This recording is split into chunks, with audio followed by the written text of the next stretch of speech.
Chapter 199. Xiaolian lay on the ice-cold ground. His face was covered with a half-crying, half-smiling, sorrowful face. At the side, Bai Wuxiang seemed to be admiring his appearance, which was exactly the same as himself. That sad and happy mask used a strange force to stick tightly to Xiaolian's face. No matter what he did, he couldn't pull it off. Bai Wuxiang said, "Wear it. Don't struggle in vain. Do you want to go out? As long as you do as I say, you will be able to quickly break through the copper furnace." Xiaolian pretended that he didn't exist.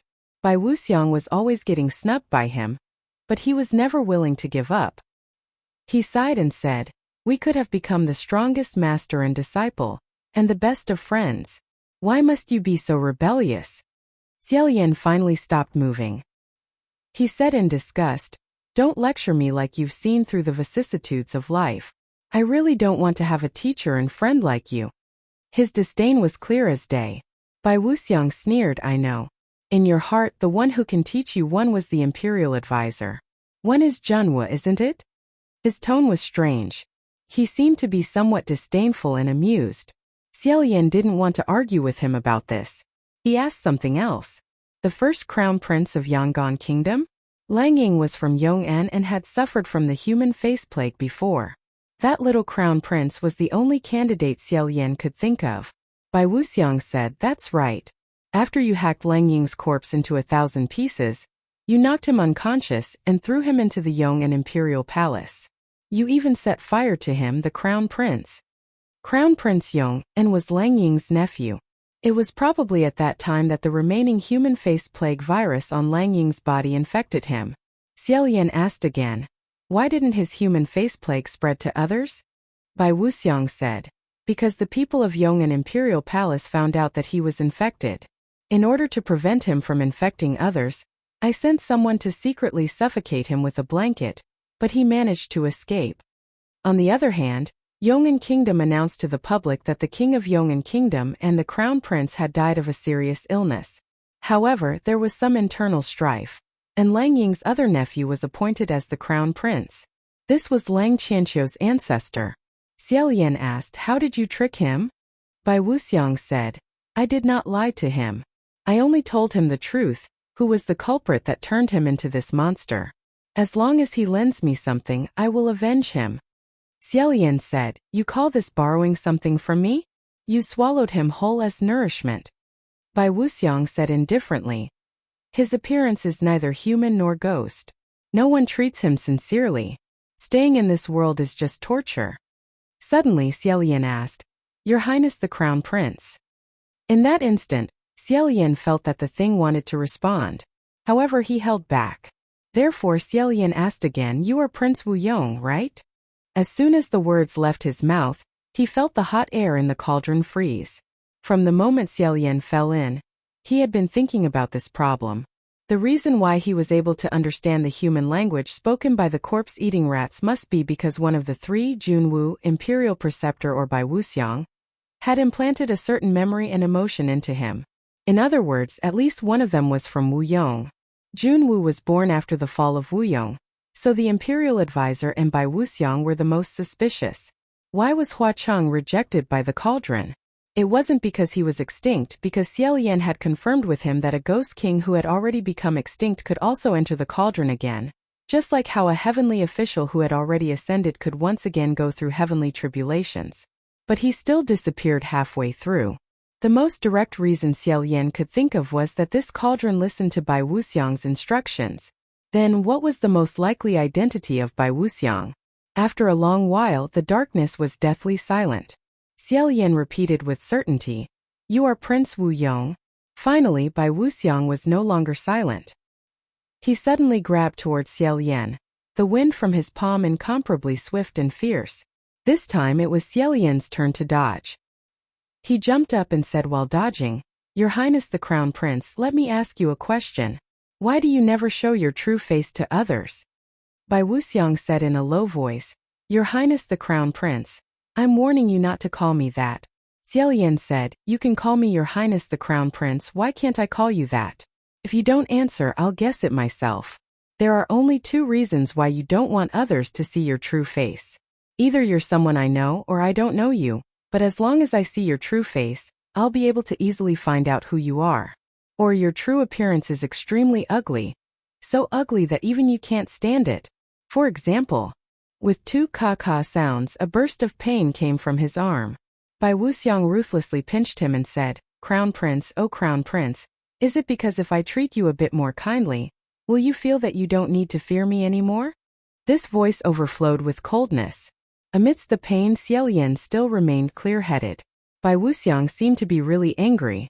With one hand holding that black sword, he approached Xiaolian and said, You named this sword Fragrant Heart?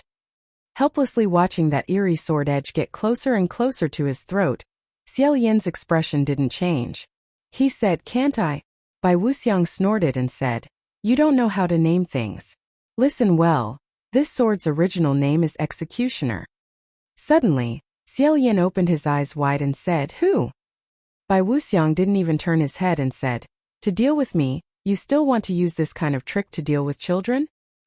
Xiaolian was flabbergasted and said, You didn't notice? Bai Wuxiang coldly said, There's nothing there. What do I need to notice? He didn't notice, but Xiaolian did. Just now, the blade of Fragrant Heart sword had reflected the fire on the ground. That fire had flashed past the stone wall above the two of them. In that instant, Xiaolian saw a face. Xiaolian dared to guarantee that he absolutely didn't see wrong. What he saw was definitely a human face, an enormous human face.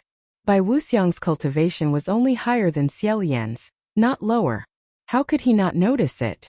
Unless it was something even more frightening than Bai Wuxiang.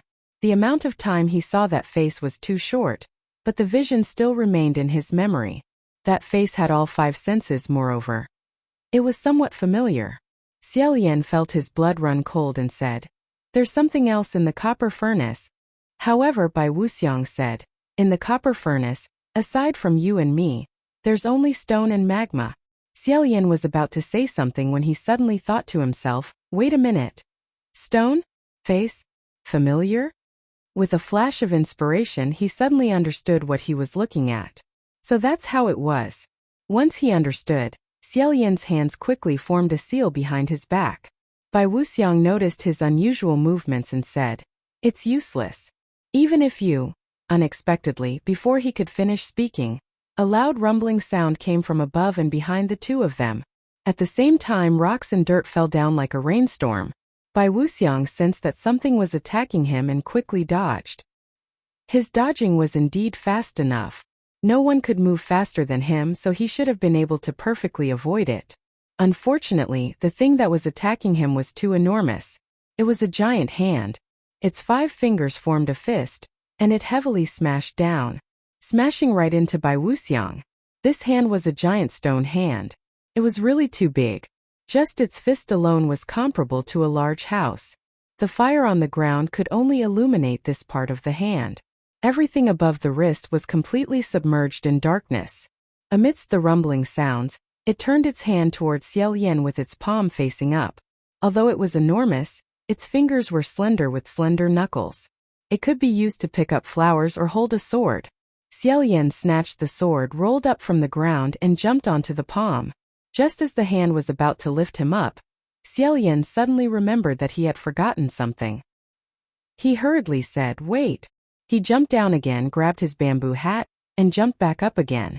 Then the giant hand rose up, getting further and further away from the fire. Xiaolian also felt himself rising higher and higher. His hands once again formed a seal and he said, Rush out. With this order, he felt a slight falling sensation, as if the giant supporting him had slightly bent its knees in preparation. In the next moment he felt his entire body suddenly sink, that giant soared into the sky, rushing towards the mouth of the volcano where the copper furnace was sealed off. Boom! Boom! Boom! Along with the violent vibrations, Xiaolian heard an extremely clear ka-ka sound. That was the sound of rocks being unable to withstand the fierce impact and about to shatter. Immediately, a ray of white light fell from above. They rushed out. The top of the copper furnace was broken, and a large amount of dazzling white light poured down like a waterfall. Fierce winds swept in, howling and whistling. Xiaolian stood on the palm of the giant, one hand holding the bamboo hat on his head, and the other hand blocking the oncoming blizzard. The stuffy air was swept away, and he took a deep breath of cold and fresh air. He loudly said, "San Lang." The first echo was still echoing when he was suddenly pulled into an embrace from behind by a pair of hands. Xiaoyan stiffened at first. He looked down and saw that around his waist was a crimson sleeve and a silver wrist guard. Only then did he relax. A deep voice said in his ear, "I'm going crazy." Hearing this, Xiaoyan hurriedly turned around and held his cheeks with both hands, comforting him. "Don't be crazy, don't be crazy. I'm already out." It was Hua Cheng. Hua Cheng's black hair was messy, and his eyes were still a little dazed. Xiaoyan couldn't take off the sad and happy mask, so he took it off and threw it away. Xiaoyan didn't know why he held his cheeks with both hands, but he did it subconsciously. He probably wanted to comfort him, or maybe he was afraid that his face would be frozen by the wind and snow. After all, how long Xiaoyan stayed in the copper furnace was how long Hua Cheng had been guarding the mouth of the volcano. They went in together, but one of them was suddenly thrown out. They had no idea what was going on inside. Wasn't this going to make them go crazy? Hua Cheng hugged Xiaoyan tightly and said in a low voice, "I couldn't get into the copper furnace no matter what, and I actually wanted you to rush out by yourself. I really fucking..." Xiaoyan hurriedly said, "San Lang is fine, really fine. Also, I didn't rush out by myself." Hua Cheng finally calmed down a little and said, "What? Brother, how did you get out?" Xiaoyan said, "You helped me get out. Look." As he said this, he pointed upwards. Hua Cheng also looked in the direction he was pointing. In the middle of the wind and snow, he saw a giant statue carved out of mountain stone. Its face was covered in frost, and it seemed to be able to support the heavens and the earth. At this moment, the two of them were standing on the palm of this giant stone statue. The outline of that stone statue's face was soft and beautiful, with long eyebrows and beautiful eyes. The corners of its mouth were slightly raised, as if it was smiling yet not smiling. It could be said to be affectionate but not frivolous. It could be said to be heartless but not cold. It was a merciful and handsome face. It was Xiaoyan's face. Xiaoyan looked up at its face and said softly, "This is what you said, the best statue you have carved, right?" Hua Cheng also looked up at it. After a long time, his gaze fell back on Xiaoyan and he said, "Yeah. This giant stone statue must have been carved by Hua Cheng when he was trapped in the copper furnace, hammered thousands of times, and in extreme pain. For hundreds of years, it had always been hidden in the depths of the copper furnace, and part of it was even covered by green vines. The cauldron was its natural and perilous grotto, and it was the only god in the most magnificent grotto. It was one with the copper furnace, and the material was also the same. Otherwise, if it was just a statue chiseled out of ordinary stone, it wouldn't have been able to break out of the copper furnace. It would only have been smashed to pieces. If it wasn't Xiaoyan himself, or if Hua Cheng hadn't given Xiaoyan enough power before they jumped down, they wouldn't have been able to summon this statue. Chapter 200. At this moment, the two of them suddenly felt a tremor at the same time. Both of them retracted their smiles and became alert. Xiaoyan asked nervously, "What's wrong? Was it the statue that was shaking? It's not going to collapse, is it?" After all, the top of the copper furnace was also a huge rock full of evil energy. If this huge stone statue really fell apart because it broke through, then he would be extremely regretful. After all, this was the best statue that Hua Cheng had carved for him. Hua Cheng said, "Don't worry. It's fine. It's the entire mountain that's shaking." As expected, the snow below collapsed like a torrent. In some places, the mountain had already been exposed. It seemed that something was about to rush out of the copper furnace. Hua Cheng stood in front of Xiaoyan. Xiaoyan said, "It's Bai Wuxiang." Of course, he didn't think that this huge stone statue could kill Bai Wuxiang with one punch. At most, it could only stun this thing for a while and make it extremely vigilant. But after a while, the two of them felt a wave of scorching air hit them in the face. That scorching air was spewing out from the bottomless crater of the volcano. There was also the smell of sulfur. Xiaoyan instinctively had a premonition that danger was approaching. Hua Cheng also said in a deep voice, "Brother, leave." Xiaoyan flipped his hands and immediately, together with Hua Cheng, he jumped up the wrist and arm of the huge stone statue and stood on its shoulder. The statue obeyed his orders. He took large strides. Following the rolling snow flow, he slid for several miles. Snow waves flew all around him. But because he had freed his hands, he was able to maintain his balance even though his body weighed 10,000 pounds. However, they had only slid halfway up the copper furnace when the entire mountain trembled even more violently. The statue was also shaken until it almost staggered. Xiaoyan and Huacheng looked up and heard a loud bang. At the top of the copper furnace, a pitch-black pillar of smoke spewed out. This earth-shattering sound, coupled with the earth-shattering pillar of smoke, caused Xiaoyan's entire person to be stupefied. In the blink of an eye, the entire sky was covered by thick black clouds and smoke. In the black clouds that covered the sky, countless faces, hands and feet were rolling and entangling. It was a terrifying scene. Xiaoyan had seen this scene hundreds of years ago. Now he was finally seeing it again. Xiaoyan asked, "Those are?" Huacheng said, "The dead souls of the Wuyong kingdom. Perhaps all the Wuyong people who had been buried by the volcanic eruption were there." Suddenly Huacheng said, "Big brother, 30 meters below us." Before he finished speaking, Xiaoyan had already controlled the statue's right hand to slap down. 10 zhang away from the snowy ground, within the vast expanse of whiteness, stood a white-clothed figure. It was Bai Wuxiang. He almost merged with the snow, but he still couldn't hide from the eyes of the two. The thick layer of snow was slapped by this palm, causing a huge white wave to fly up, but it did not hit. Bai Wuxiang had already been attacked once in the darkness, so he was naturally prepared for it. A white shadow flashed, and in the next instant, he appeared on the knees of this huge stone statue. That huge stone statue didn't hesitate and slapped its own knee again. However, halfway through, Xiaoyan reacted. Gritting his teeth, he used his strength and pulled back. In his heart he thought, that was close, so close. Just now, the top of the copper cauldron was forcibly broken by the head of the stone god statue. If Xiaoyan allowed the statue to slap his knee again, he might lose an arm or a leg if he didn't control himself properly. Perhaps this was the purpose of Bai Wuxiang deliberately jumping up, to let him pick up a rock and smash his own foot. On this side, Xiaoyan hurriedly stopped. On the other side, Huacheng slowly pulled out his slender silver scimitar and said to Bai Wuxiang, "Get down." Bai Wuxiang raised his head to look at them. Huacheng coldly said, "This statue is not something you can touch." Suddenly Xiaoyan said, "San Lang." He pointed at the top of the copper furnace. Behind the pillar of black smoke, something spurted out as well. Pure gold flowing majestically burning. Magma. That pure gold magma mixed with the rolling black smoke, covering the sky and covering the earth as it flowed towards the bottom of the copper furnace. Taking advantage of this opportunity, Bai Wuxiang jumped up and disappeared into the snow. Xiaoyan couldn't care less about catching him. He shouted, "Run!" That huge stone statue listened to his command and took large strides. With a few loud thuds, it jumped down the copper furnace. Its 2 feet landed on the flat ground at the foot of the mountain, causing the earth to shake. However, even though it was fast, the speed of the magma and black smoke wasn't slow either. They were practically hot on its heels. After landing, Xiaoyan didn't dare to stay any longer.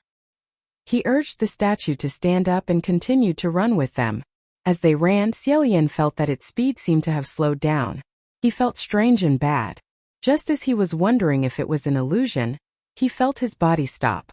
The statue suddenly brought him down.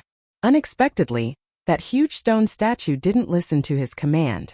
It stopped and knelt on one knee. After kneeling, its upper body slowly leaned forward. It seemed that its strength was not enough and it was about to faint. Xiaoyan's heart immediately jumped to his throat. "Oh no! I'm going to fall. And that stream of fire and black smoke is about to catch up." Just at this moment, Xiaoyan suddenly felt his waist tighten. It was Huacheng who pulled him over. With one hand around his waist, the other lifted his chin and pressed his slightly cold lips on it. Xiaoyan's eyes widened.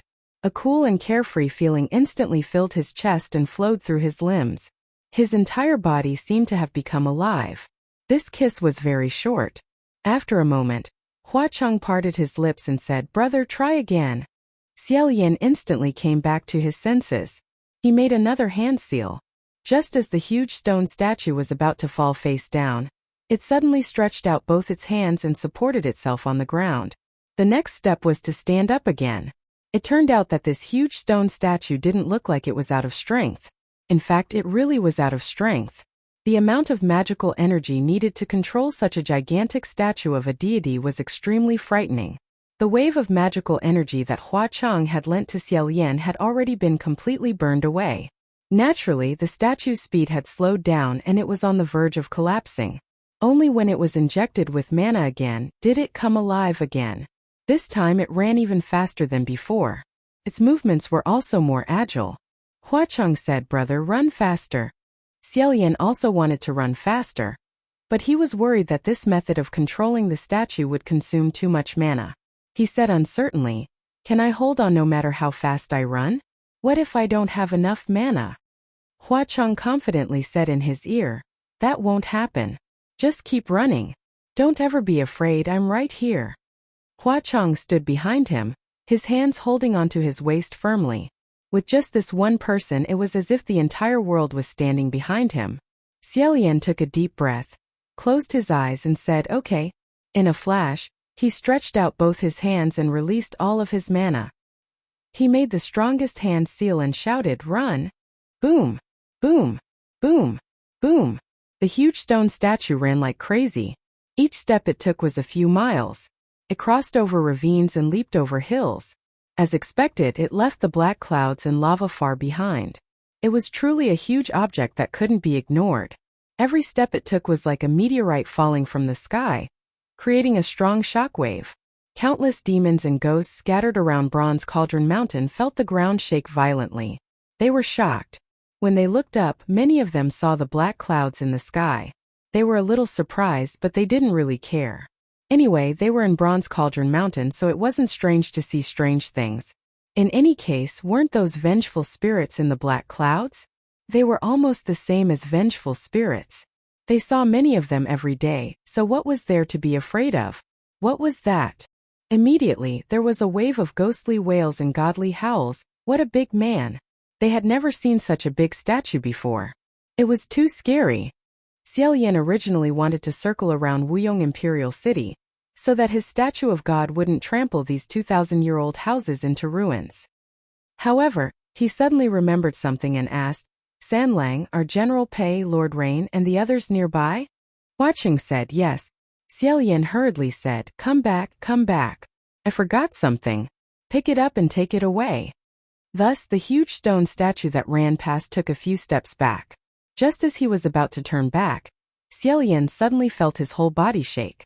The soles of his feet were empty, and his whole body flew up. Only when he was in midair did he realize what had just happened.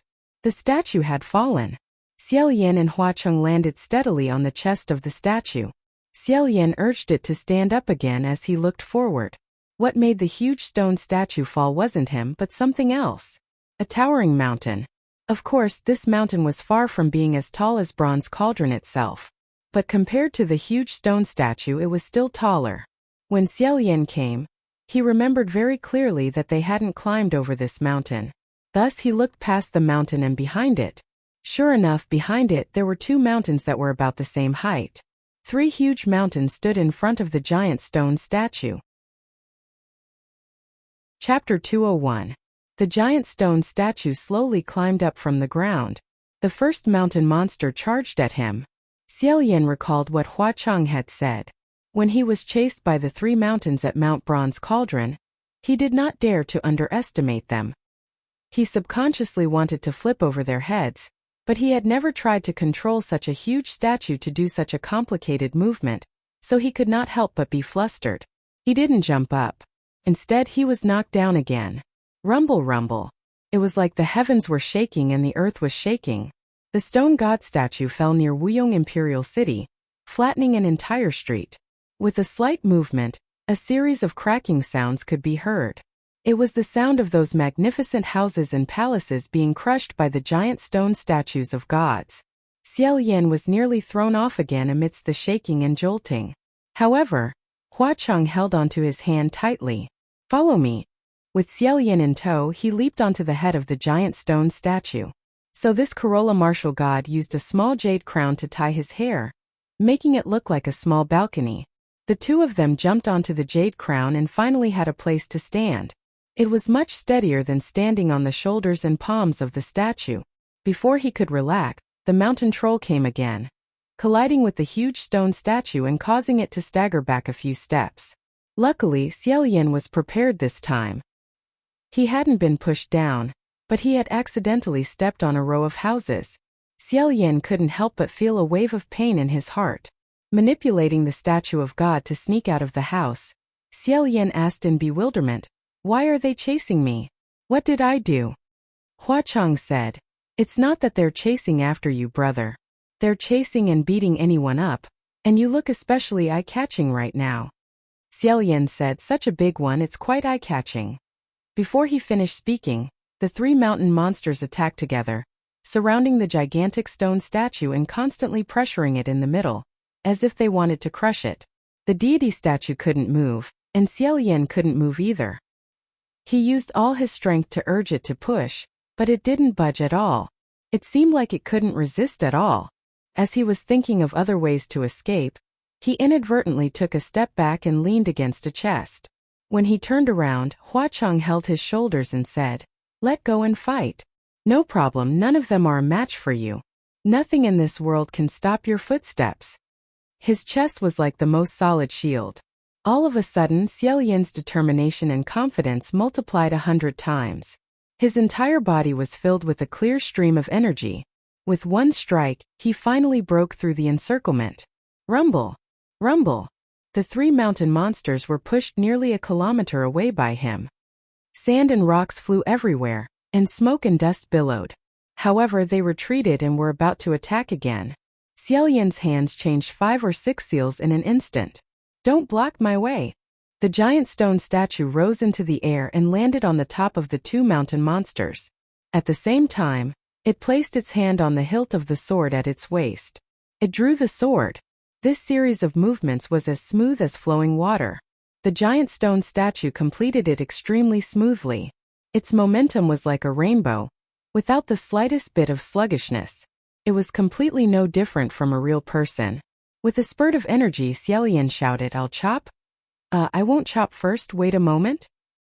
He was already prepared to use a magnificent sword strike to split mountains. Unexpectedly, as soon as he pulled out his sword, he felt that something was wrong. When he looked up, he immediately blushed with shame. The giant stone statue had indeed pulled out its sword. But why was there only a sword hilt in its hand? "Where's the blade?" Xiaoyan was confused.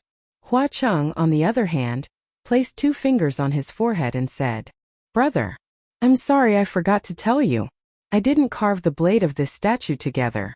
It's my mistake." Of course. Hua Chang carved the statue on the rock inside the bronze furnace. The giant stone statue's clothes were layered, and the sword at its waist was hidden under its sleeves. Therefore, only the sword hilt was carved. After the statue was infused with mana and moved, it naturally couldn't make a blade appear out of thin air because it didn't specially carve the blade. Hua Chang frowned slightly and said with a serious expression, "I miscalculated. It's still not detailed enough. Next time I'll carve out every detail." Xiaoyan felt that he was serious. He hurriedly said, No. It's already very detailed. Really."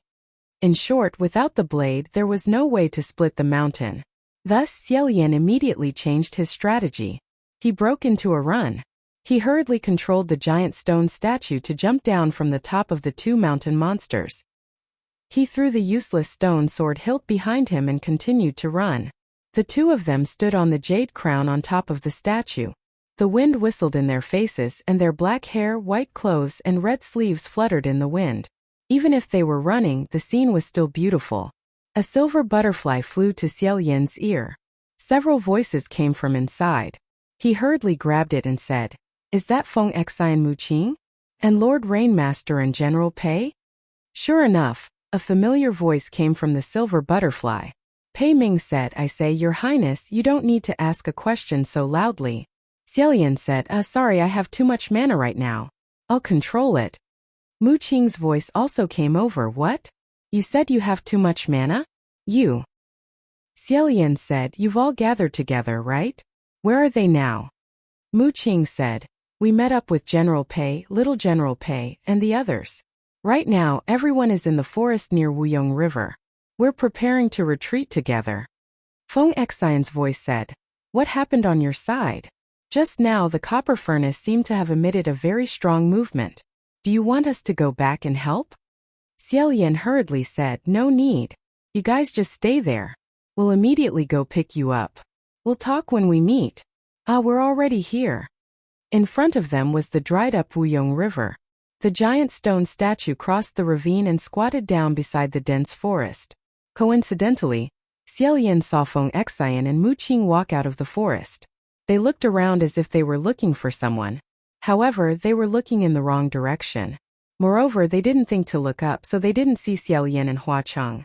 Feng Xian said to the silver butterfly, Your Highness, you still haven't come?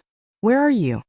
Xiaolian cupped his hands around his mouth and directly shouted down, I'm already here. Look up. I'm above you. Only then did the two of them discover that they were shrouded in a gigantic shadow. They slowly raised their heads. Thus, at the same time, they saw an incomparably gigantic Xiaolian, squatting beside the forest and looking down at them. On its face, there was even an extremely kind and gentle smile on Xiaolian's face. Hua Cheng didn't even bother to look at the two people below. He stood to the side with his arms crossed, his expression lazy. Xiaolian waved down and said, Do you see it? Over here. However, because the visual impact of this gigantic Xiaolian was too great when they first saw it, it was really hard to notice anything else. Mu Qing's entire line of sight was already completely occupied by this face. He muttered, I'm afraid I've gone crazy. Feng Xian's two eyes were also completely occupied by this face. He muttered, I'm really fucking, what the fuck is this thing? Xiaolian, Hua Cheng raised his eyebrows. He seemed to be restraining himself from giggling. To be honest, no one had ever seen such a large and lifelike statue before. The largest statue before this was Jun Wu's, but it was only half the size of this gigantic statue. Feng Xian and Mu Qing were too shocked, causing Xiaolian to shout a few times before he noticed where the statue was. The others also walked out of the forest one after another. When they raised their heads, almost all of them almost twisted their necks and sprained their ankles in fright by this gigantic statue. Xiaolian didn't know whether to laugh or cry. He had the gigantic statue place its hand on the ground and spread out its palm. He said, The copper furnace volcano has erupted. I'm afraid the fire will reach here in a while. There are still 3 mountain monsters who are going to catch up to us. Quickly come up, I'll bring you guys away.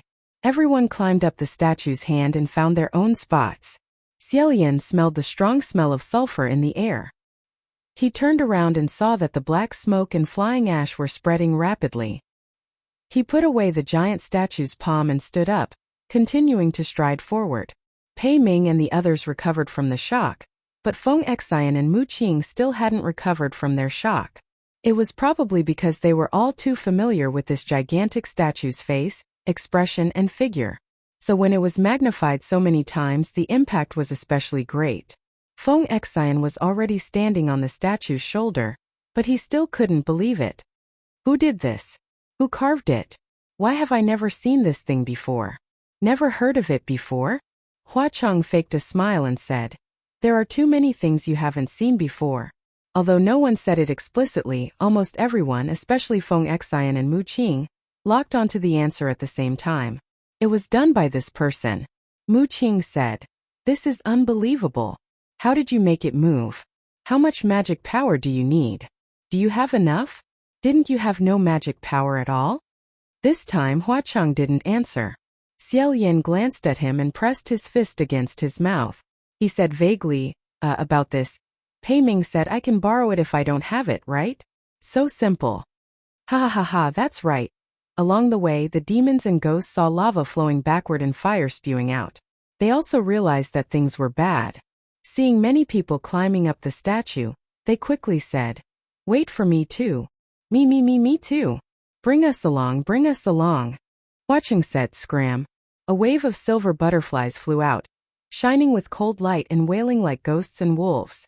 Inu hugged the snoring Guzi and said from below, City Lord. Your Highness. Just now, those empty shell people and corpse-eating rats suddenly moved in groups. They seemed to be rushing out of Bronze Cauldron Mountain. Rainmaster rode on the black bull and looked at the sky. He said, "The things in the black clouds seem to want to fly out too." That was true. The things struggling in the black clouds were all vengeful spirits. They thirsted for fresh human bodies to possess and become the human-faced plague. There were no living people in Bronze Cauldron Mountain. They were either demons or priests that they couldn't invade, so they naturally wanted to fly out. Tens of thousands of twisted human faces with long smoky tails circled in the sky like deformed snakes. Xiaolian's hands trembled, but he still said, "Bronze Cauldron Mountain has a boundary. Those outside can't come in and those inside can't go out. Those vengeful spirits shouldn't be able to fly out for now." Unexpectedly, before he could finish his sentence, Hua Chong suddenly grabbed his hand tightly. Xiaolian's heart tightened. He quickly grabbed him and said, "What? Did I expend too much energy? Sorry, I should have used it sparingly." Hua Chong covered his right eye. "No, brother, don't worry about this. The boundary of Bronze Cauldron Mountain has been broken." Xiaolian was stunned. "What? Broken?" He just said there was a boundary and there was no need to worry. Chapter 202. If they really let these vengeful spirits fly out, wouldn't there be a third human face plague? Xiaolian immediately said, "We have to think of a way to stop it." Mu Qing's black robe and black hair were blown into a mess. "What can we do to stop it?" The giant stone statue stopped in its tracks, stirring up sand and dust. Xiaolian said, "Everyone hold your breaths." After saying that, the black smoke and ashes that were closing in on him caught up. The giant stone statue raised its hand and slapped. The wind from the palm was earth-shattering. If it was on the ground, it would be a hurricane that could uproot a 100-year-old tree. However, a portion of it was still scattered. Xiaolian couldn't help but think to himself, "If only I had a sword." It was as if Hua Chong had seen through his thoughts. "Brother, there's a way." "It's not like there's no way." Xiaolian asked, "What way?" Hua Chong said, "That depends on whether your celestial advisors are willing or not." Feng Xian said, "If you have a way, just say it. Don't talk nonsense to him." Xiaolian more or less guessed it.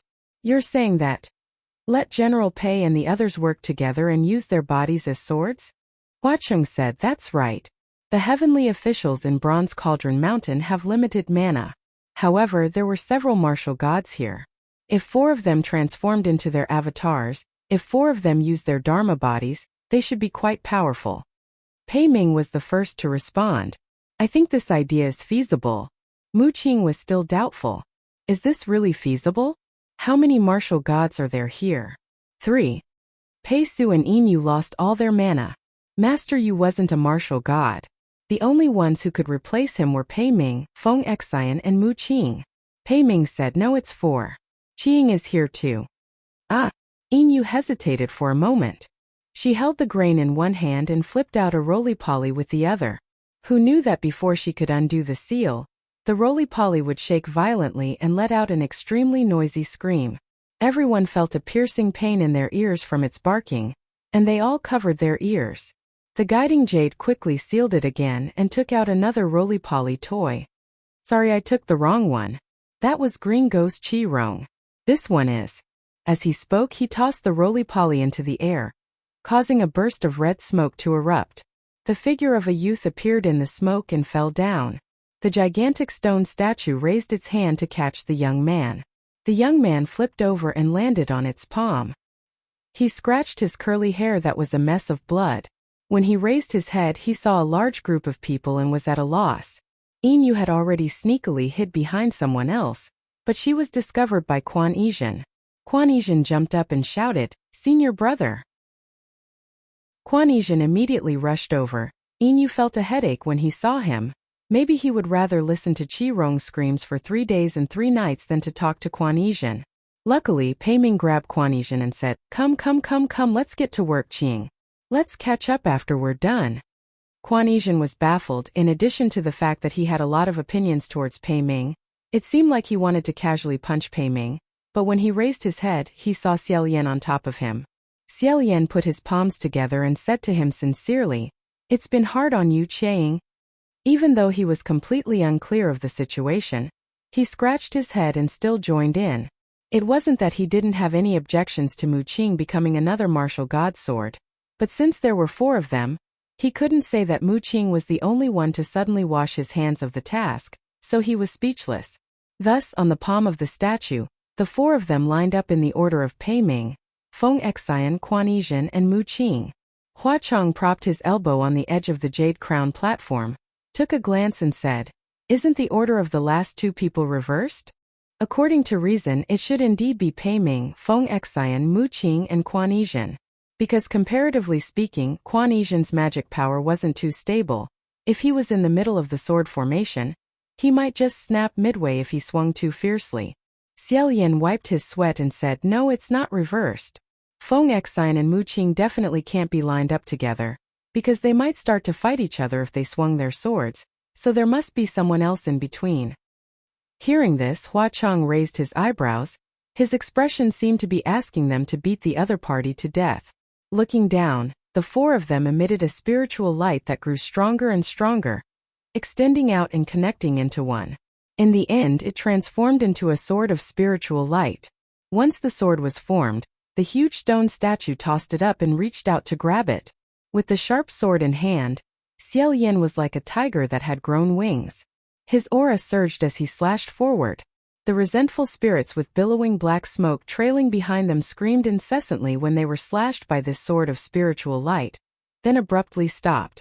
Taking advantage of his victory, Xiao Yan brandished the sword wildly, slashing tens of thousands of ghosts into pieces like a whirlwind sweeping away clouds. Everywhere the sword blade swept past, it was as if fireworks had exploded in the sky. It was extremely beautiful. The demons and ghosts below were all dumbfounded. Only when the huge stone statue's heavy boots stomped over did they remember to scatter in all directions. Just as he was slashing, the huge stone statue suddenly staggered, as if it was about to fall again. Xiao Yan hurriedly used his sword to support himself, barely managing to stabilize it. The martial gods that formed the sword formation all asked, "What's wrong with His Highness the Crown Prince? Keep fighting. They're gathering again." Xiao Yan had been controlling this huge stone statue for so long, and he felt slightly tired. His forehead was covered in sweat and his mind was also highly tense. He said, "I'm fine." But it was just that his magic power had been burnt up again. He abruptly turned his head and saw that Hua Chong was standing right behind him, as if he was about to reach out to him. Thus Xiao Yan threw caution to the wind. He rushed over and held Hua Cheng's face in his hands. Standing on his tiptoes, he closed his eyes and pressed his lips against Hua Cheng's face. Feng Xian was speechless. Mu Qing was speechless. Quan Yizhen? Pei Ming? Cupping Hua Cheng's face wasn't enough. Since things were already like this, Xiao Yan thought he might as well suck more of Hua Cheng's face. Thus he wrapped his arms tightly around Hua Cheng's neck and kissed him even deeper. The tiredness from before was swept away, and his whole body was filled with spiritual energy. At the same time, a series of shouts and shouts came from the sword in the hand of the statue. Feng Xian exclaimed in shock, "What is this? What are you doing?" "Your Highness?" Xiao Yan accidentally choked. Only then did they separate. He didn't even dare to look down as he shouted towards the sky, borrowing magic power. "I'm only borrowing magic power. It's very proper." Mu Qing was also shocked. Borrowing magic power doesn't need to be like this, right? You can even make an oath by slapping palms. Xiao Yan didn't know what he was talking about and just randomly said, "Ha ha ha. You guys saw through me. Actually, I'm not borrowing magic power. Ha ha ha." Seeing him like this, Hua Chong also laughed out loud.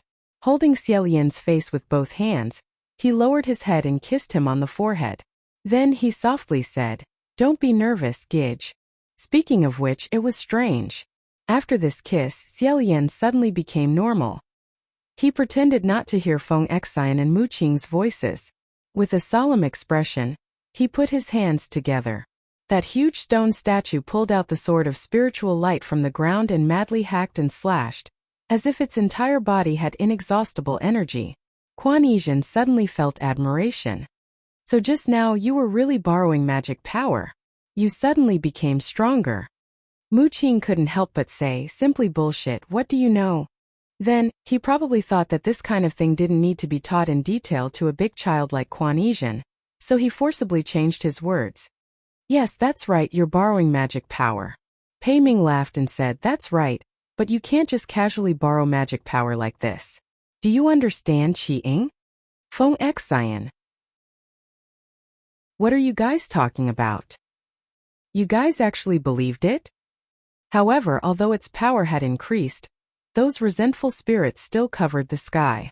There wasn't a huge net that could cover the sky that could capture them all.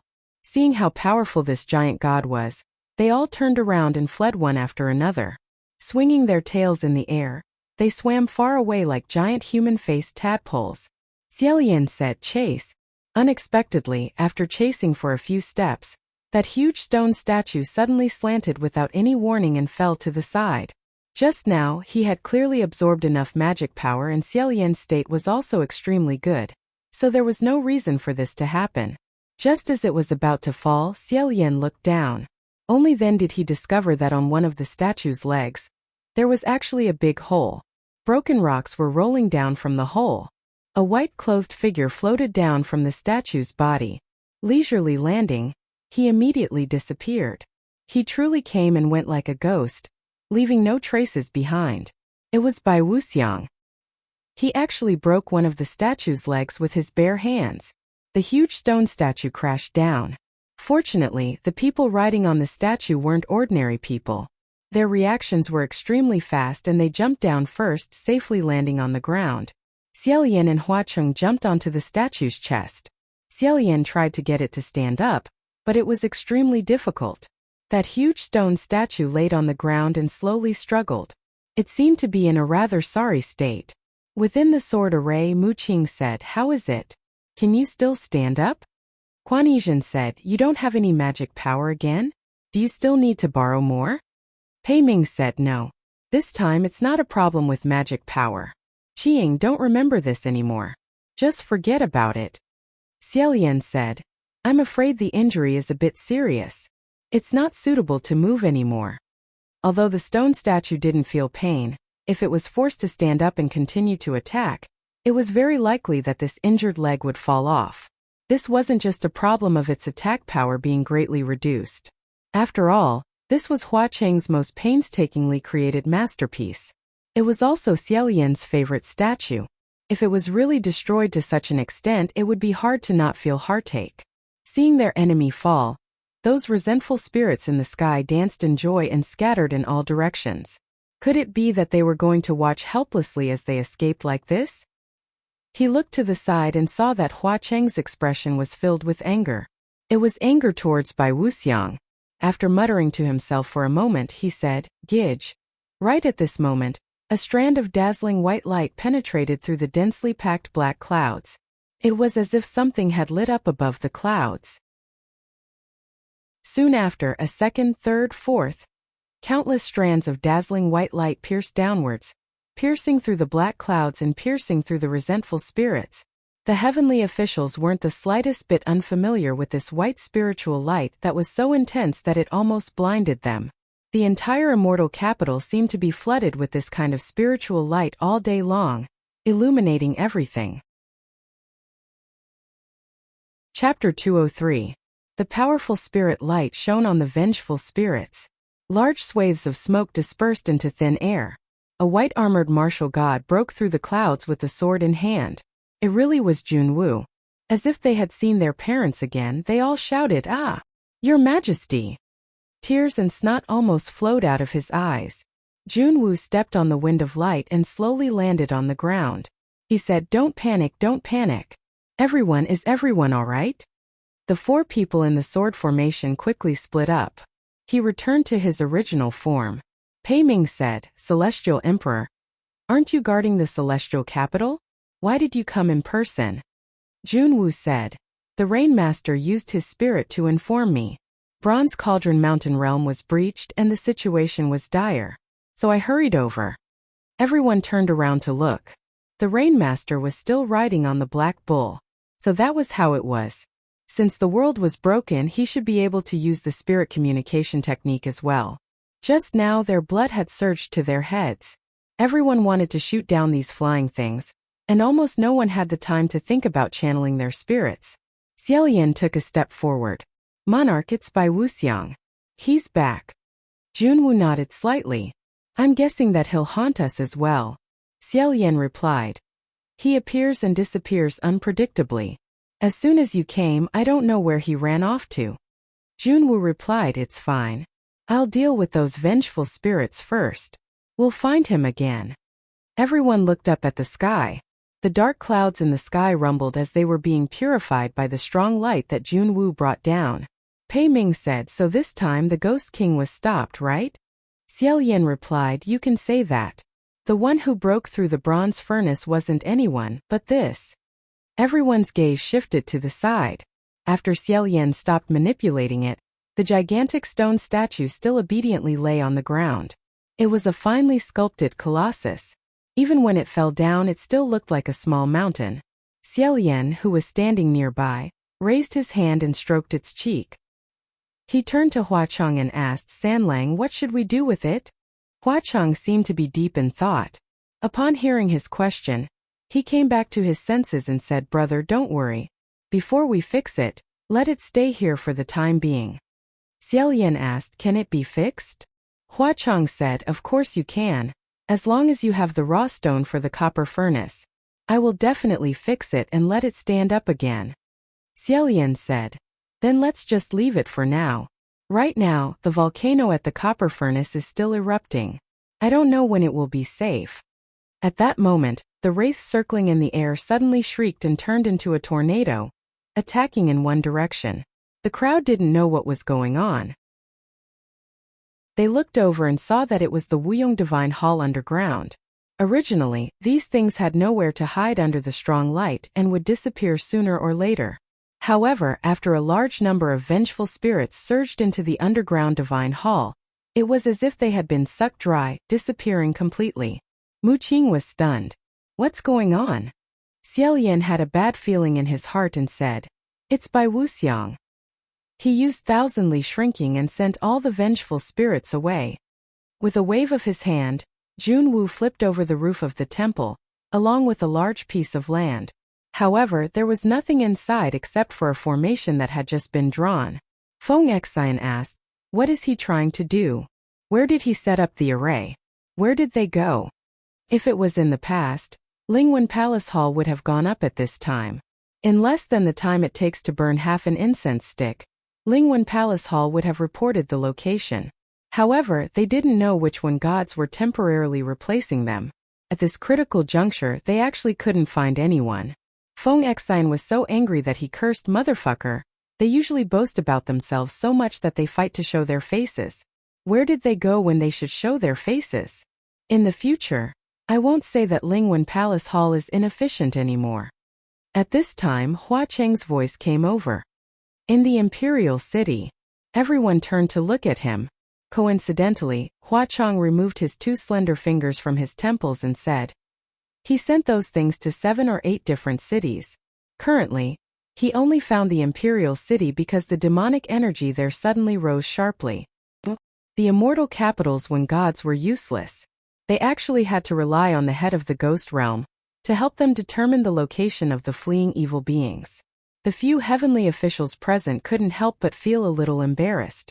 However, the situation was critical, so this feeling of embarrassment was fleeting. Mu Qing said, Bai Yi's intentions couldn't be clearer. He specifically sent those things to places with a lot of people. Once the human face plague breaks out, it will also spread extremely quickly. The Imperial City is the most densely populated, so it's only natural that he wouldn't let it go. Pei Ming also said, hurry up and deal with it. There's no time to lose. Otherwise, if we delay for too long, the consequences will be unthinkable. Junwu was also speechless at the headache of the Lingwen Palace Hall's substitute when gods. He turned to Hua Cheng. Your Excellency, are you able to find out the detailed location of the other cities? Hua Cheng said, I'm currently investigating. It won't be long. Yin, connect with him. Yin hurriedly said, yes. He had originally been demoted by Junwu. Although Junwu was only doing official business, Inu still couldn't help but feel nervous when he saw Junwoo. After communicating with his subordinates at the ghost city for a moment, he cautiously reported the specific location. 300 li south, 270 li north. Junwoo said to Feng Xian, Nanyang, you go south? Feng Xian didn't immediately respond. Instead, he hesitated for a moment. Xiaolian guessed that he wanted to find Jianlan and her son. Just as he was about to speak, Feng Xian responded and walked to the side to draw an array. Pei Ming consciously said, I'll go north. Junwoo said, naturally you'll go. Pei Ming nodded, turned around and walked a few steps. Pei Su followed, so he turned back and said, your injuries haven't healed and the poison hasn't been cleared yet. It's better if you follow Master Yu first. Pei Su asked doubtfully, General, I'm not poisoned? Pei Ming patted his shoulder with pity and said, you haven't recovered from your broken sentence yet, and you still say you're not poisoned? After saying that, he slightly tilted his head, nodded to Master Yu and left on his own. Junwoo said again, Qing, go west. Remember not to act recklessly. Quan Yizhen asked doubtfully, why are you going west? What are you doing right now? He couldn't be blamed for not understanding what had happened. He reckoned that he was puzzled along the way. Why was he beaten? Why was he buried in the wall? Why was he turned into a tumbler? Why did he turn into a giant sword? He simply couldn't understand the situation at all. Seeing this, Inu sighed and said, I'll bring him there. We'll talk on the way. He reckoned that the others didn't have the patience to tell him what was going on. Quan Yizhen said, sure. Mu Qing waited for a long time but he still didn't see him. He couldn't help but ask, Emperor, what about me? Junwoo looked at him and said, Xianzhen, haven't you forgotten something? Mu Qing was puzzled. What is it? Junwoo said, you're still in confinement. Mu Qing's face instantly turned green. He had really forgotten about that. And it wasn't just him. Almost everyone had forgotten that Mu Qing escaped from the celestial capital, under the suspicion of using sorcery, to create a fetus spirit. He hadn't even been cleared of suspicion yet. Junwoo said, you don't have to. When we return to the celestial capital later, we'll lengthen your confinement. Mu Qing said, Emperor, it really wasn't me. Junwoo said, once the matter is investigated and the truth comes to light, I'll naturally let you out. Otherwise, I'll let you out to wander around. What a scandal. Mu Qing was extremely unwilling, but there was nothing he could do. He could only say in a low voice, yes. Seeing Mu Qing's grievance, Hua Cheng didn't hide his laughter at all. Mu Qing glanced at him, then looked at Xiaolian beside him. It was unknown what he was thinking, but his face turned even more green. As for the remaining people, Yu sure wasn't a martial god, so he didn't try to be brave. He said that if there was a need, he could just call out and then silently retreated. Xiaolian naturally chose the imperial city, which had the most people and the most difficult mission. Junwoo stayed behind to deal with the 3 mountain monsters, as well as by Wuxiang, who might still be nearby. Hua Cheng threw his die and activated 1,000 miles shrinking. Xiaolian left together with him. It was already late at night in the imperial city. The streets were silent and every household had their doors tightly shut. Xiaolian and Hua Cheng flashed out of an alley. As they walked, they searched for traces of non-human beings. After walking a few steps, Xiaolian put 2 fingers together and pressed them against his temples. He activated the psychic technique and softly said, Emperor? Junwoo said, what's the matter with Xianlu? Have we arrived at the imperial city? Xiaolian said, we're already here. I have something to tell you. Junwoo said, did Blood Rain Tanhua do anything to you? Hua Cheng seemed to have sensed something and raised his eyebrows. Xiaolian said, no, he didn't do anything to me. Something else. The situation just now was dangerous and I didn't have time to talk about it. He restrained his expression and said, Emperor, do you still have an impression of my master? Hearing him mention this person, Junwoo seemed slightly surprised. After a moment he said, you're talking about that Xianlu state preceptor from back then? Xiaolian said, yes. In the past you should have had a lot of contact with him, right? Did you notice anything strange about him? Xianlu country's rituals were all managed by the state preceptor. The state preceptors were the bridge between mortals and gods. After a moment of silence, Junwoo said, yes. Xiaolian held his breath and said, what's strange about him? Junwoo said, Xianle, do you really want to listen to it? Xiaolian said, yes. Junwoo said, even if you heard it, would you be disappointed? Xiaolian glanced at Huacheng and said, yes. After a long time, Junwoo slowly said, that master of yours becoming the state preceptor of Xianlu is a waste of his talent. His knowledge and ability far surpass your imagination. Xiaolian calmly listened. The next sentence made his heart sink.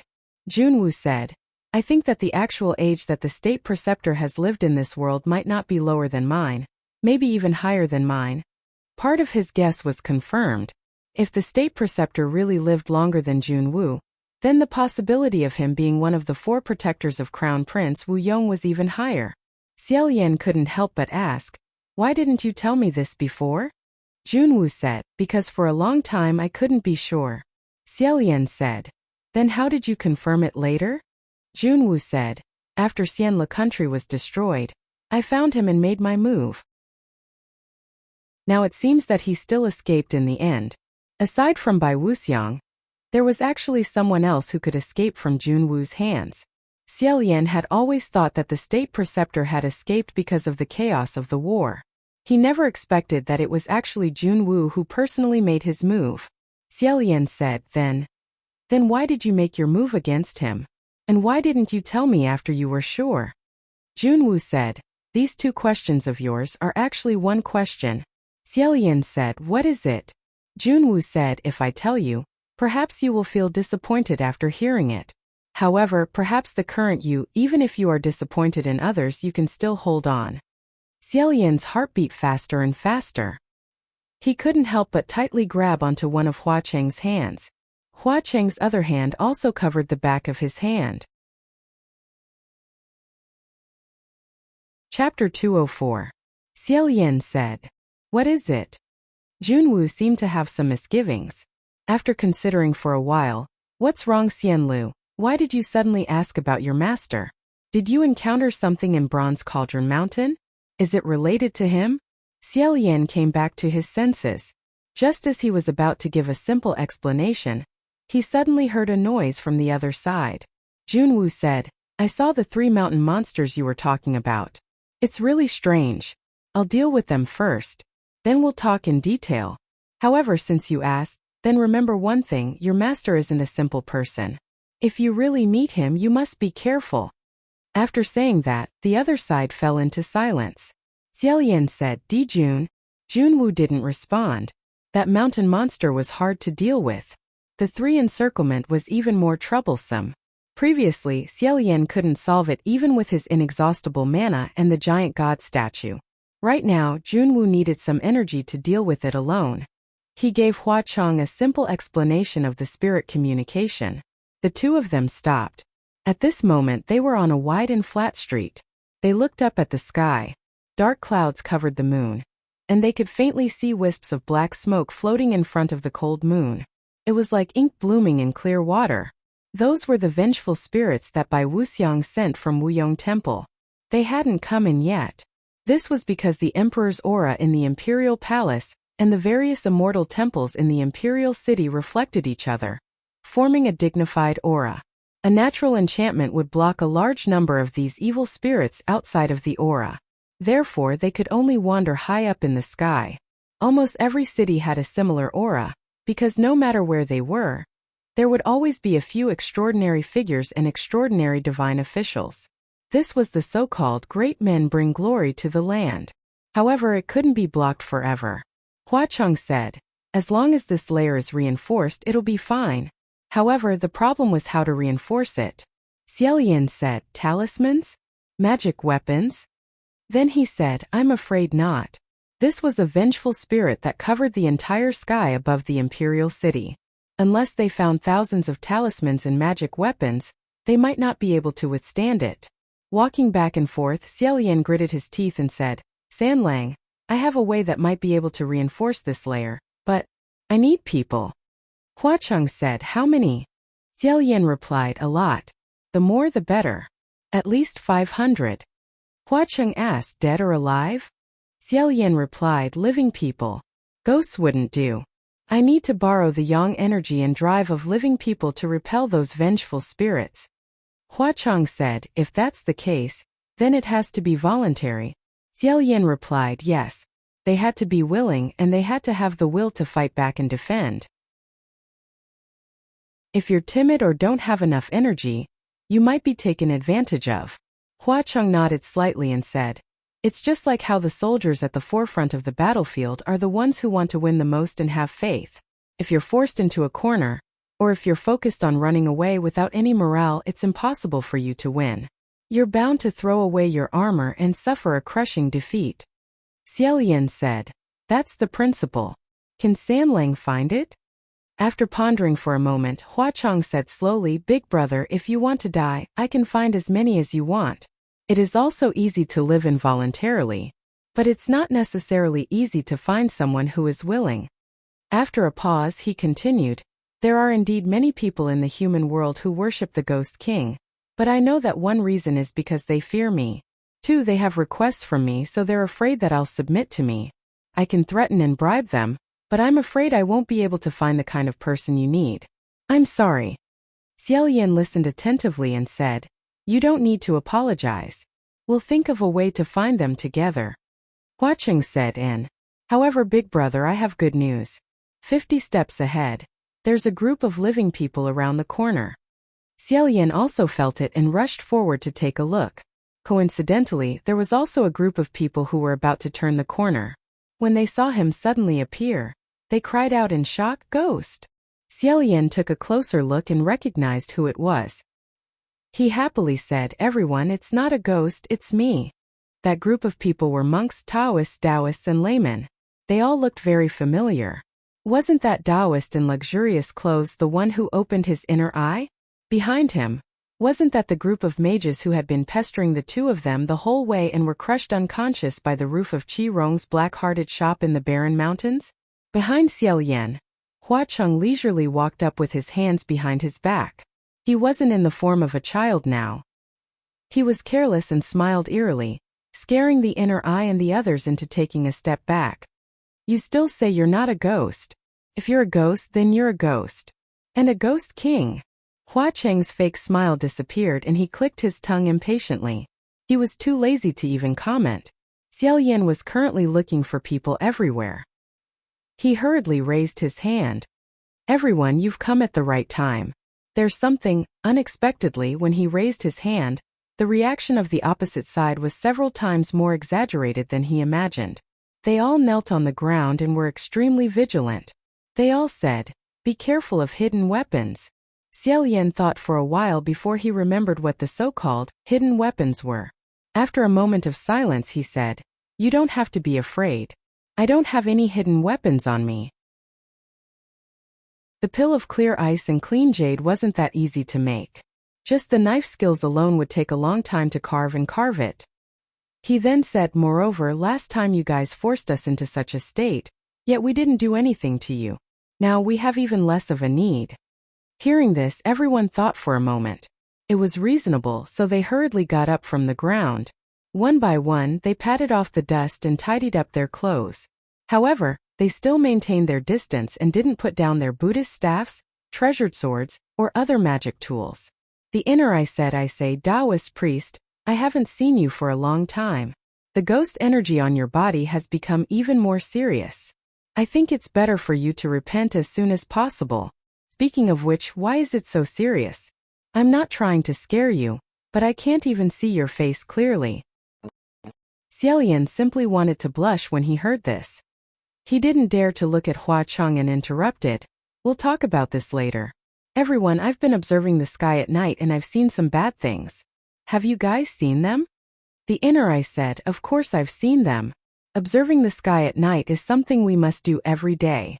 I thought it was some kind of demon or ghost causing mischief. Could it be Hua Cheng's master again? Xiao Yin said, naturally not.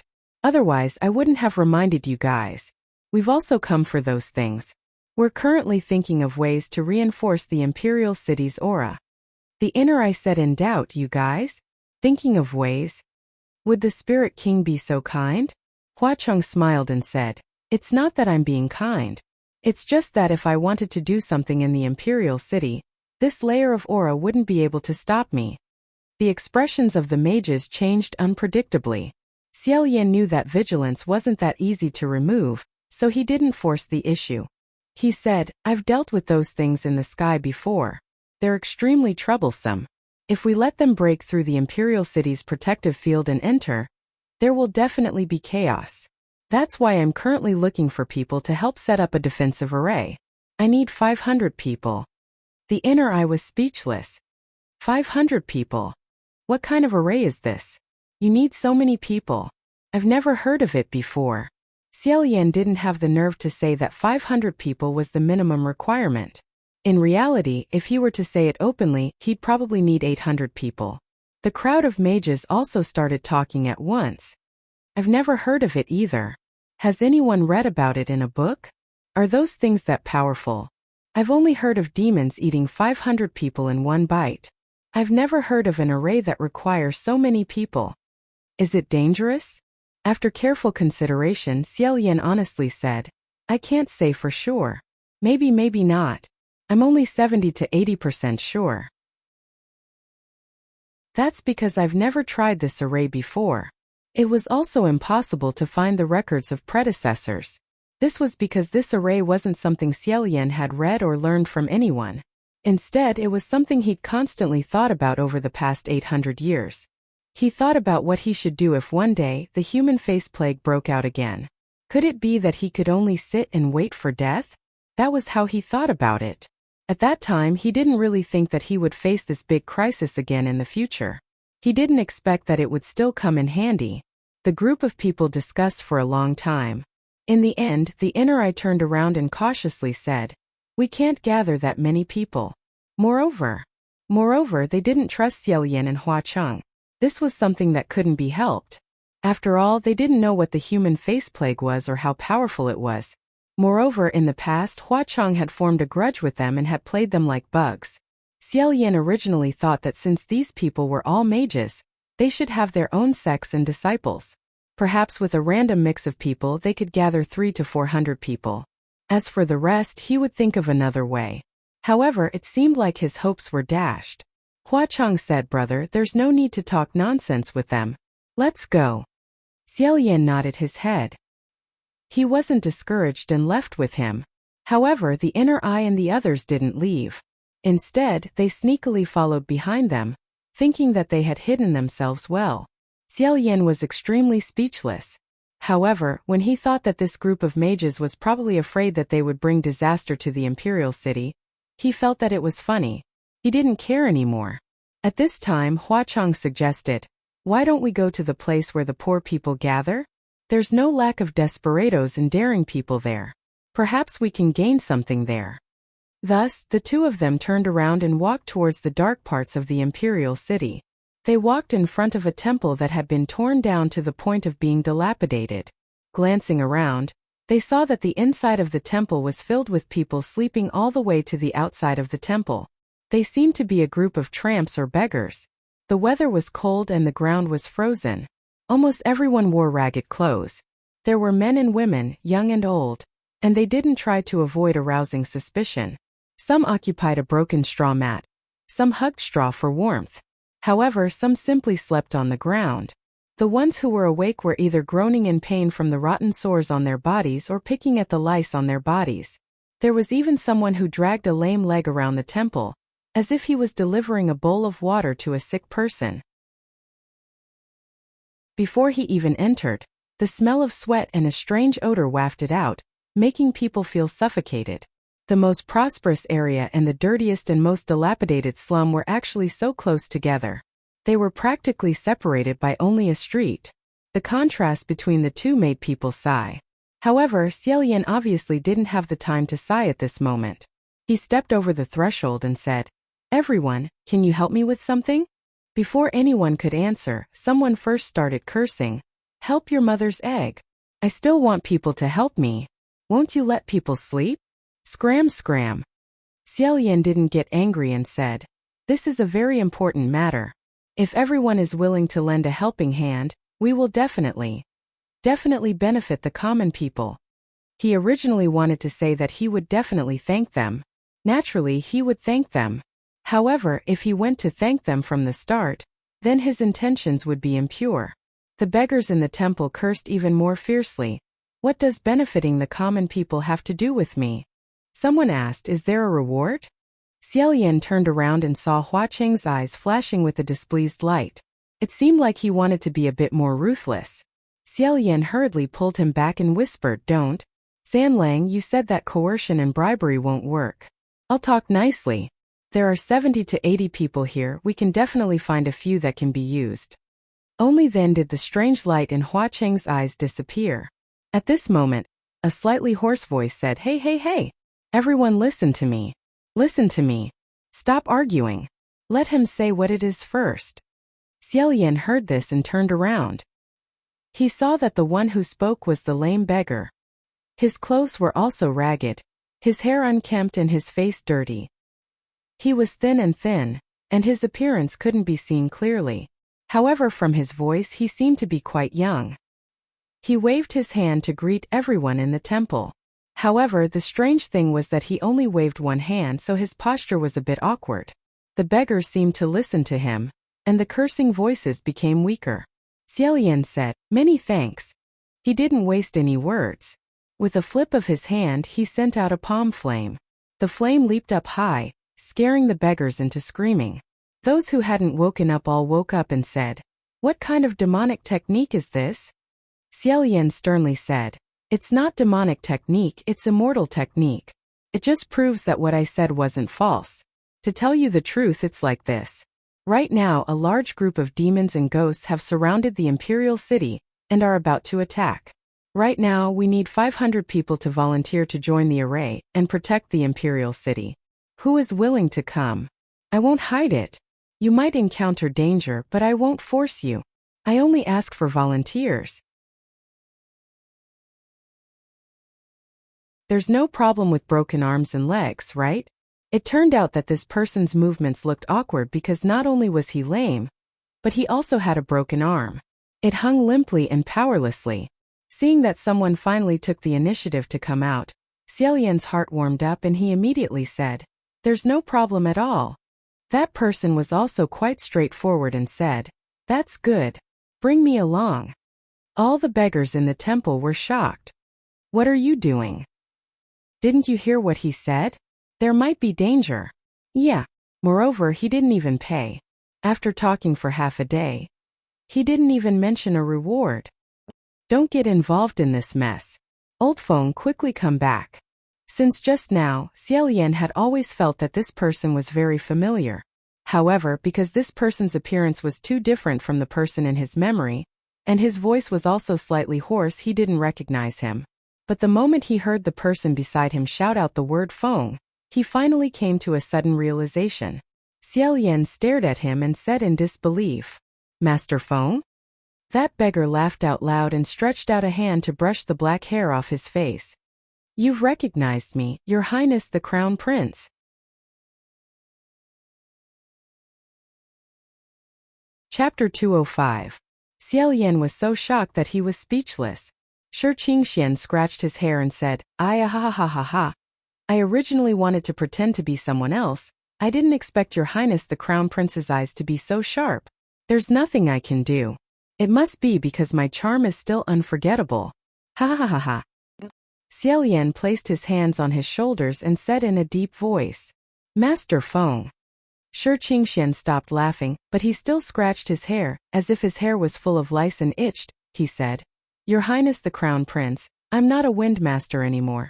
Xiaolian said, okay. Qingxian. After a pause he said, how did you become like this? Shi Qingxian said, that's a long story. In short, it's like this and that here and there. After that it became like this. At this moment everyone in the temple said, what? Old Feng, do you know these two? Shi Qingxian turned around.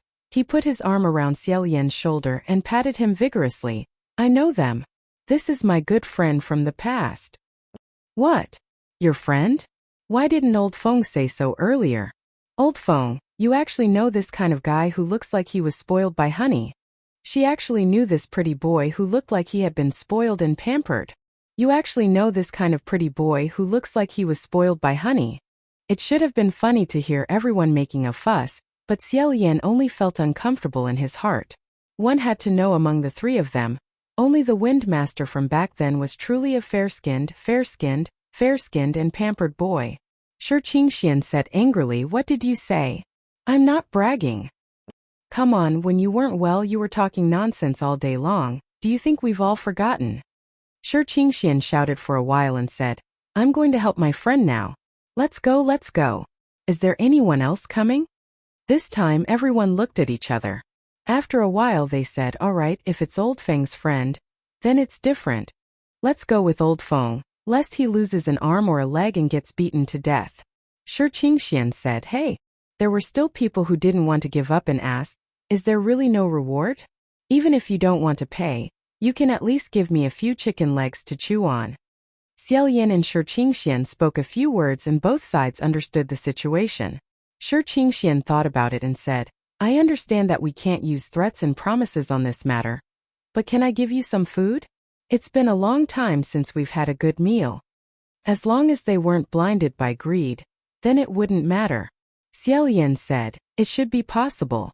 But you said it like this." After whispering a few words, Shi Qingxian said, "I think so too." He turned around and said loudly, "After this, I'll treat everyone to chicken drumsticks and soup. Everyone will get a share whether they come or not.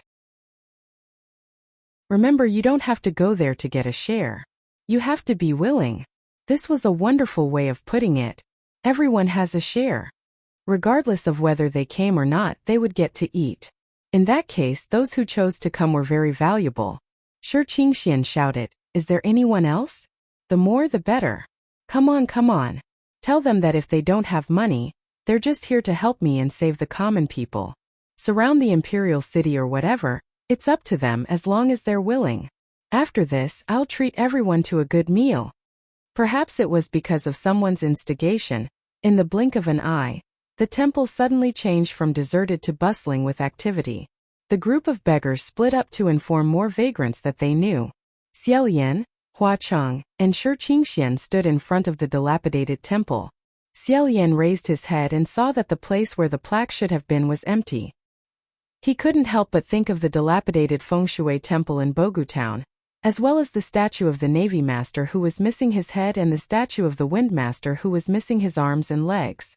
In the end, he couldn't restrain himself anymore. He turned to Shi Qingxian and said uncertainly, "Qingxian?" Shi Qingxian took his hand off his shoulder and said, "What is it?" "Your Highness, I'm sorry, my hands are a little dirty." "Your clothes, haha." Sure enough, his arm left a dirty gray mark on the shoulder of Xiao white Taoist robe. It looked like he wanted to help Xiao pat it off, but he immediately realized that it would only get dirtier the more he patted. He withdrew his hand and awkwardly rubbed the bridge of his nose. Xiao wouldn't care about this. He was only worried about one thing now, and said, "Feng Qingxian, your birth chart." Shi Qingxian was stunned and said, "What happened to my birth chart?" Xiao said, "Could it be that black water changed?" Only then did Shi Qingxian come to a sudden realization and hurriedly said, No. You misunderstood. He didn't do anything." Xiao also felt that black water wouldn't change Shi Qingxuan's birth chart in the end, and said, "Then what happened to your hands and feet?" Shi Qingxian grabbed his hair again and said embarrassedly, "This isn't him either. How do I say this? There's carelessness and there's bad luck. Actually, I did it all myself." Since he didn't explain in detail, Xiao didn't ask anymore. However, inexorably, Shi Qingxuan's current situation was still in accordance with He Xian's prophesied act of venting his anger in the Feng Shui temple. He didn't know what kind of mysterious secret it was. Xiao said, "That day, my mana was suddenly taken away, so I couldn't help you. I'm really sorry." Shi Qingxian waved his hand and said, "It wasn't your fault in the first place. If your Highness didn't tell me what was going on first, I would probably still be in a daze in the end." Xiao said, "What happened after that day?" It turned out that after He Xian broke Shi Wudu's head, Shi Qingxian was in a daze. He couldn't understand anything that He Xian said to him, and only vaguely remembered that He Xian brought him out of Blackwater Island. Later, he threw him into the imperial city. He also didn't know why it was the imperial city, but Shi Qingxian used to always clamor to go to the imperial city to drink, eat tea, and hold banquets, so he was still quite familiar with this place. After being muddle-headed for a while, when he completely woke up, he simply concealed his identity and stationed himself here. Because he already had no mana left, he didn't have any identification marks, and he spent all day in dirty corners that he would never step into in the past. Naturally, the heavenly court couldn't find any traces of him. Shi Qingxian said, in short, it's not his fault. I never saw him again. It was good not to see him again. This matter was really difficult. Such a person, should he kill or not? Moreover, before the navy died, he even viciously disgusted He Xian. Xiaolian really broke out in a cold sweat for Shi Qingxian. Just at this moment the beggars brought people back. They were noisy, and they shouted, "Old Feng, Old Feng! We brought so many people for you, how about it?" Shi Qingxian gave a thumbs up and said, "Well done. Everyone eat drumsticks." "So many people, can you afford it?" Shi Qingxian waved his hand. At that moment, Xiaolian felt that he was about to spend 100,000 merit points. He only heard him say, "This is nothing. Not to mention so many people, even if there were 10 times more people we could still afford it." With great difficulty he came back to his senses. With a rough count he didn't know how he managed to gather more than 200 people. This was beyond Xiaolian's imagination. He said happily, "Great Master Feng. Qingxian, you've really helped me a lot." Shi Qingxian said proudly, "Of course, no matter where I go, 100 people will answer to my call. In the future, I might even be able to form a gang or something and become a gang leader, ha ha ha ha." The beggars behind him all said, "Old Feng is sick again. Isn't that so? He's bragging again." Shi Qingxian said, "What? I'm really not bragging." A few beggars insisted on tearing down his stage and said to Xiaolian, "This friend you don't know, right? When Old Feng first came, he was very muddle-headed. All day long, he bragged to people that he was a deity." Shi Qingxuan's face showed slight embarrassment, and he immediately said, "I don't have time to listen to your nonsense. Save your mouth to eat the drumsticks." When Xiaolian heard this, his smile faded slightly, but his heart was like a piece of rice paper that was twisted into a ball and then slowly stretched out. Master Feng changed, but he didn't change. "That's great," Shi Qingxian said. "Your Royal Highness, what should we do next?" "I found the people, I'll leave them to you." Although the number of people was not enough, it was only temporary. They would first surround the formation and then think of a way. Xiaolian said, "Okay, next, find an empty space that can accommodate this many people." Just now, during their conversation, Huacheng never interrupted. It was unknown what he was thinking, but at this time he said, "That's easy. Big brother, just follow me." Xiaolian nodded. Shi Qingxian limped and jumped while turning his head to call out, "Everyone follow me, don't get lost, huh?" Xiaolian originally wanted to help him, but seeing that no one went to help him, he didn't walk slower than the others, so he understood in his heart. A messy group of beggars noisily squeezed out of the slums and rushed onto the street. They hadn't walked a few steps when they suddenly heard a shout, "Stop! What are you doing? There are so many of you, gathering in the middle of the night to cause trouble." The crowd of beggars was alarmed. "Oh no! It's a patrol!" Xiaolian didn't even turn his head, because Huacheng also didn't turn his head. He said, "Don't mind it." Before his voice fell, the soldier fell down. The crowd of beggars was endlessly surprised and started talking at once. Shi Qingxian said, "Quiet! Don't attract more soldiers." Thus everyone started to boo each other. Huacheng stopped his footsteps and said, "Big brother, let's go on this street." Xiaolian said, "This street? It's indeed the most suitable from the position, but wouldn't it attract too much attention?" This street was very wide and flat. It was the main road of the imperial city, so of course it would attract attention. Everyone said, "Yes, it would be terrible if we were discovered and driven away." However, Huacheng said, "It doesn't matter. Even if they discover us, they won't be able to drive us away." Xiaolian nodded and said, "Everyone, I have to make it clear. What we're about to face next is a very dangerous thing, and it might be dangerous. And once it breaks in, the entire imperial city will fall into danger. So we must ensure that everyone is willing and not disloyal. Is there anyone who feels afraid and wants to withdraw?" "No one," Xiaoyan said, okay. Now, everyone please take one person's hand and form a circle. Someone asked doubtfully, what kind of formation is this? Why does it sound like little dolls holding hands? Shi Qingxian snorted. Stop talking nonsense, just do as I say. Hey old phone, what you said is wrong. You have to know, no one talks as much nonsense as you. Chattering and chattering, everyone obeyed. More than 200 people held hands and formed an extremely large human circle on the broad and open main road of the imperial city. Shi Qingxian said, if we pull those things like this, we won't be able to rush into the imperial city? Xiaoyan said no. Sooner or later they will rush down. Shi Qingxian asked in bewilderment, then what is this formation used for? Chapter 206. Shi Qingxian said, what happens after we fall into the trap? Xiaoyan and Hua Cheng were already standing in the center of the formation. Leave it to us. We will slowly get rid of them in the formation. We won't miss a single one. All we need is time. The most important thing is not to let them spread. And why do I say there will be danger? Because we don't have 500 people right now. It's hard to say if we can trap them or if the things inside will rush out. Someone swallowed his throat. What will happen if they rush out? Xiaoyan said, that's bad. They will be possessed by resentful spirits and be the first to be infected with the plague. If someone lets go and runs away, what will happen? Xiaoyan said, the circle will be broken. Maybe they will also be possessed by resentful spirits. Isn't that the same as being possessed by resentful spirits? Those who were smarter understood what he was saying. It's not the same. The former is 100% certain that they will be possessed by resentful spirits. The latter is maybe, which means that if they let go and run away, they will still have a chance to survive. Xiaoyan said, exactly. Is there anyone else who wants to leave now? After the official start he could not back out. But before the start there is no problem who leaves first. I also hope that everyone won't say anything to the people who leave. After all, it is indeed a very dangerous thing. These things must be told to them. Otherwise, they wouldn't be able to choose people with true courage and determination. In a flash, dozens of people came out one after another. They lowered their heads and hurriedly left. The circle shrank a little.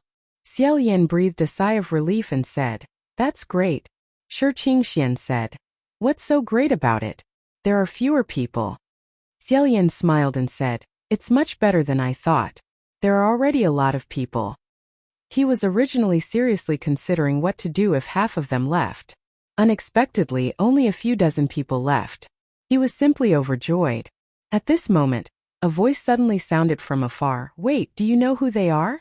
Don't trust them easily. Be careful of being harmed by others. Xiaoyan turned around and saw that it was Heaven's Eye-Opener and the others. Shi Qingxian immediately shouted, then who are you people? If you don't want to help, go to the side and don't cause trouble. I guarantee that they won't harm anyone. Of course, the mages did not care about a beggar with unkempt hair and a dirty face. Who are you? How much are your words worth? When Shi Qingxian heard this question, he was furious. He pointed at his nose and said, what? You're talking about money in front of me? I think you guys don't know the immensity of heaven and earth. Perhaps you guys have even knelt before me, cough cough. At this point, he coughed twice and retracted his hand. The mages thought that he could no longer boast and retreated on his own. They did not care anymore and advised, you don't even know what they want to do. Be careful that you don't lose your life over a few mouthfuls of food. Xiaoyan was about to explain that the beggars were helping out of loyalty, and not because of a few mouthfuls of rice when Hua Cheng leisurely said, no, they're not doing it for a few mouthfuls of rice, they're doing it to save the common people. Xiaoyan found it a bit strange. Why would Hua Cheng say that? However, the person on the other side sneered.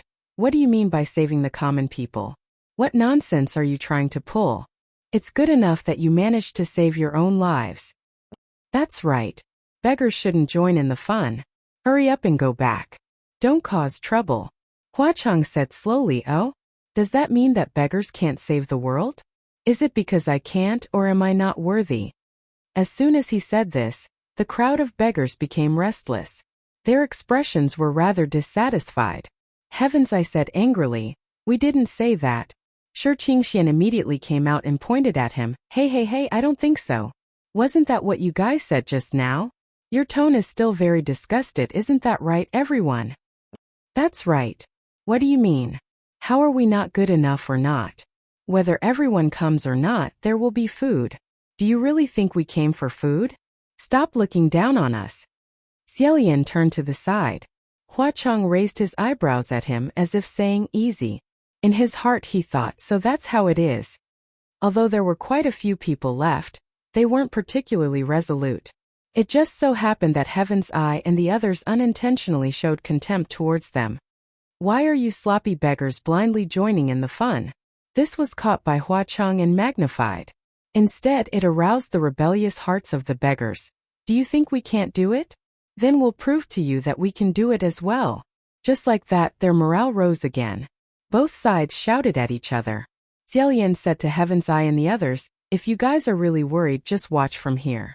If we do anything harmful, there's no harm in stopping us immediately. Hua Cheng added with a smile, however, it's best not to get in the way. The mages followed Xiaolian and Hua Cheng all the way. At this moment they really couldn't hold it in anymore, and finally mustered the courage to jump out. In the end, not long after, they were scared back by Hua Cheng's terrifying fake smile. Hua Cheng turned his head and said, brother, look at the sky. Xiaolian and he raised their heads at the same time. The black shadows in front of the full moon became clearer. Faintly they seemed to be getting closer. While they were looking for people, the night had passed for an unknown amount of time. Those things were about to come down. Xiaolian's heart tightened. Oh no, there's no time to find more people. However, he did not show it and immediately said, everyone stand properly. Hold on tight. Shi Qingxian had long stood up straight and said, Your Highness, Old Xia, we only have so many people. Will it break in an instant? After all, they were in the human world.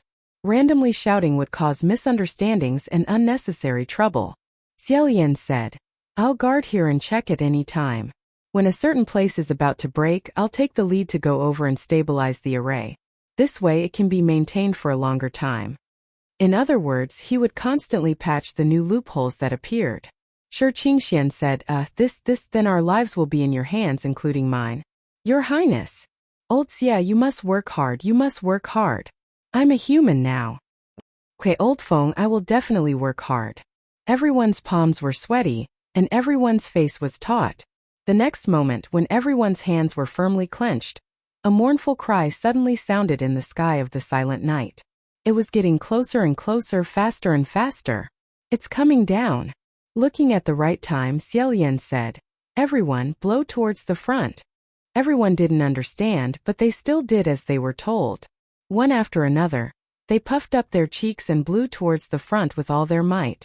In the winter night, a large group of people blew out a circle of hot white air. Although it couldn't spread far, the hot air mixed with yang energy was already very confusing. Coupled with the camouflage technique that Hua Cheng had secretly used, they couldn't clearly see what was going on underneath. Those resentful spirits that were originally about to scatter in all directions felt that the heat and people in a certain place were extremely heavy. Moreover, it was constantly fluctuating and extremely active. Naturally, they thought that that was the range to attack.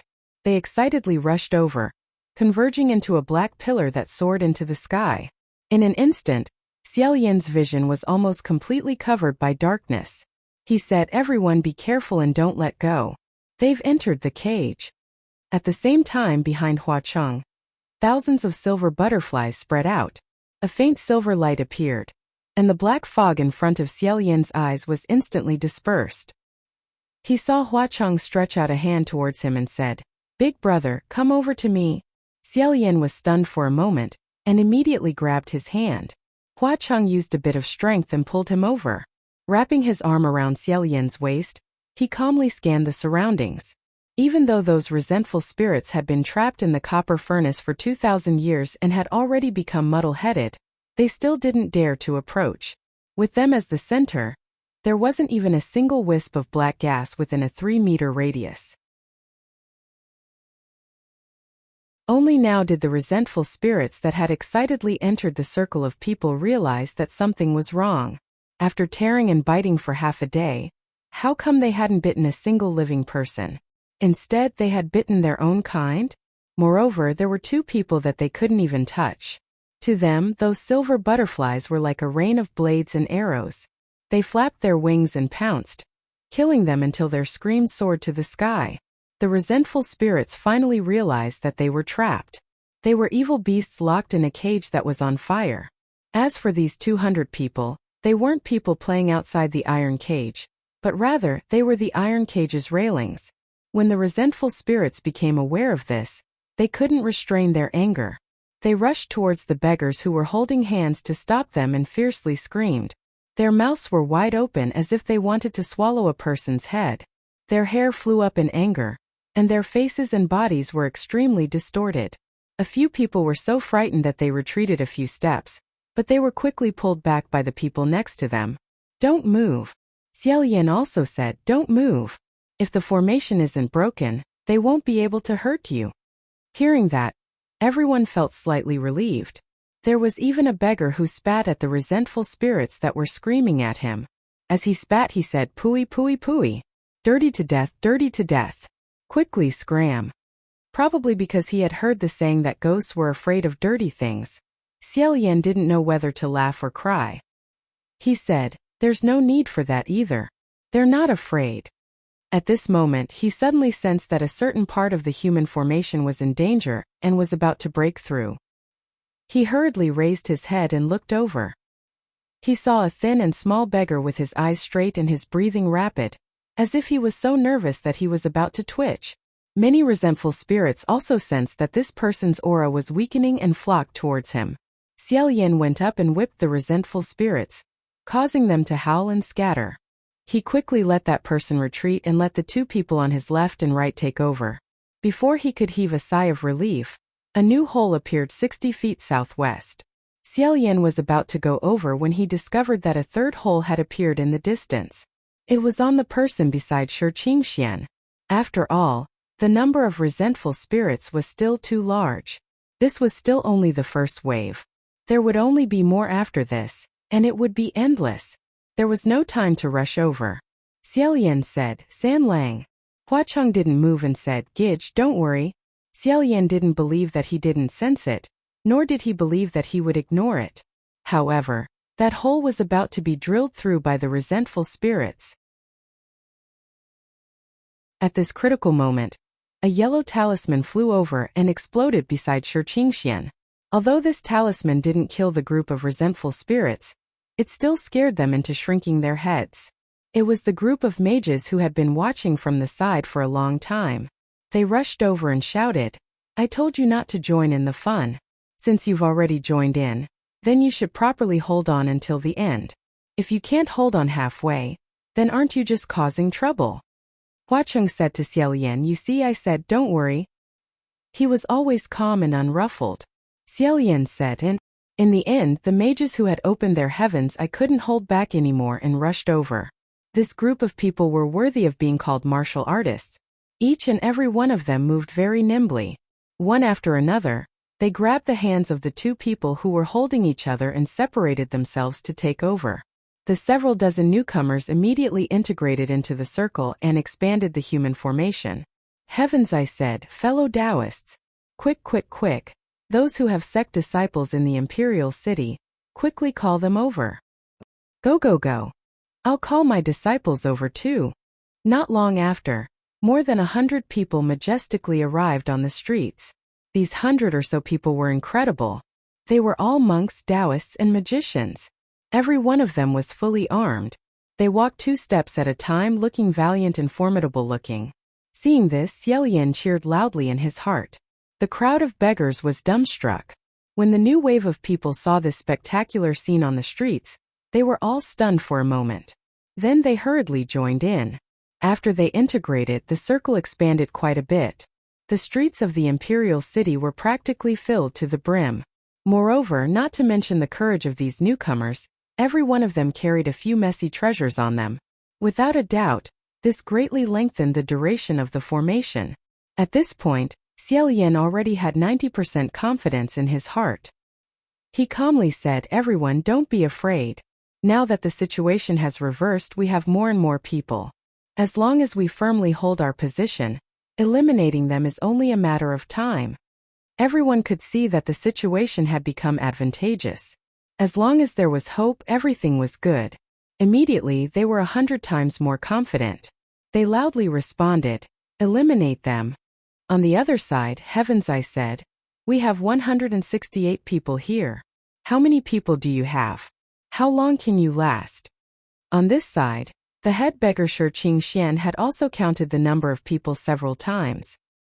He loudly said, "We still have 148 people left in the formation." Xiaolian said, "That adds up to 316 people. As long as we find more." However, Huacheng said, "That's not right." Xiaolian turned around and asked, "What's not right?"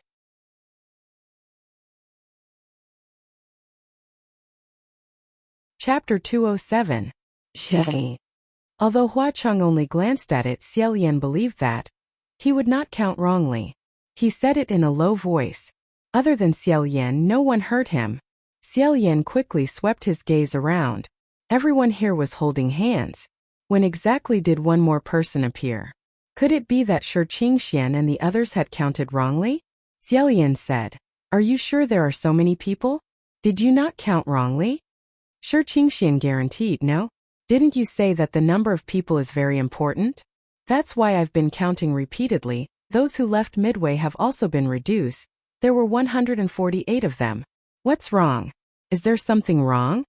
It was temporarily inconvenient to say it. Rashly exposing it would only cause useless panic, and they couldn't let the people present identify each other who they didn't know. After all, there were too many people and they didn't know all of them. Thus, Xiaolian said, "No, I'm just confirming." It was even more impossible for the warlocks to count wrongly. They had all reported the number of people they had pulled over and added them up. How could each of them not know how many people their own sect had sent? Xiaolian whispered, "When did the extra person sneak in? What does he want to do?" Huacheng said, "Either he sneaked in from the beginning, or he sneaked in with this group of warlocks. Moreover, he must be human. At least he must not be a ghost. Those who formed this circle must all be living people, otherwise, it would be impossible to trap these resentful spirits. Moreover, this person did not seem to want to be exposed for the time being. Because if he had already sneaked into this circle, as long as he suddenly let go, a loophole appeared, and the human array was bound to be wiped out. However, the circle was still stable now, which meant that he had been playing the role of iron fence. Then they couldn't act rashly. If that person realized that his existence had been discovered, no one knew if he would turn around and run away.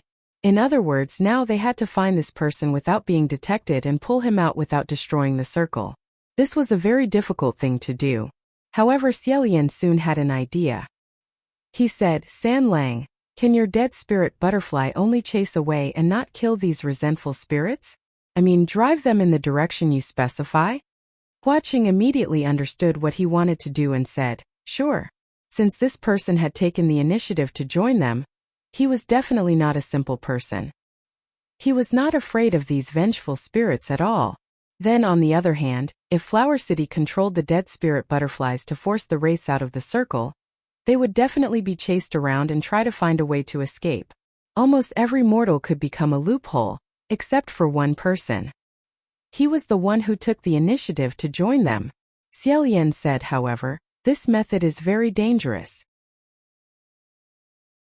Perhaps if we're not careful, we'll scare the others into letting go. That would be like lifting a rock to smash our own feet." Huacheng said, "Don't worry. Before that, I will kill the vengeful spirit first." After the two of them discussed, Xiaolian suddenly raised his voice, "Everyone be careful. The wraith had suddenly become stronger. Hold on tight, don't be afraid." Heaven's Eye opened and said, "What? How did he suddenly become so strong?" Flower City remained motionless, while the dead spirit butterflies chased after the vengeful spirits within the circle. Others couldn't see clearly, but the sorcerers and sorcerers could see some clues. Heaven's Eye said angrily, "City of Flowers, Master, what are you trying to do?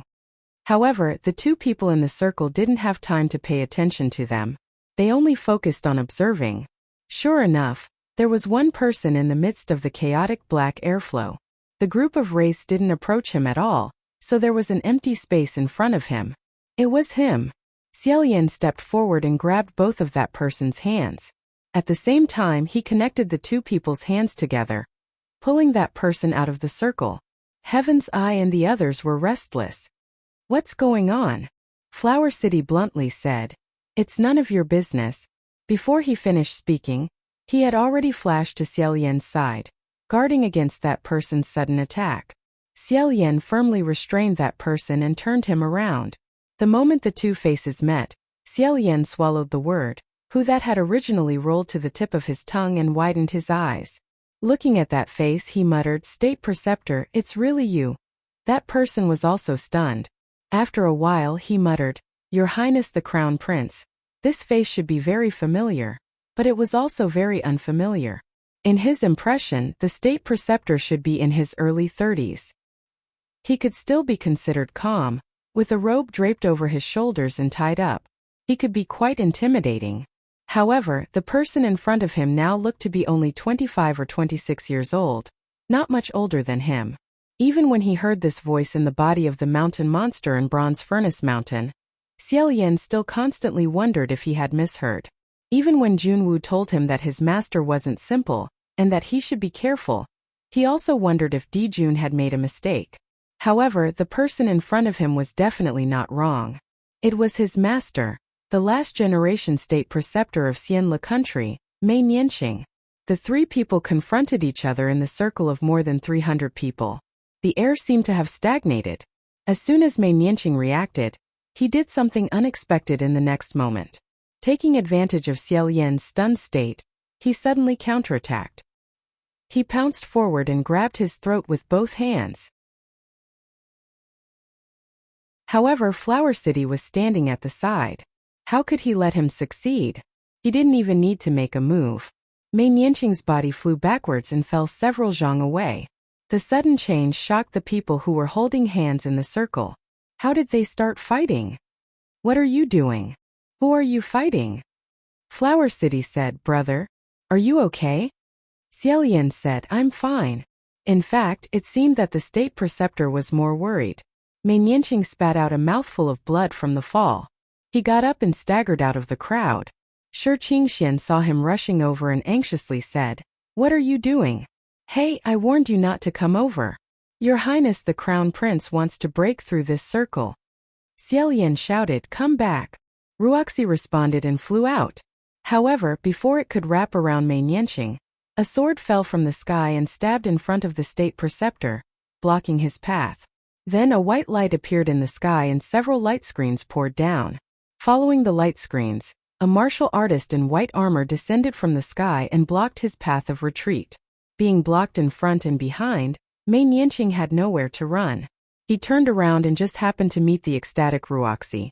With a few swishes, he was tied up and tied to the ground. Xiaolian stepped forward and said, Dijun? Why did you come personally? Junwu stood up and said with a solemn expression, Bronze Furnace Mountain has been stabilized for the time being. I came here to take a look at the situation. Xiaolian said, How did you stabilize it? Junwu said, I set up a new boundary and temporarily trapped the 3 mountain monsters and other non-human things. Xiaolian was most concerned about the mountain monsters and other unimportant little demons. He said, Then what about Bai Wuxiang? Junwu slowly shook his head. I didn't find him in Bronze Furnace Mountain. I'm afraid he has already escaped to another place. Xiaolian looked around. A blinding light screen surrounded them, separating them from the 300 people outside who were holding hands. Right now, the people outside the light screen couldn't see what was going on inside the light screen. He looked at the ground again. The state preceptor had turned over and saw Junwu. He probably remembered the fierce battle before, and his expression was shocked and angry. However, he sensibly didn't dare to say anything. Junwu also slightly lowered his head and looked at him condescendingly. He slowly said, State Preceptor Xianlu, long time no see. Hua Cheng leisurely walked up and glanced at him. He said, "This state preceptor looks like he doesn't have the strength to truss a chicken. How did he escape at that time?" Junwoo said, "He didn't escape by himself. At that time he had 3 helpers by his side. They were the other 3 state preceptors of Xianlu." Hearing this, Xiaoyan couldn't help but ask, "State preceptor, you? Who are you?" Mei Nianqing looked at Junwoo with a gloomy expression. He clenched his fists, and the veins on the back of his hands bulged. It was unknown whether he hated him for disrupting his plan, or hated him for exposing him in front of Xiaoyan. After a while he whispered, "Haven't you already guessed it, Crown Prince? One of the 4 heavenly guardians of Wuyong." Xiaoyan said, "Then what about Wuyong? Is he by Wuxiang?" Hearing this, Junwoo was startled. He said, "Xianlu, who is Wuyong?" Only then did Xiaoyan remember that he hadn't had time to tell Junwoo about Wuyong country. Finally catching the state preceptor, Xiaoyan had a lot of things to explain and a lot of questions to ask. It wasn't convenient to deal with them here. He said, "Dijun, let's go back to the heavenly court first." Junwoo said, "That's fine." After a moment of silence, he said, "However, most of the resentful spirits in Bronze Furnace Mountain have been sent to the Imperial City. It can't be suppressed in a short time. Even if it was me, it would take 7 days and 7 nights to completely purify them." Then could it be that he had to wait 7 days before he could interrogate the state preceptor? Then it would be too late. Right now, Bai Wuxiang's whereabouts were still unknown. Xiaoyan was thinking about what to do when he heard Huacheng say, "Leave this to me. Just go up." Xiaoyan turned to look at him. Huacheng had already expected what he was thinking and said, "You don't need to say anything else. I'll wait for you here. If brother really wants to thank me, just come down and find me earlier." Junwoo said, "Is this okay?" Xiaoyan smiled and said, "And it's okay." At this time a figure suddenly flashed on the light screen. A person rushed in from outside, limping and jumping, shouting, "Crown Prince! Crown Prince, what are you doing in there? Are you okay?" It was Shi Qingxian. It turned out that when Junwoo came down, he casually pulled a light screen to prevent others from seeing. The people outside didn't know what was going on and were scared half to death. Shi Qingxian volunteered to rush in to see what was going on. If it was someone else, they might have been stopped, but he had been a heavenly official before. The light screen recognized him and actually let him in. As soon as he entered, he was stunned. Jun, why did you personally come down?" When Junwoo saw him, he smiled faintly and said, "Master Fengshi, I trust you have been well since we last met." Shi Qingxian was a little embarrassed. After all, it was impossible for him not to know that once the news of Shi Wudu changing his younger brother's fate and sending him to heaven spread, it would definitely cause a storm. At this time, when he saw his former superior, other than feeling ashamed and guilty, he really didn't dare to think of anything else. However, Junwoo didn't say anything to him. He was still very polite and gave him enough face. Xiaoyan put Wuxia away and Mei Nianqing slowly stood up. After Shi Qingxian was done with his embarrassment, he asked doubtfully, "Who is this? What's the situation now?" Mei Nianqing glanced at him and suddenly said, "You are Shi Qingxian, right?" Shi Qingxian was stunned. "Who are you? How do you know my name?" The most important thing was, how could he recognize him when he looked like this? Mei Nianqing humphed. "Your name isn't good." Shi Qingxian was baffled. "Huh." Mei Nianqing didn't say anything else and consciously followed Junwoo. He looked quite honest, probably because he knew that he didn't have any helpers by his side right now. Even if he wasn't tied up, he wouldn't be able to escape from Junwoo's hands. Junwoo said, "Xianlu, I'll take him up first. You come back later?" Xiaoyan said yes. Junwoo nodded at him. After the two left, Xiaoyan turned to Huacheng. Before he could say anything, Huacheng said, "Brother, don't worry. I'm just guarding this circle and making sure they don't cause any trouble. It's not a big deal." Shi Qingxian also said, "Your Highness, do you want to go up first?" Go, I'll also be watching. Don't worry." Xiaoyan nodded. "You've worked hard." If it was in the past, Huacheng would most likely reply with words like, "It's nothing."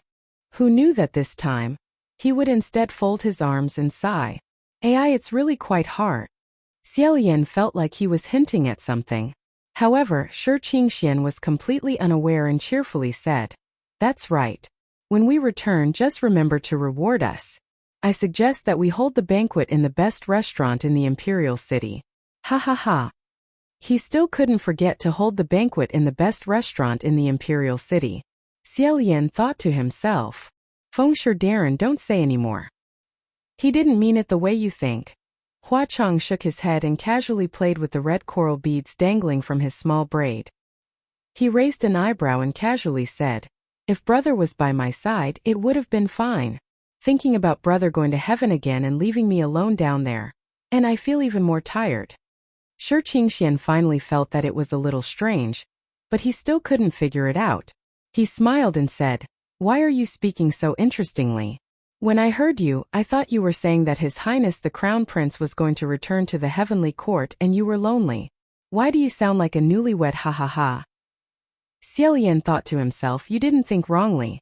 Isn't that what he meant?" Shi Qingxian awkwardly laughed for a long time. Xiao Yan couldn't bear it anymore and lightly coughed. "Feng Shi Darren, you go out first. Go out for a while, okay?" Shi Qingxian. "Why?" Xiao Yan couldn't explain and said, You go out first. We're just saying goodbye."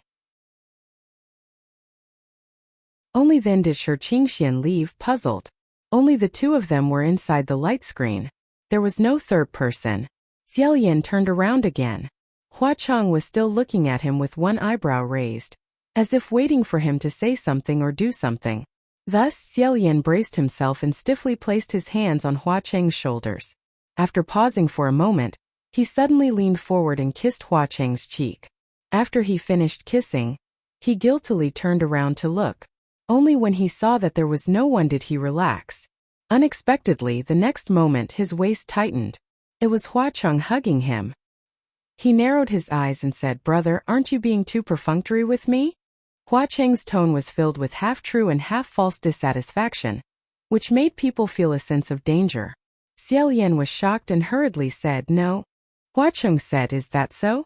You weren't like this when you asked me to lend you my spiritual power. Could it be that if I don't lend you my spiritual power, I can only get such a goodbye?" Thinking about it this way, Xiao Yan felt that it was quite insincere. After a while, he quietly said, "I'm sorry. I didn't mean it that way." However, after apologizing, the more he thought about it, the more he felt that it was true. Alarm bells rang in his heart, and he was afraid that Hua Chang would really misunderstand. Without waiting for Hua Chang to respond, he jumped up, hugged Hua Chang's neck, and fiercely rubbed against him. This time he had firmly kissed the part of Hua Chang that he wanted. Unexpectedly, Shi Qingxuan's voice suddenly sounded, "Your Highness, no matter how I think about it, it's strange. You don't have to let me go even if you want to say goodbye. Your Highness, leaving so soon?"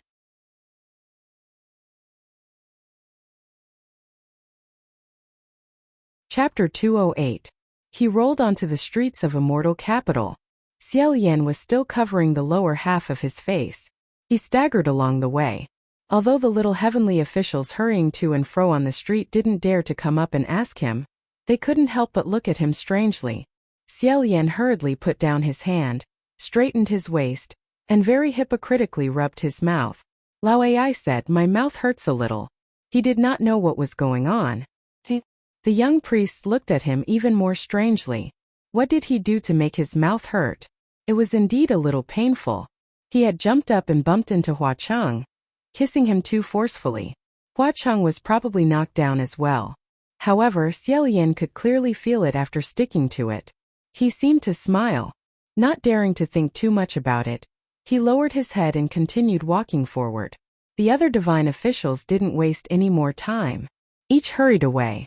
Perhaps it was because the copper cauldron had created too much of a ruckus, but the atmosphere in the entire immortal capital was solemn and uneasy. In the divine martial palace, many priests had already gathered there. Although the resentful spirits in the copper cauldron had spread to 7 or 8 places in the world, most of them had been sent to the most densely populated imperial city. Xiao Yan and Hua Chang took on the leading role. It was because he had chosen the weakest ones that he had been tossing and turning until now. The others had only dealt with a few hundred of them. It had been settled long ago. Pei Ming, Feng Xian, and the others had already returned to the immortal capital. The moment Xiao Yan stepped into the hall, he raised his head and came face to face with someone. It was Lang Qianqiu, whom he had not seen for a long time. Lang Qianqiu's face darkened. He was startled when he saw him, and immediately turned his head away. Everyone lowered their heads and remained silent. Junwu was sitting on the highest seat, and when he saw Xiao Yan arrive, he stood up slightly. Just as he was about to speak, Lang Qianqiu stood up and said, "Emperor, I heard you've already captured Qinggui Qirong." Junwu looked at him and said, "Correct. However, green ghost Qirong, female ghost Xianji, and the others weren't personally captured by me. They were all handed over by the ghost city's guiding jade." Only now did Xiao Yan realize that the guiding jade was also here. It couldn't be helped. He really didn't have any sense of existence. Speaking of which, this was Yinyu's first time entering the Divine Martial Hall. In addition to the superior clergy, only those who are permitted by Junwu are allowed to step into this hall.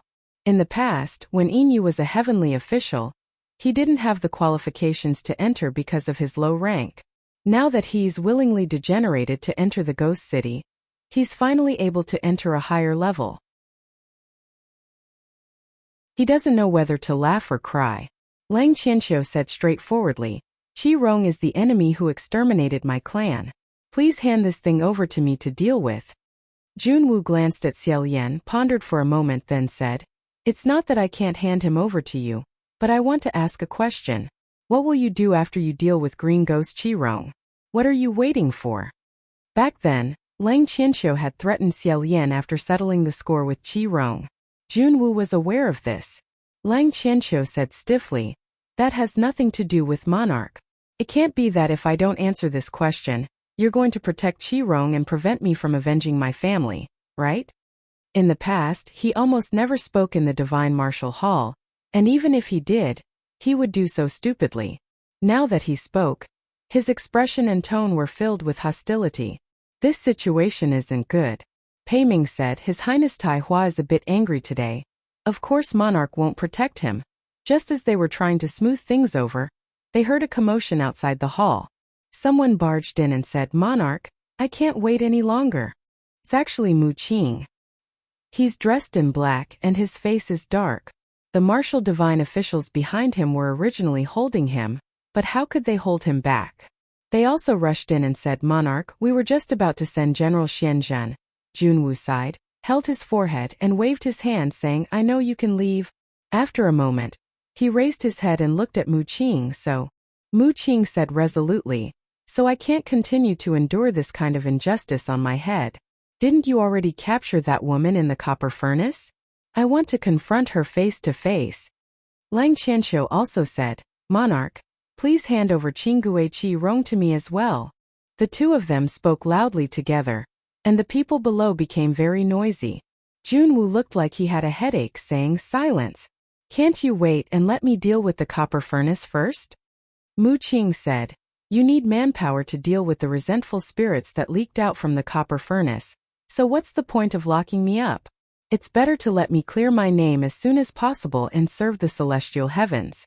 As long as Monarch brings her here for me to confront, the truth will come to light. These words are reasonable. If I don't let him have his way, he'll probably not forgive me." Junwu could only say, "Bring the female ghost, Jianlan." Not long after, Jianlan was also brought up. She was carrying a bundle that looked like swaddling clothes. The bundle was emitting a dense black aura, and a deathly white thing that looked like a hand, but not like a hand, and like a bone, but not like a bone, was revealed from within. It bared its fangs and claws, and she stuffed it back into the bundle. Probably out of respect for Feng Xian, the escorting divine officials didn't grab her. Feng Xian's Adam's apple moved slightly, and their gazes met for a moment. Jianlan was the first to move away, and Feng Xian's gaze fell on the swaddling clothes in her arms, and his expression became even more complicated. Mu Qing, on the other hand, seemed to have lost his patience.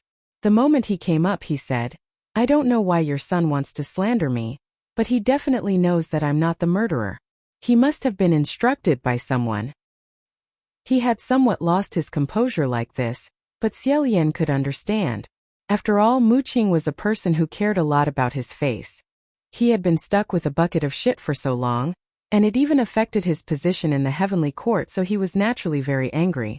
Junwu said, "In your opinion, who was the one who instructed him?" Mu Qing didn't say anything, but his gaze shifted to the side. Everyone could see that he was looking at Jianlan.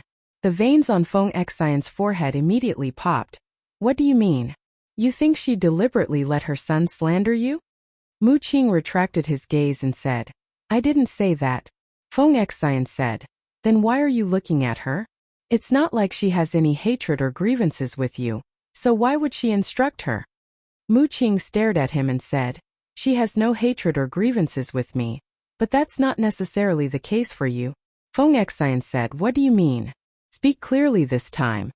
Mu Qing glanced at Xiaolian and said, "You met Miss Jianlan during the time when His Highness the Crown Prince was demoted, right?" All the heavenly officials followed his lead and looked towards Xiaolian. Xiaolian. Why did he have to be involved again? Feng Xian also glanced at him and said angrily in a low voice, "What does this have to do with that?" Mu Qing simply threw caution to the wind and completely tore everything apart, saying, "Of course it's related. At that time, because you were at His Highness the Crown Prince's side and were in dire straits, you hated me to the bone when I ascended the celestial heavens once again. You also loved to use me as an example to dig up old debts and criticize me. Since she was the person who slept by your side, how could she not be influenced and hate me? Who knows, she might even hate His Highness the Crown Prince because in the end, you didn't take her away and chose to go back to continue being loyal and dejected. This was basically abandoning." Feng Xian couldn't bear it anymore and roared, "Stop bullshitting." He threw a punch and Mu Qing retaliated with a backhand. Jianlan stepped forward to block, but the fetus spirit cackled strangely like an old crow cawing. It was extremely terrifying. Pei Ming and Yin Yu pulled back Feng Xian and Mu Qing respectively. Quan Yizhen watched from the side as if he was considering who would win if they fought. In short, the atmosphere in the hall was foul.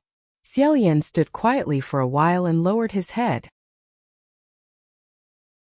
After a while, he sighed and reminded Monarch, "The most important thing now is to find Bai Wuxiang and deal with the human face plague. The person we found just now is the most important clue." Junwu also couldn't bear to watch any longer. He waved his hand and said, "Bring the female ghost Jianlan and the fetus spirit down. Bring Xianlu State Preceptor up." Mu Qing shouted, "No need. I want." "What?" Feng Xian was also stunned. "Bring who?" The two of them looked towards the entrance of the hall. Wasn't the person being brought over by the group of martial officials the Xianlu State Preceptor that the two of them were very familiar with, Mei Nianqing? Feng Xian and Mu Qing were stunned. Feng Xian said, "State Preceptor? It really is State Preceptor?" Mu Qing didn't call him that, but he was also bewildered. No wonder. To be honest, even now, Xiaolian still felt that this person was unrealistic. He couldn't connect this person with the State Preceptor, who asked him about the two people in a cup of water. Mei Nianqing slowly walked forward and brushed past Xiaolian. Junwu sat at the top of the hall and said, "Xianlu, when we were down there, you seemed to have something to say." Xiaolian slightly bowed and said, "Yes." Thus, he picked out the important parts of his experience in Bronze Cauldron Mountain and Wuyong country. The more everyone listened, the bigger their eyes became. Not to mention Feng Xian and Mu Qing. After listening, Junwu slowly said, "I have never heard of the name Wuyong country." The other martial officials also echoed, "I have never heard of it either." After all, it was 2,000 years ago. They must have purposely erased the traces. Mei Nianqing didn't say a word. Xiaolian said, "State Preceptor, Prince Wuyong is Bai Wuxiang, right?" Mei Nianqing said, "Yes." As expected. Pei Ming pondered and said, "Who left those murals? And who destroyed the last one?" Xiaolian said, "I don't know who left it, but I think it should be Bai Wuxiang or his subordinates who destroyed it. After all, he didn't want others to know his identity." He turned to Mei Nianqing and said, "And you are Prince Wuyong's subordinate? In other words, you are Bai Wuxiang's subordinate?" Mei Nianqing didn't say anything. Xiaolian had an impulse to ask him, when Xianlu destroyed the country, did the State Preceptor know that the thing was Bai Wuxiang? Or could it be that they had colluded and the State Preceptor was their helper? But in the end, he still asked another question. Where is Bai Wuxiang now? Xiaolian said. Why did Bai Wuxiang destroy Xianlu? Xiaolian said. Why did you want to kill me? Mei Nianqing finally spoke. He said, Your Highness, I didn't want to kill you. Xiaolian said. Then why did you want to take my throat down there? Mei Nianqing asked back. Would you die if I grabbed your neck? Would the one beside you let me succeed? Indeed he wouldn't. But that didn't mean Mei Nianqing didn't have killing intent.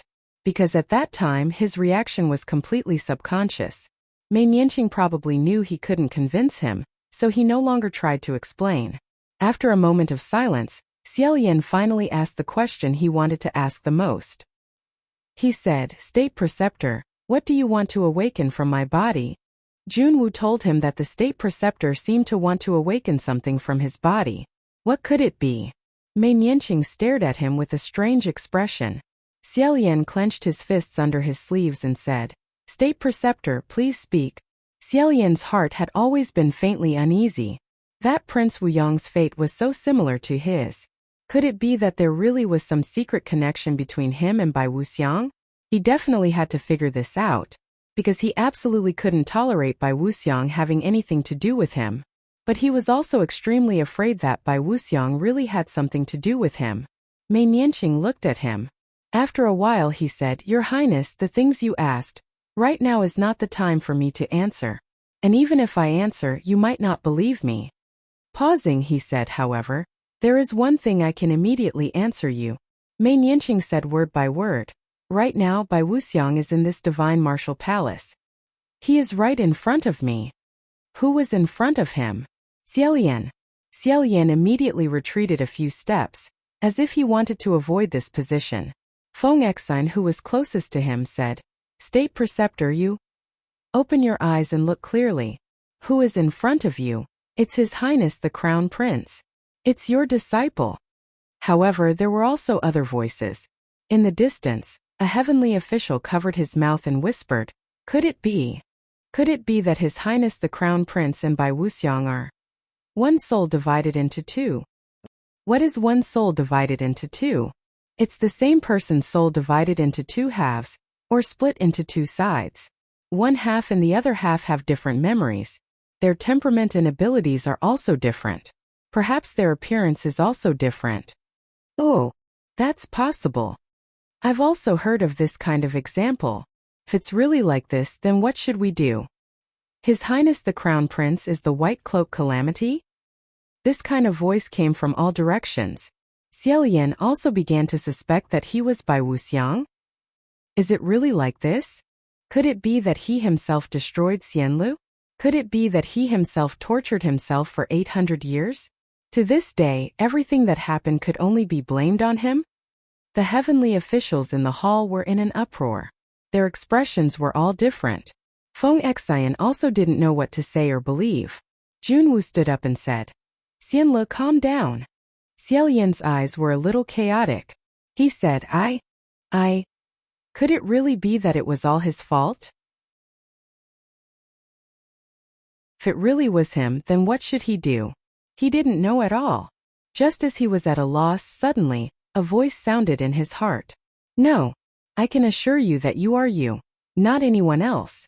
Believe me. Sanlang. Hua Cheng said that it wasn't him. It definitely wasn't his fault. Thinking of this, Xiaolian's mind instantly became clear and he stood firm. Junwu had already gotten down from his throne and came to his side.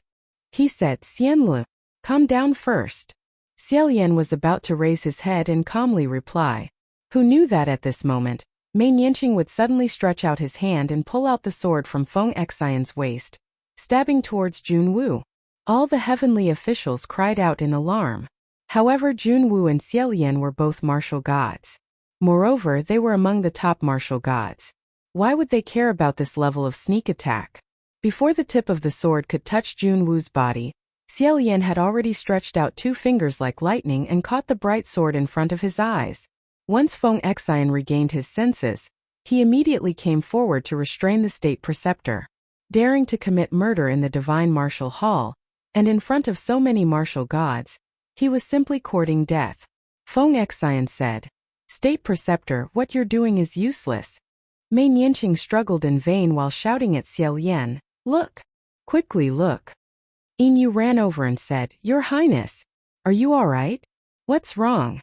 Mu Qing vigilantly said, What are you looking at? What does he mean? What does he want? Amidst the chaos, Xiao Yan didn't move for a long time. It wasn't because of anything else but because he saw something in that snow-white sword. A face. A calm and handsome young man's face. And on this face there were 3 other faces. Those 3 slightly smaller faces squeezed onto this person's face, destroying his originally handsome appearance into a sinister and terrifying one. Even his facial features were slightly distorted. Half of the face looked like it was crying while the other half looked like it was smiling. Xiao Yan should be familiar with this face. But at this moment, under the mirror-like sword, it was so unfamiliar and frightening. It shocked Xiao Yan so much that he broke out in a cold sweat. Only now did he suddenly remember that the sword Feng Xian carried on his body was the red mirror, the mirror where evil poisons appeared. When a demon entered the mirror, there was nowhere to hide. From this corner, the red mirror didn't reflect his face, but rather the face of the person standing behind him. Furthermore, there was a pair of gloomy eyes on that face that were closely watching him. Xiao Yan's pupils slowly contracted. His movements seemed to slow down by several beats. He slightly opened his mouth, but before he could make a sound, his wrist suddenly stiffened.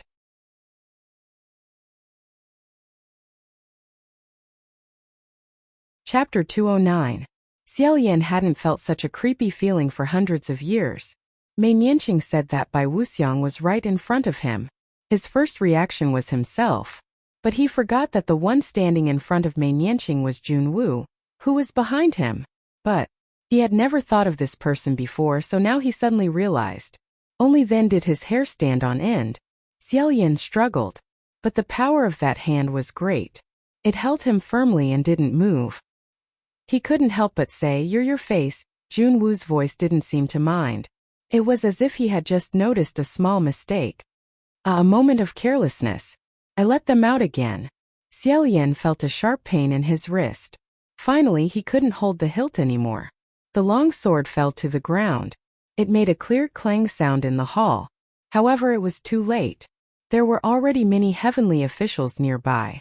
Just like him, they saw the terrifying face reflected in the red mirror. In the hall, dead silence.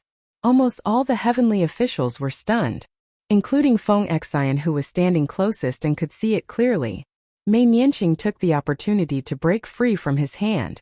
He grabbed the red mirror and raised it in front of Jun Wu. He said, Look clearly. The person standing here, look at his face. The martial gods were the first to react. Pei Ming drew his sword and shouted, Who are you? The heavenly official standing in the distance didn't understand and asked, What's wrong? General Pei is asking who? Why are you pointing your sword at the emperor? Mei Nianqing stared at Jun Wu and said word by word. He is Bai Wuxiang. Mu Qing was stunned. How can he be Bai Wuxiang? Bai Wuxiang is pretending to be the emperor. Then where is the real emperor? Xiao Yan was also wondering if he had been replaced. But when did it start? Why didn't he notice anything? The Shenwu Great Emperor was not a low-key and elusive Earth Master. In any case, it was impossible for him to be impersonated. And no one in the entire heavenly court noticed it. Mei Nianqing was about to speak when Jun Wu raised his other hand and sighed. You disappointed me again. Mei Nianqing's expression changed greatly, as if someone had suddenly grabbed his throat. Lang Qianqiu raised his heavy sword, and with a hoo-hoo sound, he slashed at Lang Qianqiu. Jun Wu turned his head to glance at him, and Lang Qianqiu was sent flying. In the next moment, Pei Ming, Lang Qianqiu, Feng Xian, Mu Qing, Quan Yizhen, and almost all the martial gods in the divine martial hall surrounded him. However, after the period it took an incense stick to burn, Jun Wu was still holding Xiao Yan's wrist, but the martial gods who had surrounded Xiao Yan fell to the ground. In the main hall, there were martial gods lying on the ground in disorder. All of them had lost their battle prowess. Only Jun Wu and Xiao Yan were still standing. Mu Qing spat out a mouthful of blood and angrily shouted at Xiao Yan, Move! What are you standing there for? Waiting for death. He didn't know that it wasn't that Xiaolian didn't want to move. It was that he couldn't move at all. Junwoo was only holding on to him with a single hand, but it made him feel that even if he slightly bent his finger, Junwoo would be able to sense it and immediately break it, not to mention counterattack. No matter how one looked at it, it was best not to act rashly. This was the number one martial god of the three realms. The outermost heavenly officials scattered in a panic, and after a long time, they finally thought of escaping. Their faces were pale as they rushed out of the divine martial hall, but just as they rushed to the door, the gorgeous 12 heavy doors suddenly closed on their own. They knocked on the doors in vain. The nearly 100 heavenly officials in the hall either couldn't leave or couldn't stand up. The world was truly in chaos. Meanwhile, Mei Nianqing's body was pulled forward by an invisible force. Junwoo grabbed his collar and smiled. Did you think that just because you changed your mind at the last minute and said it in front of so many people I wouldn't be able to do anything? Did you think that just because they found out and joined forces they would be able to threaten me? I can annihilate them all with a single hand. It seemed that Junwoo hadn't brought Mei Nianqing here purely to let Xiaolian and Huacheng say their goodbyes. Halfway through, he had told or threatened Mei Nianqing a few things. That was why he felt at ease interrogating him in the divine martial hall. But who knew that at the last moment, Mei Nianqing would go back on his words. He grabbed Junwoo's sleeve with both hands and shouted at Xiaolian. Your Highness, quickly leave. He's crazy. Xiaolian said. State Preceptor. The next moment, Mei Nianqing couldn't speak anymore. It was as if something was strangling his neck. However, he always wore clothes that covered his neck, so Xiaolian couldn't see what was happening to his throat. Junwoo sighed, Fool, you're just pushing them into a pit of fire. Originally, it didn't matter to them. But now, everyone here can forget about leaving this immortal capital alive. Desperate, Xiaolian immediately communicated with his spirit, San Lang. He had never taken the initiative to call out Huacheng's spirit communication password. However, at this extremely critical moment, he couldn't care less about his embarrassment. He silently chanted several times in his heart. However, there was only dead silence on the other side. There was no response. This feeling of being completely cut off was exactly the same as when he was at Mount Bronze Cauldron. Junwoo saw through his thoughts with a glance and said, There's no need to try anymore. If I don't allow it, you won't be able to pass. The immortal capital was originally based on Junwoo's magic power. This was his territory and he was the most powerful. Naturally, he could do whatever he wanted. In other words, the entire upper heavens, the entire immortal capital, had been completely cut off from the rest of the world. It was absolutely true that the heavens wouldn't respond and the earth wouldn't respond. Suddenly, the divine martial hall's doors opened. The heavenly officials' spirits rose and they were overjoyed. However, when they saw the entrance of the hall, they were stunned. They saw a tall man in black standing outside the hall. He had an eerie aura and came with ill intentions, blocking everyone's path. It was the embroidered celestial Lingwen.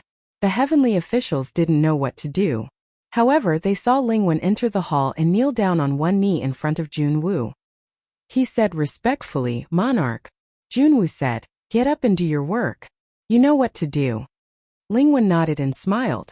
Of course I do. Mu Qing supported himself against the wall and tried to stand up. Upon seeing this, he was bewildered. Isn't Lingwen still hiding in Mount Bronze Cauldron? Junwoo said, That's right. However, I feel that Lingwen is very useful. He's more useful than most heavenly officials.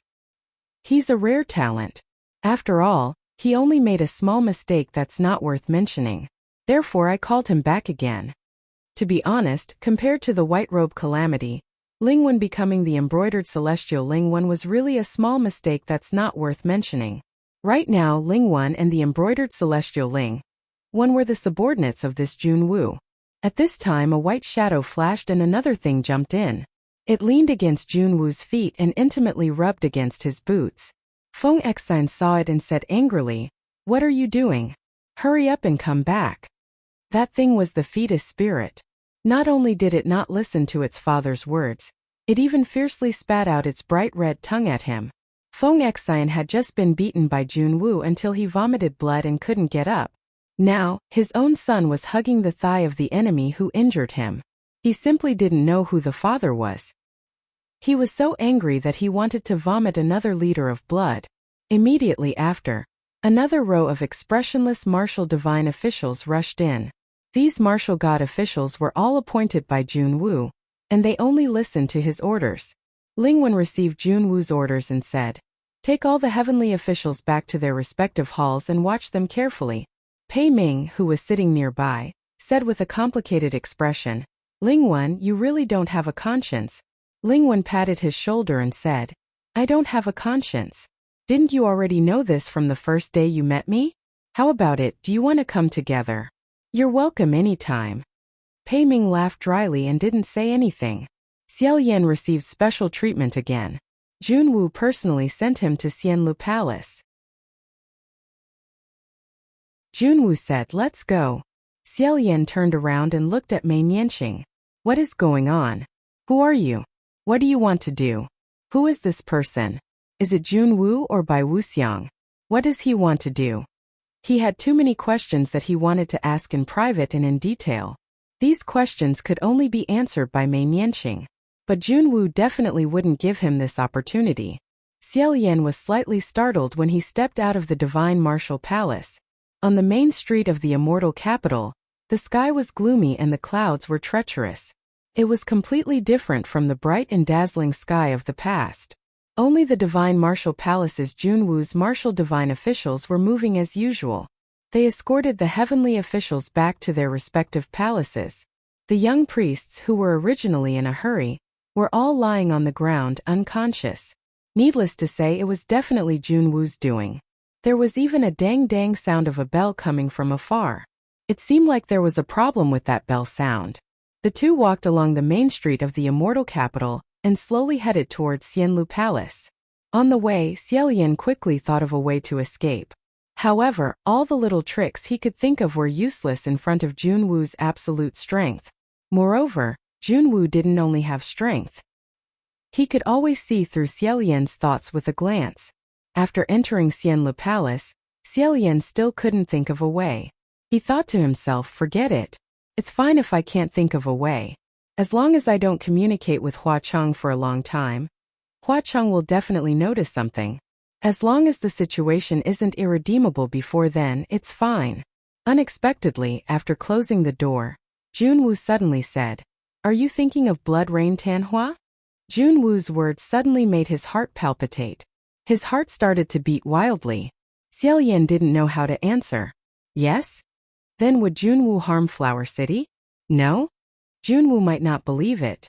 Seeing that he didn't answer, Junwu smiled and said, "Don't worry. I know that you must be thinking of him. You really want to communicate with him, right?" The tone he used when talking to Xiaoyan was still the same as before. Gentle, tolerant, steady, reliable. There was no change. But the more it was like this, the more confused and frightened Xiaoyan became. Then he heard Junwu say, "If you really want to, then you can communicate with him and talk to him."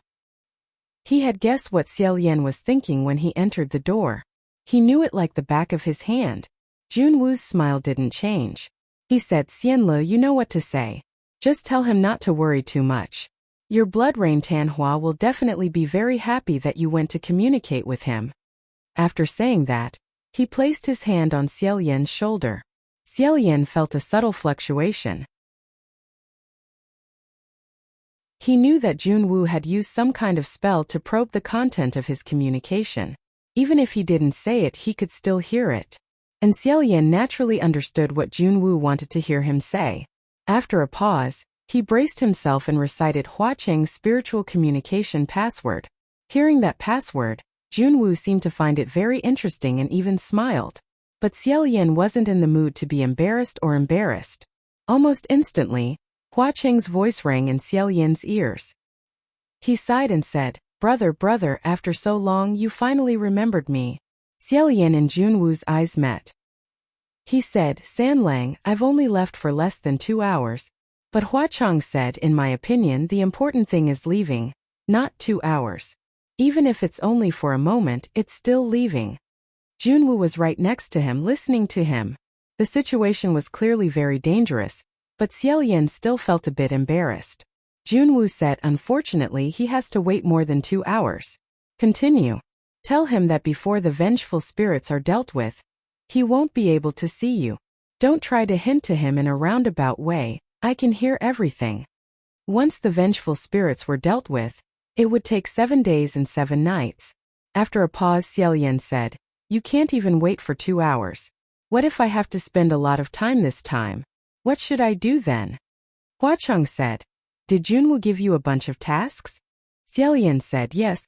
Huacheng said, Let me help you. Junwu said, Tell him that after you finish this task, I'll give you 3 years of leisure. Xiaolian said, No need. Sanlang, you've already helped me a lot by helping me guard that array. Let me do the rest. Dijun already said that after I finish this pile of tasks, I can have 3 years of leisure. I don't need to do anything else. Huacheng said, Only 3 years? Xiaolian said, Is 3 years not long? It's already a small sweetener. All right. However.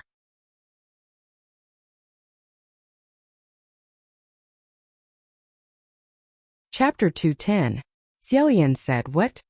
What reward? Huacheng asked, What do you think? Xiaolian could imagine it, how he raised one of his eyebrows and raised the corner of his mouth when he asked this. How could he say anything? Huacheng continued, Speaking of which, brother still owes me quite a bit of mana. Did I remember correctly? Xiaolian said cautiously, No. Huacheng said, Then has brother thought of how to return it? Xiaolian said also no. Huacheng seemed to smile and said, Since you didn't think of it, why don't I decide? After this matter is settled, if you get a fake one, brother can slowly return it to me. How about that? Xiaolian received his attack while looking at Junwu with a guilty conscience, randomly saying, Yes, yes, yes. Step by step, he led him to this point and got the answer he wanted. Huacheng was finally satisfied and let him go for now. So? It's rare for brother to find me to communicate with you. What is it for? Junwu stared at Xiaolian.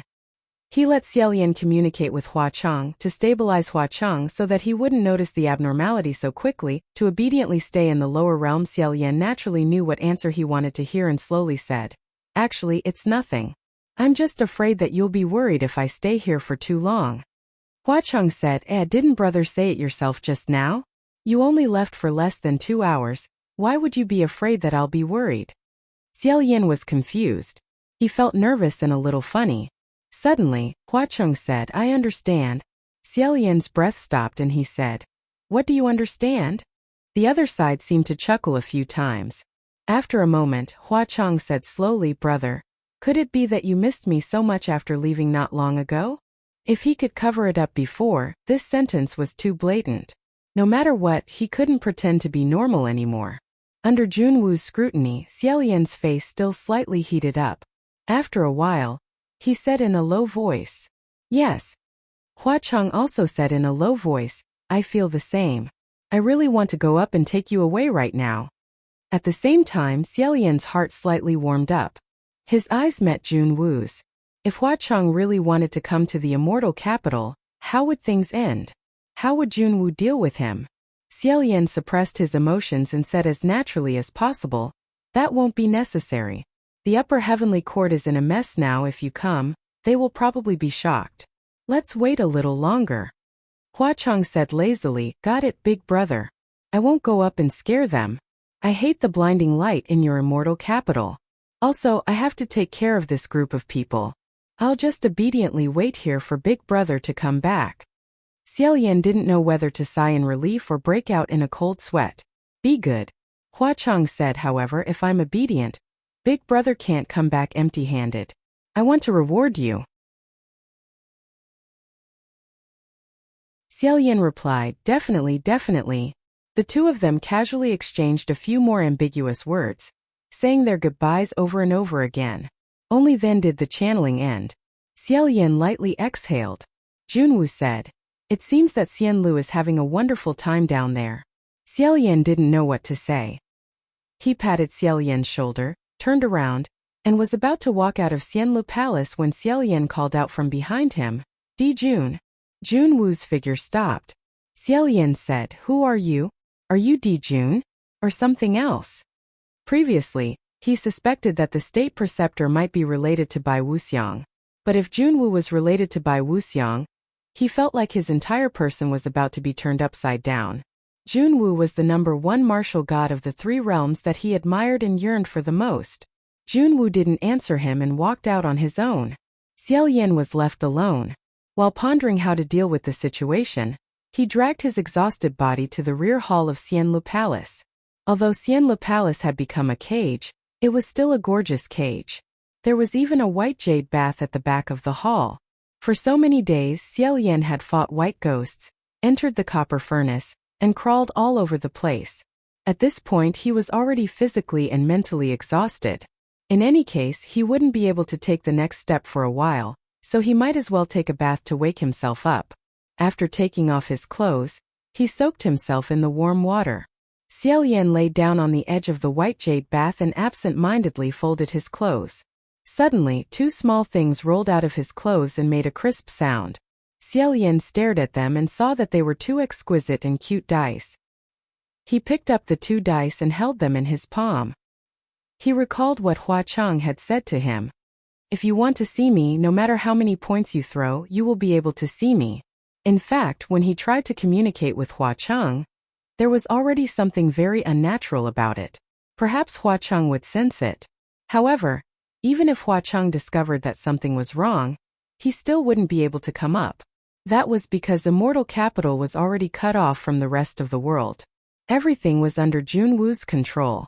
Although he knew that in this situation, even if he threw 2 6 points, he probably wouldn't be able to see Hua Cheng, Xiaoyan still gave it a try. Roll. The dice rolled on the jade stone at the side of the bath. His luck was still terrible. Sure enough, there wasn't any movement after throwing 2 6 points. Xiaoyan sighed and turned around. Just as he was about to bury his face and body in the water, he suddenly heard a voice. Gidge. He abruptly stood up, splashing water everywhere. Sanlang? Could it be that he had really summoned Hua Cheng over? However, when he looked around, he didn't see a single person. However, that voice just now definitely wasn't a hallucination born from his excessive anticipation. Xiaoyan's heart was madly thumping when he heard another voice. Your Highness the Crown Prince. Only then did Xiaoyan discover that that voice had actually come from his mouth. That was his own voice. It was just that in the warm and spacious white jade bath and the sound of splashing water, he couldn't hear it clearly. Xiaoyan stared blankly for a moment. Then, he immediately understood. The Great Soul Shifting Technique. Xiaoyan was both surprised and happy. Great Wind Master? From his mouth came another extremely excited voice. That's right, it's me. Ha ha ha ha, you didn't expect it, right? This Wind Master, no, I have mana again. As mentioned before, the Great Soul Shifting Technique wasn't commonly used. Furthermore, it burned up a lot of mana. It was stronger, more evil, and rarer than the art of psychic communication. Therefore, conventional shielding fields wouldn't think of blocking this kind of technique. When dealing with the true immortal, Shi Qingxian and Xiaoyan had used the Great Soul Shifting Technique on each other. Later on, Shi Qingxuan's mana was completely lost. His method of using the technique on Xiaoyan was unilaterally blocked. He didn't expect it to come in handy here again. Xiaoyan said, Qingxian, the Great Soul Shifting Technique burns up a lot of mana. Where did you get it? As soon as his voice fell, he reacted. Where else could he get his mana? Sure enough, Shi Qingxian said, it's a long story. It's not long either. Your Blood Rain Tanhua gave me a few black candy balls to eat. They were extremely magical. After I ate them, my magical powers suddenly increased. Although it was only temporary, it could still last for a period of time. Passing a message wasn't a problem. It's just that the taste was really strange. Ba. Xiaoyan couldn't help but think of the ghost-flavored candy balls that Pei Ming had eaten before. Thinking about it, the candy balls in Hua Cheng's hands should be high-end magic power candy balls. He said, who was the one who called me brother just now? Shi Qingxian said, it was me. Xiaoyan didn't know whether to laugh or cry. He said, why did you call me that? I thought. Shi Qingxian said, I know. You thought it was Blood Rain Tanhua who came to find you, right? Xiaoyan coughed lightly. Shi Qingxian said, he was the one who told me to call you that. He said that if you call me that, you will know it's him. He told you to feel at ease. That was true. Just now when he heard that brother, although he was shocked, he felt more at ease. Xiaolian said, is he right next to you? Are you guys doing well in the Imperial City? Did anything happen to those resentful spirits? Shi Qingxian said, the Imperial City is fine. The resentful spirits are still being eliminated. Just now, when you and Blood Rain Tanhua finished communicating, he was still smiling as if I didn't know what he was talking to you about. The moment he put down his hand and the message was cut off, his face suddenly sank so much that it scared people to death. Then, he asked me to see if I could move to your side. Oh, that's right, Your Highness the Crown Prince. He asked me to pass on a message. Your Highness, put on your clothes first. He urged me several times. Why are you so particular? It's not like you will catch a cold in the heavenly court. Xiaolian almost fainted. With lightning speed he grabbed his clothes and put them on. He said, he Sanlang, he can see? Shi Qingxian said, that's right. It's also very troublesome for me to always relay it, so I directly transmitted everything I saw and heard to him. He knows everything you do and say. It's just that he can't directly tell you or control your body. Windmaster, you are too straightforward. If he had known earlier, he wouldn't have taken a bath. He thought that he would have to think about it again before there would be a turnaround. Shi Qingxian said, it's okay, Your Highness the Crown Prince. I didn't expect you to care so much about this kind of problem. Anyway, we are all men. Didn't you see City Lord Hua before? And I didn't see much. He was really too straightforward. Xiaolian slapped his forehead and quickly put on his clothes. He grabbed the dice and walked out of the rear hall. He quickly changed the topic. Sanlang, how did you find out that something was wrong? After a pause, Shi Qingxian said, Blood Rain Tanhua said that he found out the moment you looked for him. Well, this is what City Lord Hua told you. Brother is so shy. If something big didn't happen, why would he take the initiative to call my password? As expected, that was the reason. Shi Qingxian seemed to be talking to Hua Cheng. All right. I won't talk nonsense. I'll get down to business. He then said, Your Highness the Crown Prince, what's the situation over there? Is the Emperor not here? Xiaolian simply didn't know where to start. He said, it's because he's here that it became like this. After picking up the main points, Shi Qingxian was already stunned. My mother. Your Highness the Crown Prince, are you really not talking in your sleep? The Emperor, that's the Emperor.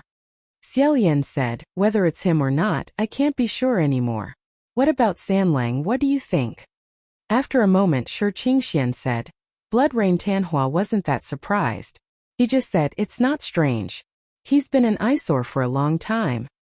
Xiaolian couldn't help but laugh and said, could it be that you find everyone an eyesore? This sentence was said to Hua Cheng. Shi Qingxian said, he said, except for you, yes. I say City Lord Hua, that's not right. I'm still here. Do you find me an eyesore too? What's wrong with me? Xiaolian said, okay, it's all a joke. In short, the martial god has been beaten down by him. All the heavenly officials are locked in their respective halls. The entire immortal capital is isolated from the world and can't go up to the sky.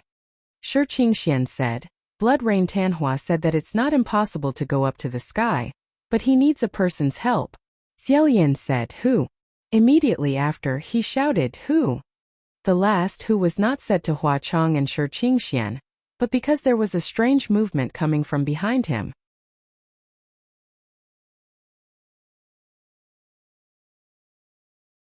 Chapter 211. Wuxia had already taken it off his wrist. It was ready to go, however. When Xiaolian saw the other party clearly, he stopped. Xiaolian said, you? At some point in time, a large pit that could fit 2 people had appeared on the ground. Inu poked half of his body out of the pit, holding a sharp shovel with both hands. He heaved a sigh of relief and wiped his sweat. Your Highness the Crown Prince, it's me. Fortunately, I didn't dig in the wrong place, let's go. He actually forgot that Inu still had a divine weapon in his hands, the Earthmaster's treasure shovel. This thing was actually not searched, the heavens were really helping him. It seemed that sometimes. It was also a good thing to have no sense of existence. For example, in a chaotic battle, the enemy would definitely not specially attack this person. But on the other hand, our people might accidentally injure this person. Xiao Yan was about to go up and pull him out. His body involuntarily took a step back. Yin asked curiously, "Your Highness the Crown Prince? What's wrong?" Xiao Yan was also curious. Why did he take a step back? Then he remembered that the one who took a step back was not him. It was Shi Qingxian who had moved into his body. That Earth Master's shovel could be said to be very familiar. It was hard not to think of the people who had used it in the past. Xiao Yan's heart palpitated for no reason. It was probably Shi Qingxuan's subconscious reaction. Fortunately, Shi Qingxuan's reaction was not too extreme. He quickly returned the initiative of his body to Xiao Yan. Xiao Yan also forgot to ask who the person in Hua City who could help him to the heavens was. He quickly jumped into the pit and fell into the ground of the immortal capital with Yin. The pit above closed in a short while. After crawling in the dark tunnel for a short distance, Xiao Yan suddenly thought of something and said, "Yin, can this Earth Master's treasure shovel dig through the realm that locks the immortal capital?" Yin said, "It can't dig through, right?" "Ah," Shi Qingxian said. "That means that although this treasure shovel is a divine weapon, it will still be in the immortal capital. Isn't that useless?" Yin scratched his head and said, "It's not useless. Right now, there is an array outside the martial god officials' hall. That array will weaken their magic power and slow down the recovery speed of their injuries. I thought that if I continued to stay in their hall, I wouldn't be able to recover my strength even after a few years. Why don't we use the earthly master shovel to dig out a secret room and send all the martial gods there? When they have recovered, we can try to break out." Shi Qingxian said, "Wait. City Lord Hua said that you should ask that bunch of trash, that bunch of martial gods, to just hide and recuperate. Don't even think of trying to break out from under Junhua's hands. They're just courting death." Yin said in surprise, "Your Highness, you can communicate with the city lord? I thought you couldn't." Xiao Yan said, No, the one talking to you just now wasn't me." Shi Qingxian said, It's me, Your Highness Yin." But speaking of which, he was also a talker, causing Yin to be confused. It's still you. Isn't it you, Your Highness?" Shi Qingxian said, "Hey, it's me. I'm Master Feng. No, now I should be called the former Wind Master. I use the soul transfer technique. Passing on messages is really tiring." He entered this side and listened, then returned to his own body to pass on what he heard and saw to Hua City. Going in and out repeatedly, just thinking about it made him tired to death. Yin hurriedly said, Oh, it's been hard on you, it's been hard on you. So that's how it is." He dug even harder. After the two of them crawled forward for a while, Yin said, "This place should be more or less done. Your Highness, you guys hide here first. I'll go pick up the next heavenly official." The hole they came from gradually closed. Xiao Yan said, You're going alone? I'll go with you." Yin said, "Forget it. To tell the truth, Your Highness, the bigger the hole the earthly master shovels open, the more power it consumes. If I go alone, it might be faster. The nearest martial god palace is..." He seemed to think for a while before saying in short, "I'll be back soon." Shi Qingxian repeatedly used the soul transfer technique and frequently consumed a large amount of spiritual energy. This also infected Xiao Yan. He sat on the ground and reluctantly nodded. He felt that his head and body were a little heavy. Using his hand to support his forehead, he said, "Okay." Thus, Yin opened a new hole and continued to dig forward. Xiao Yan lay on the ground and closed his eyes. After an unknown amount of time, he suddenly woke up and said, "Yin." The surroundings were dark and dead silent. It was obvious that Yin had not returned yet. Shi Qingxian opened his mouth and confirmed this point. "Your Highness, you're awake. You must be very tired, right? Yin hasn't returned yet." After resting for a while, Xiao Yan regained his spirit and said, "How long has he been gone? Why hasn't he returned yet?" Shi Qingxian said, "It's almost the time it takes for 2 incense sticks to burn. He couldn't have gotten lost, right?" Xiao Yan felt that something was wrong and said, "I'll go find him."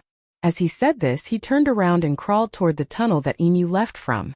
Because Yin still had to come back from this tunnel, after the Earthmaster shovel dug it open, this tunnel did not automatically close up. Xiao Yan carefully crawled inside. After a while, Shi Qingxian said, Blood Rain Tanhua said, "Brother, it's best if you don't go." Xiaolian stopped crawling and said, "I'm afraid it's not good, right?" Shi Qingxian said, "Yeah, I heard that Master Hua's tone was quite serious." Xiaolian said, "It's precisely because it's not good that I have to look for him. Otherwise, if something happens to Inu..." Right at this moment, a chill suddenly ran up his back. Xiaolian was startled and suddenly turned around. Shi Qingxian also felt the chill in his body and said, "Oh my god, what happened just now? My back suddenly shivered." Behind him was a pitch-black, empty tunnel. There was nothing there. However, Xiaolian stared for a long time before saying, "I'm fine." Shi Qingxian immediately shut up and held his breath. Because after Xiaolian said that he was fine, he silently mouthed 5 words, "Don't make a sound, there's someone." In this tunnel there were other people. Just now they were right behind Xiaolian, but when he turned around they disappeared. Xiaolian's intuition towards danger would never be wrong, so he couldn't let the other party discover that he had already sensed it and pretended that nothing happened. Shi Qingxian hated this kind of situation the most. Goosebumps appeared on his arms as he mouthed, "Isn't it His Highness Inu?" Xiaolian said, "If it's him, there's no need to be so sneaky." After a moment of silence, Xiaolian silently said, "Did Sanlang say anything?" Shi Qingxian said, That Sanlang of yours looks so scary." He said, "Brother, if there's no other choice, first use the Great Soul Shifting technique to move into Master Feng's body." However, not to mention whether or not he had enough mana to perform the Great Soul Shifting technique. Even if he had enough, Xiaolian couldn't just pat his butt and leave this mess in Immortal Capital to slip away by himself. Xiaolian said, "Don't worry, Sanlang." Before he could say what to worry about, he suddenly raised his head and looked ahead. Ahead! Just now, the feeling of danger came from behind, but now it came from in front. But looking over, it was still so dark that he couldn't see anything clearly. Shi Qingxian mouthed, "Your Highness Crown Prince, what did you notice? What should we do? Does this mean that we should go forward or backward?" After observing with rapt attention for a moment, Xiaolian said, "This means that it's the same whether we go forward or backward. It doesn't matter." As he said that, he crawled forward. As he crawled, he stopped again, slightly stunned. Shi Qingxian couldn't help but say, "How could this be?" What appeared in front of him was actually a fork in the road. There were 2 tunnels. Shi Qingxian said, Could it be that Inu dug a road but found out that he dug a wrong one, so he dug another one?" Xiaolian thought, "Inu is definitely familiar with the route in Immortal Capital. How could he dig a wrong one? I'm afraid it's even more terrifying." But he didn't say it out loud, only saying, "Qingxian, help me ask Sanlang which one to choose. Left or right?" After a moment, Shi Qingxian said. Blood Rain Tanhua said, "This suggestion can't be given. Don't choose either one." Xiaolian didn't know whether to laugh or cry. Although he also felt that there were bad things waiting for him on both roads, he couldn't stay in the same place forever. After thinking for a moment, he said, "Then Qingxian, you choose one." "Shi Qingxian, huh? Me?" Xiaolian said, "If you choose, there's a 50% chance that you'll choose the better one. But if I choose..." Shi Qingxian immediately said, "Okay, I understand." After hesitating for a moment, he turned his head to the left. Xiaolian nodded and climbed in. The deeper they went, the narrower the tunnel became. It was so tight that people couldn't breathe, but it was still passable. After crawling for a while in a zigzag manner, the path suddenly opened up and he arrived at a relatively large space. Fortunately, although they were on tenterhooks along the way, they didn't encounter any real danger. Xiaolian looked around for a moment and said, "Where is this?" Shi Qingxian said doubtfully, "I don't know, I can't see clearly. But why does it feel a little familiar?" Ah! He wasn't the only one who discovered it. Xiaolian also discovered it. As expected, it looked familiar. Wasn't this the underground secret room where Xiaolian had laid down and rested for a while, waiting for Inu to return? It was absolutely true. On the other side, there was a hole in the ground. It was the one that Inu opened with the Earthmaster's shovel when he left. Xiaolian had also climbed out of this hole to find him. Shi Qingxuan's hair and bones stood on end as he said, "Why did we come back? Just now, was there a tunnel that we climbed back through?" Of course not. Just now, when they left, there was only one tunnel leading out of this underground secret room. and the tunnel that they climbed back through had appeared out of thin air at some point. At the fork in the road they encountered, the road on the left took a big detour and led back. This definitely wasn't for Inu to leave. He wouldn't spend so much effort to quietly do such a meaningless thing. Perhaps he had also encountered something very strange. Xiaolian thought to himself as expected. He should have followed them. Without another word, he crawled out of the tunnel they came out from and quickly crawled to the fork in the road. This time he chose the tunnel on the right. As he crawled, Shi Qingxian said, It seems that this time my luck isn't that good. I chose the wrong path. I should have chosen the right from the beginning. However, Xiaolian said, No, I think your luck is still very good. Shi Qingxian said, What do you mean? Xiaolian tried his best to be tactful and said, How do I say it? Because the road on the right may be more terrifying than the one on the left. Both of them heard the sound of something crawling rapidly approaching from behind them. Xiaolian took off Wuxia and threw it behind him. He said, Wuxia, help me block it first. Then he crawled forward with all his might. Shi Qingxian was so nervous that he almost lost his mind. He said, Ha ha ha ha. Exciting, exciting. Exciting, exciting, exciting. Xiaolian said, The more exciting thing hasn't come yet. Come. Please look. Shi Qingxian, what is it now? Xiaolian stopped crawling and let out a long breath. In front of the two of them, another fork in the road appeared. Shi Qingxian said randomly, right? Xiaolian decisively turned right. Along the way there were actually continuous forks in the road. Shi Qingxian said left, right, left, right. He already didn't know what he was shouting. In this extremely dangerous and ever-changing situation, there was no time to withdraw Xiaolian's body and go back to Flower City to ask what to do, because it was very likely that the next fork in the road, the situation would be completely different. The thing behind them was blocked by Wuxia for a while, but it was still constantly approaching. And the tunnel on both sides was getting narrower and narrower. In the end it had reached the point where they couldn't even move their arms. Xiaolian's shoulder was already stuck. He said, I can't climb down anymore. Shi Qingxian said, Then what should we do? Don't tell me we're still going to retreat. The thing chasing behind them was already catching up. Xiaolian said, Don't be afraid. A real man knows when to yield and when to stand tall. If we don't advance, we retreat. Come. As he said that, he took 2 steps back and freed a hand.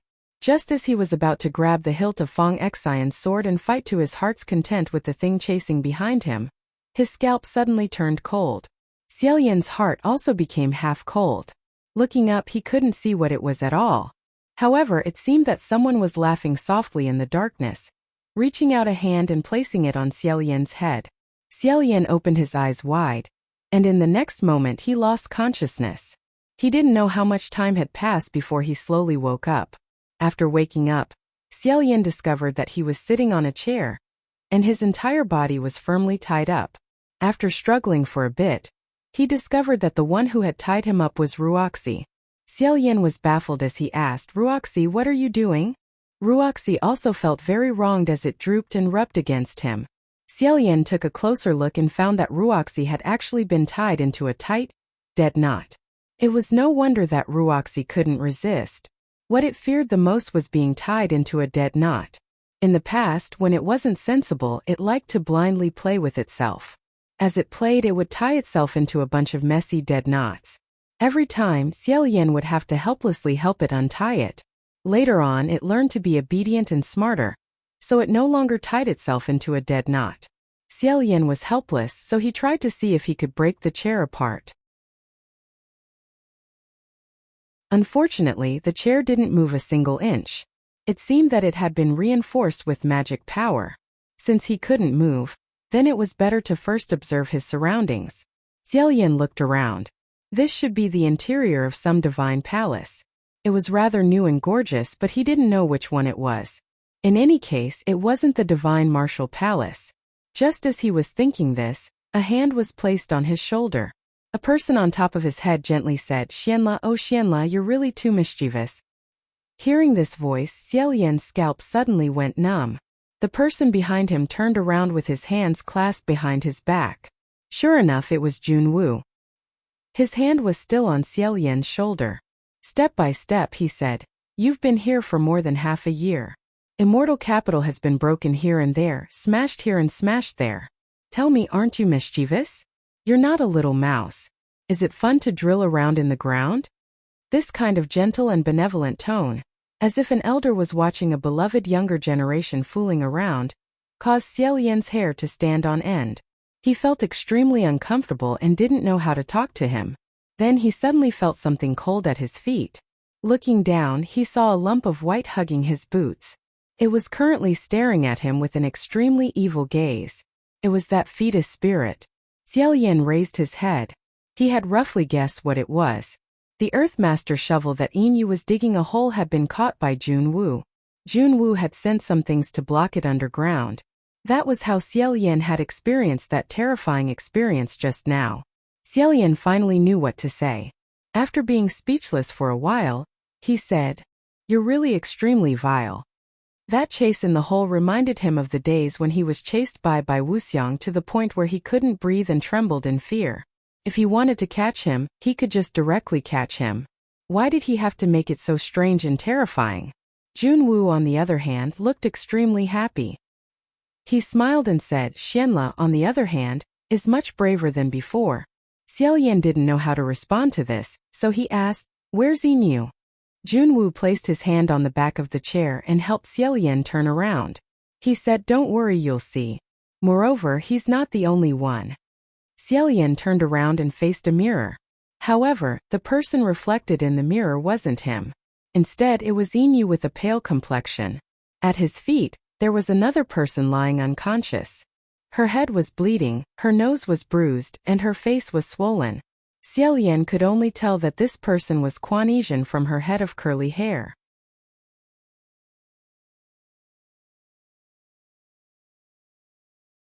Chapter 212. In the mirror, it reflected the situation on the other side of the wall. On the other side, Yin pushed Quan Yizhen and said, "Wake up, wake up." Quan Yizhen woke up with great difficulty and said in a daze, "Brother, did you hit me just now?" "Li? Oh, poor Qiying. He had already been beaten until his speech was unclear." Xiaolian couldn't help but feel pity. Yin said, "Can I beat you?" Quan Yizhen scratched his head. Only then did he remember, "Oh, the fourth monarch hit me." As if he suddenly thought of something, he became excited again. He snatched Li's shovel away. "Do you want me to help Li get it back?" "Yin, can you beat him?" Xiaolian finally saw that this was Qiying Palace. It seemed that Yin was caught by Junwu when he came to find Quan Yizhen. Taking advantage of the fact that Junwu went behind him again, Xiaolian lowered his head and mouthed silently, "Lord Windmaster, are you still there?" Who knew that before Shi Qingxian arrived, he would wait for Junwu. Junwu said from behind him, "Of course not." Junwu said, "I suddenly remembered that there seems to be a loophole in the immortal capital's lock boundary. So, I just banned the soul-shifting technique." Junwu patted Xiaolian's shoulder and said cordially, "Back then, I was the one who taught you the soul-shifting technique. I'm really gratified that Xianlu learned it and used it." After saying that, he walked out.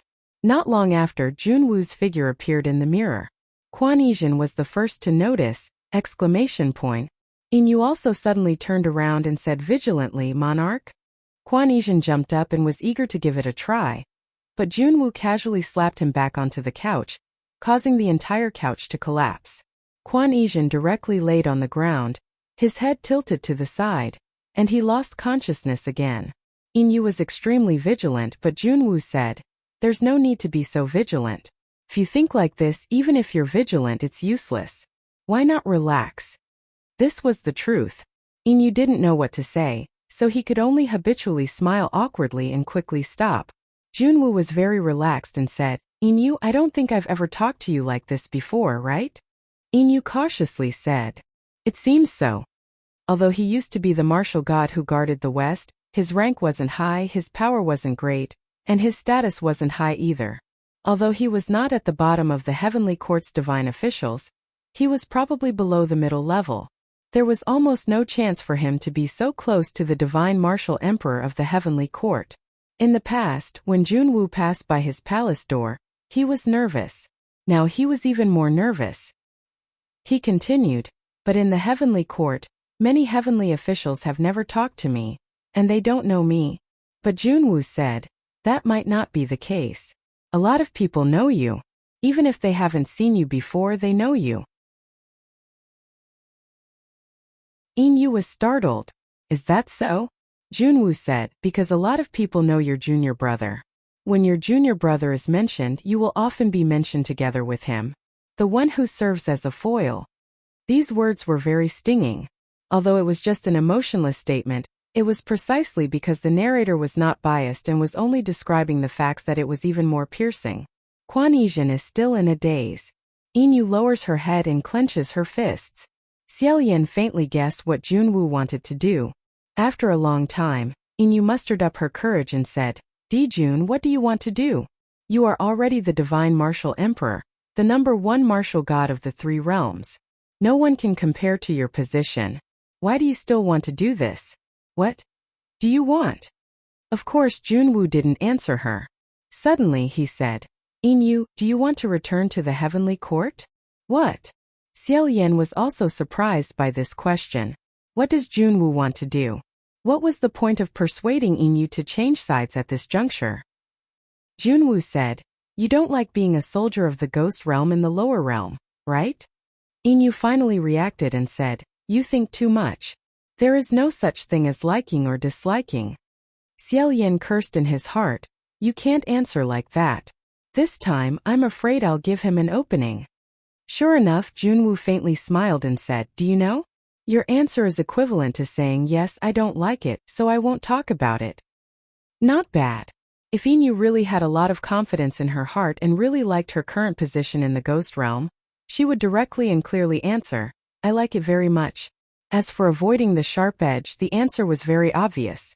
Junwoo said, you come from a prestigious family, and your sect is orthodox. You have never walked the path of evil, and you are also the leader of your sect. Since you were young, you have been influenced by what you see and hear. This kind of pursuit is very difficult to change. Wandering in the ghost realm, you can only say that you have no other choice. Of course, you can't say that you are very satisfied with your current position in the ghost realm, because this is not what you want at all. And you really didn't have enough confidence.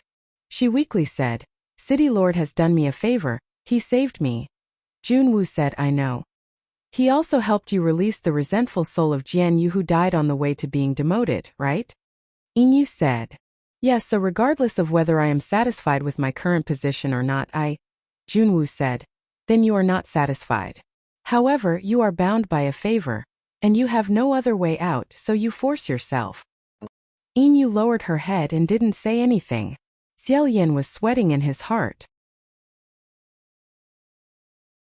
He could already roughly guess how Junwoo planned to attack, and Inyu's every expression, every movement from head to toe was full of flaws. Junwoo said, then let me ask you another question. Do you owe Kuan Yizhen a favor? Junwoo said, why do you have to place yourself in a position you don't like when others have done you a kindness? Why do you have to place yourself in a position you don't want to be loyal to and repay them? But you have done Kuan Yizhen a kindness, yet he has reduced you to this state? Inyu, always being used to wronging yourself to help others is not a good habit. You should know that no one will thank you. He was pressing forward step by step, and every step he took was stepping on Inyu's most painful point. Junwoo continued, you have longed for the right path of ascension all your life. You longed for a good position in the celestial court, to be ranked in the divine martial palace. Even after Kuan Yizhen embarrassed you so much that you became his foil and the laughingstock of all the immortals and gods, you still struggled and endured in the immortal capital. Isn't it because you want to stay here? You belong here. But Kuan Yizhen made a mess of everything, and then easily took away everything that should have belonged to you.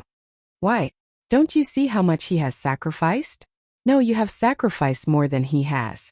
Moreover, in terms of overall ability, he might not be able to compare to you. Why is Qiying isolated and helpless in the celestial court? Because he is simple-minded, ignorant, reckless, and unable to convince the masses. And you are more mature than him, more knowledgeable about the ways of the world than him, more adaptable than him, and more willing to endure hardships than him. If you have his talent, his magic power, your achievements will be many times greater than his, and you will be able to convince the masses even more. Inu couldn't hold it in any longer and said, "What do you mean by saying all this? I don't understand. It's meaningless. His magic power is his." Suddenly, he shouted and raised his hand. He said in horror, "What? What is this?" One of his hands suddenly burst out with dazzling white light, so dazzling that one could not look at it directly. Junwoo was indifferent and said, "Don't be afraid, it's just a bit of magic power." Only then did Inu calm down a little, and said in disbelief, "Whose magic power?" "Mine. I don't have such." He didn't have such strong magic power. Junwoo said, "It's not yours yet. Whether or not it will become yours depends on how you choose." Inu said, "If it's not mine, then whose is it? Could it be?" He suddenly thought of a person and looked to the side. Just at this time, Quan Yizhen, who had an incomparably tenacious life force, woke up again. He had a blank look on his face, and it seemed like he was confused again. Junwoo said, "That's right, this is Quan Yizhen's magic power." "Quan Yizhen, Inu said, "Why is his magic power here with me? How can magic power be grafted? How is this possible?" Junwoo said, "Even fate can be grafted, why can't magic power be grafted? A lot of things are not as difficult as you think. It's just a few words from a superior divine official, and a few strokes of the brush." Inu trembled. This. He swung his hand, as if he was trying to get rid of a hot potato, but that strong magic power happily jumped around his hand, hitting wherever he pointed. In a split second, a row of walls in the extraordinary heroic palace were blown up by him. The statue of a god toppled over, and the roof almost collapsed. Inu was even more shocked, and didn't dare to randomly swing his hand. Junwoo smiled and said, "Don't be nervous, take your time, just keep it." Inu used his other hand to hold that hand, his face still full of shock. Both his arms were trembling. Junwoo said, "Inu, I'll ask you one more time, do you want to come back?" Inu gasped for a few breaths, his eyes bloodshot as he looked at him. Junwoo said, "If you want to come back, not only can I help you get rid of the shackles, I can also graft all of Quan Yizhen's magic power into your body." Quan Yizhen seemed to have never thought that there was such an evil method, and his whole person was already stunned. Xiaolian said in shock, "Are you crazy?" Junwoo slowly said, "From now on, people who only know extraordinary heroic palace but don't know Inu will never appear again. Who would dare to not remember your name? Never." Inu took a few steps back, and said in confusion, I. Xiaolian's mind was so tense that he didn't even remember that he was still tied to the chair by Wuxia. He held his breath, grabbed the chair with both hands and leaned forward. At least Junwoo was right about one thing. He could also see that in Inu's heart, he indeed yearned for the heaven realm. He originally belonged to the heaven realm. This was deeply ingrained in him since he was young, and it was very difficult to change. Moreover, did Inu really not have any resentment towards Quan Yizhen? Not necessarily. After so many things had happened between people, the words, "I don't hate you at all" couldn't be said so easily. This kind of hatred could be big or small, and Inu himself wasn't a person with a firm personality. Whatever he thought and did, the influence of others would probably not be small. Because they didn't have too many interactions, Xiaolian also couldn't be sure what Inu would do. He could only silently pray in his heart. "Your Highness, Inu, be careful." Inu was in a daze for a while, and he sat down with both hands covering his face. After a long time he finally raised his face, and his gaze gradually became cold. He stared at Quan Yizhen, who was beaten into a pile of broken things, and after a long time, he said in a low voice, "Monarch, you really can exchange all of his magic power for me?" Xiaolian's heart sank, and Quan Yizhen's mouth was wide open. "Senior Marshal brother?" Junwoo said, "Why don't I exchange it with you now? And you'll know if I can do it or not after you try it yourself." Inu seemed to still be worried and asked again, "Then, can he still take it back? After all, it's his own magic power if he wants to take it back." Junwoo said, "Unless you're willing to return it to him, or you die, it's impossible to take it back." Inu hesitated. "Then if he grafts the magic power to me, will Quan Yizhen die? Or will he?" "No matter what, He probably didn't want Quan Yizhen to die in his hands. Junwu said, nothing, it's just that the process will be more painful. But who hasn't suffered in this world? How you want to deal with him, whether he lives or dies, it's all up to you. Yin said again, what about the other heavenly officials? There are so many heavenly officials in the heavenly court who saw the scene in the divine martial palace. If it gets out. Junwu smiled and said, so what if they know? They're just ants that can be crushed to death with one hand. They'll all be exterminated. And a new batch of heavenly officials will be replaced. Then you'll have to change your appearance, change your name, and create a new background. Who will know anything then? When he said this, his expression was very casual, as if he was saying that if the tea was cold, he would pour a new cup. It was very casual and he was very familiar with it. Finally, Yin said, in the new heavenly court, what identity will I have? Junwu said, Lingwen will be my left hand, and you will be my right hand. Above all of you, there's no one else but me. Yin clenched his teeth and finally he said, fine. He said in a deep voice, Monarch, please remember the promise you made to me today. No. He didn't continue and only looked at Quan Yizhen. Junwu said, as you wish. As soon as he finished speaking, Quan Yizhen's face suddenly twisted, and he screamed. Blood flowed out of his 7 apertures, and he hugged his head and rolled on the ground, as if he was in great pain. Meanwhile, Yinyu's body suddenly emitted a burst of spiritual light. His entire face was illuminated, and he raised his hand and struck upwards. The extraordinary heroic palace collapsed with a loud bang. A big hole was opened up in the golden palace. Standing in the ruins, Yinyu lowered his head to look at his hands, and slowly clenched his fists. Junwu's expression was like he was watching a child try out his newly bought doll. And he said, how do you feel? After a while, Yinyu said, I've never possessed such great power before. He looked at Quan Yizhen who was screaming on the ground, and his expression was complicated. He said, my master said something before. He said that Quan Yizhen was born to ascend, and it was the ability given by the heavens. Is this the divine power given by the heavens? Junwu said, from now on it's yours. Yinyu nodded slowly. In the next moment he raised his palm and struck. This palm strike used 100% of Quan Yizhen's magic power, and its power was terrifying. A ball of white light burst out from the mirror. Immediately after, Yinyu quickly drew a big circle of light in the air with his right hand, and then he grabbed it from the air and threw it at Junwu. Junwu looked at the circle of light under his feet, and frowned slightly, as if he was a little afraid of it, and was careful not to touch it. Then, he saw Yinyu pulling Quan Yizhen who was on the ground, and without batting an eyelid he said, Yinyu, don't you have anything to explain to me for going back on your words at the last minute? Yinyu carried Quan Yizhen with his back facing him, and didn't answer. Junwu said, of course it's admirable and noble to do so. However, is this really your true nature? You've forced yourself for hundreds of years, and now you still want to force yourself? Do you really think you don't hate the person you're saving right now? Even if you don't hate him, don't you hate him? Yinyu finally couldn't bear it anymore. He clenched his fists and suddenly turned around and said, I hate him. I hate him. But so what? Quan Yizhen was extremely agitated, and as he spoke, he crazily spurted out blood from his nose and mouth, and said, Senior brother. Yinyu shouted, shut up. He then turned to Junwu and said, why must you remind me of this? You speak as if you all know me very well. Yes, I hate him. But so what?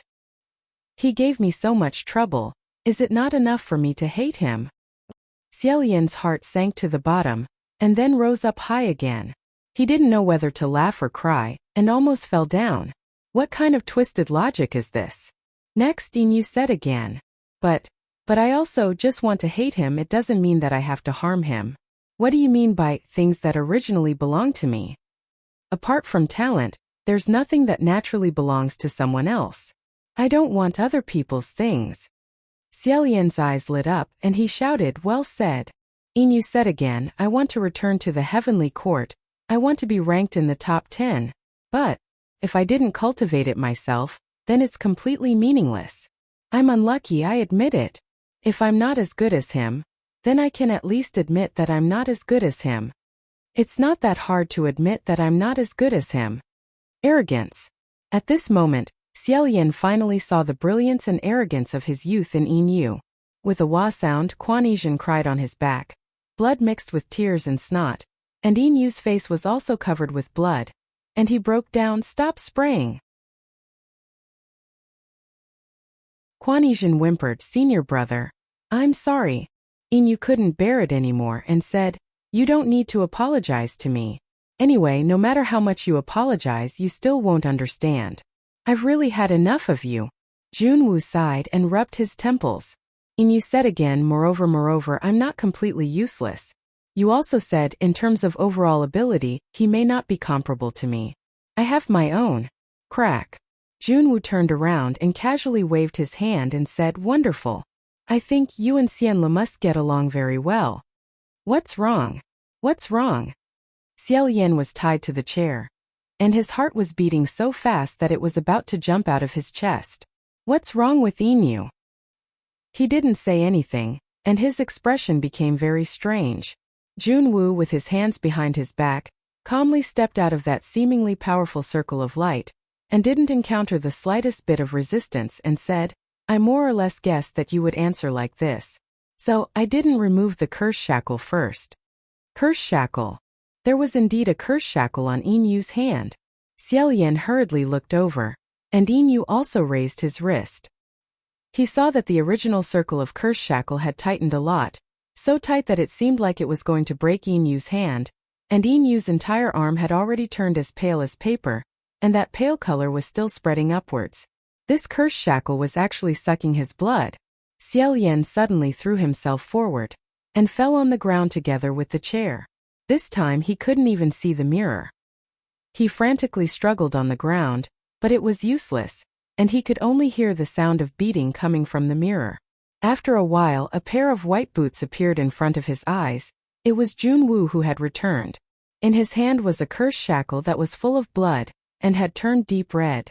It should have been taken from Yinyu's body. He squatted down, touched Xiaoyan's head and said, Go say goodbye to your little friend. Ruoxia's dead knot was finally loosened. Xiaoyan got up and threw a punch at his face. Of course he didn't hit Junwu and almost fell down again. However, he didn't expect to hit Junwu, and only wanted to vent his anger, so he madly ran to the next hall. He saw Yinyu lying on the ground, white and thin like a paper man. His cheeks had also shriveled up a lot, and the spiritual light on his body had disappeared. He once again returned to Quan Yizhen, who had a bloody nose and swollen face, and could no longer be recognized. It seemed that the magic power had already returned to its original owner. Xiaoyan threw himself over. Your Highness Yinyu. Yinyu stared at him with a pair of eyes that were much more prominent than usual, and when he saw him he hoarsely said, Your Highness the Crown Prince. Quan Yizhen lay on the ground and wailed loudly.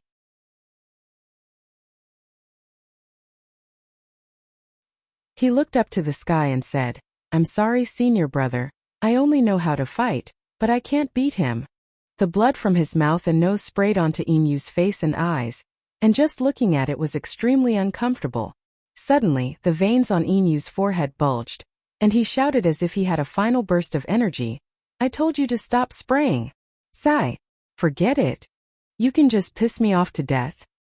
He once again fell down powerlessly. In this situation, Xiaoyan didn't know whether he wanted to sigh in despair, or cry silently, or in fact, he wanted to restrain his laughter more. All of a sudden Yinyu's dry eyes were filled with tears. He said in a low voice, I know. He said, Quan Yizhen is an extraordinary person, and I'm a mediocre person. That's the highest I can go. I know. In Xiaoyan's heart, a wave of powerless pain spread. Yinyu said, although I know, I'm still unwilling.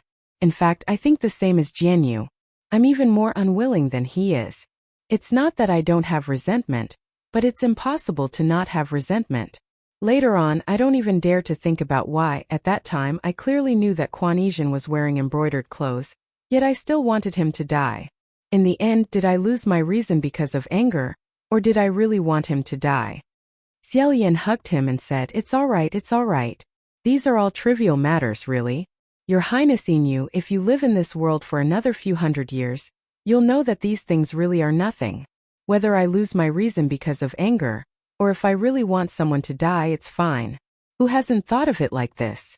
I even thought of slaughtering all the people who betrayed me in the world. It's true. I won't hide it from you, I almost did it. You see, I'm also very shameless to live until now. In the end, you still didn't do anything. This is the most important thing. Inu said, but in the end I still feel unwilling. He choked with sobs. Since I'm already destined not to become a person of astonishing talent, then at least I want to become a kind and flawless person. But I still can't do it.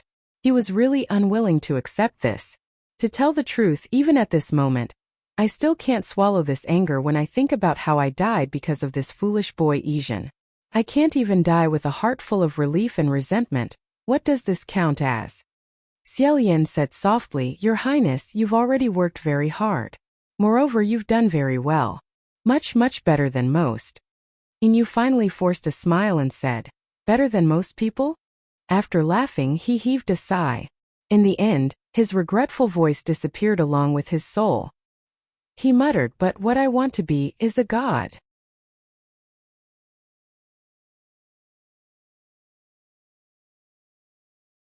Chapter 213. Suddenly an idea flashed through his mind. Xiaolian put down the guiding jade, stood up and said, Curse shackles. He took the shackle. If that thing was not important, Junwu naturally would not have specially taken it away. However, he had deliberately taken off the shackles that had absorbed the jade blood and taken it away. Perhaps that thing had not only absorbed the blood of the guiding jade. He had even imprisoned his soul. Thinking of this, Xiaolian left the badly battered Quanesian and rushed back to the Qiying Palace Hall. However, Junwu was already gone. He turned around and rushed out again. Xianjing Street. There was not a single soul in sight. It was actually a desolate place. There were only many expressionless guards at the gates of the shrines, which were usually bustling with activity. It was as if she didn't care about him at all. Xiaolian also didn't place them in his eyes. He headed straight for the Divine Martial Palace. Sure enough, Junwu had returned here. He was sitting in the throne room, still looking at the curse. As soon as Xiaolian rushed in, he heard a strange gurgling sound coming from above. Raising his head, he saw the fetus spirit's 4 legs grabbing onto the gorgeous heavenly flower. It was crawling upside down at high speed. It was as if he was some kind of cold-blooded creature. Even this kind of evil creature was able to enter the Divine Martial Hall. Who knew what those divine officials who struggled for hundreds of years to enter this place would think? Xiaolian walked over to him and spread his hands. Junwu said, What do you want? Without saying anything further, Xiaolian reached out his hand to snatch the shackle. Of course, Junwu would not let him have his way. Xiaolian tried for a long time but still couldn't grab it. He angrily said, What do you want this thing for? The guiding jade is not a threat to you at all. He is insignificant to you, so why did you tell him that? Why do you still have this thing? But Junwu said, Who says it's useless? Seeing that you're so angry over this thing, doesn't that mean it's very useful? He was like an adult who put a fruit on the table where his son could not reach it. He smiled at the child who wanted to eat it, tiptoed to get it, but could not get it no matter how hard he tried. He was angry and anxious, crying loudly, and then he was happy. Xiaolian was about to go crazy. Are you crazy? Junwu said, Xianlu, the way you speak to me is somewhat disrespectful. After holding it in for a long time, Xiaolian couldn't hold it in anymore and cursed, I'll give you a... He reckoned that all the profanities he had ever used in his life were directed at this person. Who knew that before he could finish cursing? His throat suddenly tightened and he felt suffocated. Xiaolian's vision darkened. His hands clutched his neck, his knees went soft and he knelt down. Junwu sat in front of him, calmly stroking the fetus spirit's smooth and round head. Black gas was released from his palm, and the fetus spirit seemed to be very satisfied, letting out strange and joyful cries. Hearing Xiaolian let out a series of violent coughs, his face flushed red, Junwu said, Xianlu, I suggest that you act like before, be a little more obedient, a little more respectful, this way you won't make me angry. Don't forget you're wearing this too. Besides, you're wearing two. Cough cough cough. Cough cough you. Xiaolian abruptly straightened his back, glaring at him with bloodshot eyes. Junwu said, "Me what? I'm despicable? Xianlu, don't forget, you were the one who asked to wear it." What a joke, how would he know what the hell it was at that time? Could it be that the reason why the state preceptor's face changed and grabbed his neck wasn't because he wanted to kill him, but because he wanted to take this thing off?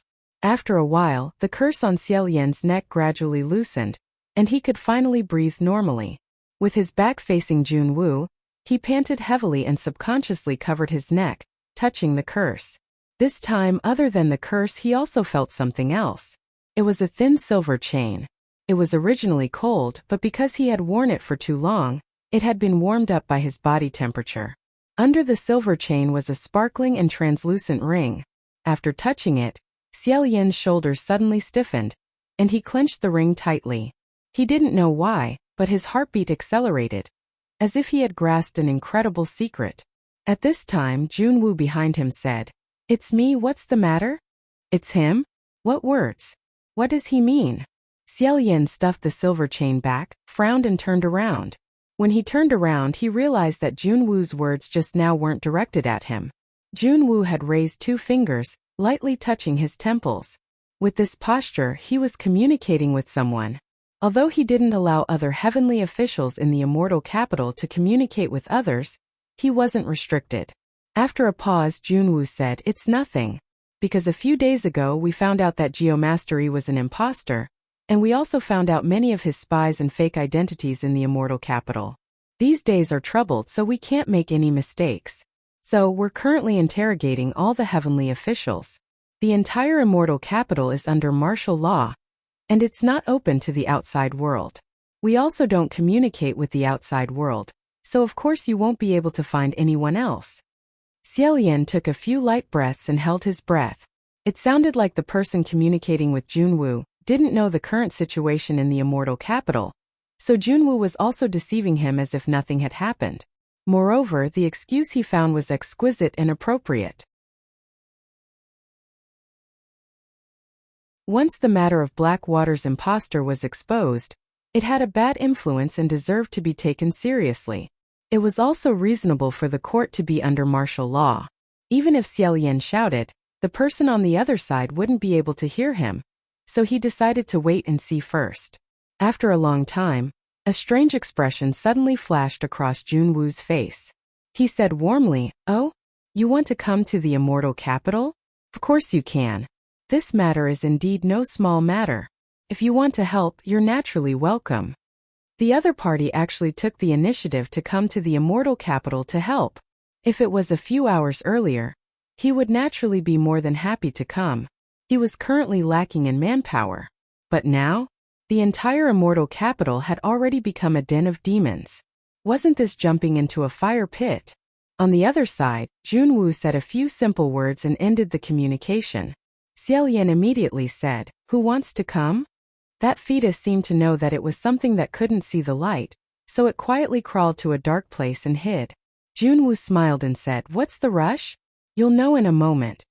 This was beyond his expectations. Xiaolian said, "Will you let me see? Didn't you tell the other party that the entire immortal capital is under martial law, and they're currently interrogating all the heavenly officials?" Junwu said, "Of course. I have to have a trusted right-hand man." To outsiders, Lingwen was on the run, so she naturally couldn't play the role of Junwu's right-hand man. Thus this task fell to Xiaolian. While he was thinking, Junwu sized him up for a moment and said warmly, "Xianlu, you just have to obediently cooperate. Don't have any crooked thoughts. I understand you too well. Whatever you're thinking I can tell." Junwu casually played with the curse shackle that was full of blood. He then said, "You said it yourself. To me, the guiding jade is of no importance. It should be said that all the heavenly officials in the immortal capital are insignificant to me. If you expose yourself, you know what will happen. So don't expose yourself. Tidy yourself up. You'll be here soon." Xiaolian didn't say anything. He got up from the ground and patted off the dust on his body. Sure enough, he tidied himself up and stood next to Junwu. Junwu praised just like that.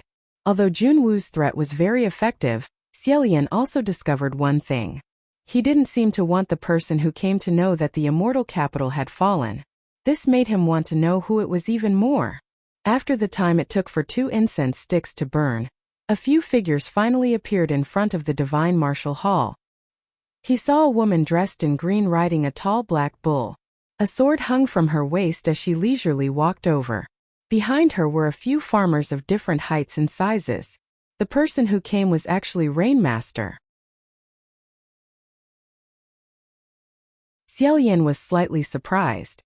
According to Junwu's style of doing things, after being exposed, he should have locked up whoever came. Why was he afraid of Rainmaster? Naturally, he didn't know now. Once they entered the divine martial hall, Rainmaster slightly nodded at the two of them. Your Highness Crown Prince Monarch, I trust you've been well. Xiaolian pretended that nothing had happened and returned the greeting. Lord Rainmaster. His expression was polite and calm, but in his heart, he was thinking about how he could tell Rainmaster about the current situation in the immortal capital. Junwu said, Rainmaster hasn't come to the immortal capital for a long time. Rainmaster didn't answer his question and said, the immortal capital is heavily guarded. This sentence seemed to be strange. Junwu said, there's nothing we can do. Since the incident with the black water, the Middle Heaven Court has already found more than 50 fake heavenly officials. This makes one worry whether the Upper Heaven Court still has any chess pieces. Rainmaster said, I see. The few of them talked for a while. Only then did Xiaolian realize that Junwu's words, regardless of whether they were true or false, were watertight and flawless. He wanted to remind him, but he was afraid that Junwu would notice and take action against the other heavenly officials. He was also afraid of implicating Rainmaster, who didn't know anything, so he was restrained. Rainmaster also didn't seem to notice anything strange. He only asked if there was anything he needed help with. Junwu said, not yet. However, once the investigation is completed, there will probably be many. Rainmaster said, then I'll stay in the immortal capital for now and wait to be summoned. Junwu maintained his smile. It was impossible to tell what he was thinking, but at this point, he still didn't shed all pretense of cordiality. He said, all right. You've been away from the capital for many years. It's good to take this opportunity to familiarize yourself. Your Rainmaster's residence has been empty for many years. Rainmaster nodded and slowly retreated. Xiaolian knew that once she retreated, he would most likely be monitored. He felt slightly anxious. Suddenly, Rainmaster returned and said, Your Highness the Crown Prince. Xiaolian's heart jumped. He said, what advice does Lord Rainmaster have? Could it be that she finally realized something was wrong? Rainmaster said, there's no advice. I've been away from the capital for many years, so I've brought some gifts. I'll give you a few. Are you willing to accept them? Xiaolian didn't expect it to be this kind of thing. He didn't know whether to laugh or cry. Thank you. Junwu naturally never accepted gifts. He smiled and let Rainmaster's entourage enter the divine martial hall. He said, Xianlu, Lord Rainmaster wants to give you a gift. Why don't you quickly accept it? His words made Xiaolian seem like a childish child that needed to be disciplined. When someone came to visit and brought a gift for their child, the elder had to let the child come out to receive it and thank him. Xiaolian was helpless. A farmer walked over and handed him a tightly wrapped item with both hands. Xiaolian casually said a few words of thanks and absent-mindedly received it. Suddenly, his expression changed as if he had sensed something strange. His back was facing Junwu, so Junwu shouldn't be able to see his expression. However, he still asked, what gift is it? Seeing him accept the gift, Rainmaster cupped his hands and smiled. It's not an expensive item. It's just some local produce grown in the ground. If there's nothing else, I'll take my leave first. Junwu said, go. Thus, Rainmaster led the Black Bull and his entourage to the Rainmaster's residence that had been empty for many years. Xiaolian put the gift in his bosom and was about to leave when Junwu said, stop. As expected, Xiaolian stopped. It was as if his feet were nailed to the ground. Junwu said, come back. Xiaolian returned to the divine martial hall and turned to look at him. Junwu stepped down from the throne and took the thing that Xiaolian was holding tightly in his hand. Only then did he say, go back. Xiaolian was really paranoid. He directly took the gift from Rainmaster. Xiaoyan glanced at him. Without saying a word, he returned to Xianlu Palace. After returning to Xianlu Palace, Xiaoyan couldn't sit still. He paced back and forth in the palace. After an unknown amount of time, he suddenly heard a clear voice. "Your Highness the Crown Prince?" Xiaoyan fiercely turned around. He didn't know when, but he saw a youth with tattered clothes and a headscarf had climbed onto the window lattice. He was currently sitting on top of it, smiling mischievously at Xiaoyan. Xiaoyan was overjoyed. He rushed forward 2 steps, but he suddenly remembered that the youth had called him, "Your Highness the Crown Prince." He stopped and asked with uncertainty, "You're San Lang?" That youth laughed and jumped down from the window. He pulled off the headscarf. His black hair scattered and was calmly tied up, revealing a handsome, pale and completely different face. It was the face that Xiaoyan was extremely familiar with. Hua Cheng leisurely swung the headscarf and sighed. "Brother, oh brother. This time wanting to see you is as difficult as ascending to the heavens." Just now in the Divine Martial Hall, the moment Xiaoyan received Rainmaster's gift, he indeed felt something strange. However, that strange feeling didn't come from the gift. Instead, it came from the person who gave it. As soon as he received it, he felt the other person hold his hand and squeeze it. It had to be said that this action was a bit frivolous. If it was done to a girl, then it would be intentional. At that time, Xiaoyan blinked but didn't show anything. He calmly raised his eyes and looked over. Standing in front of him was a tall youth. Although that youth was dressed like a farmer with patches, mud and a headscarf, his face was extremely handsome. His eyes flashed with a bright light.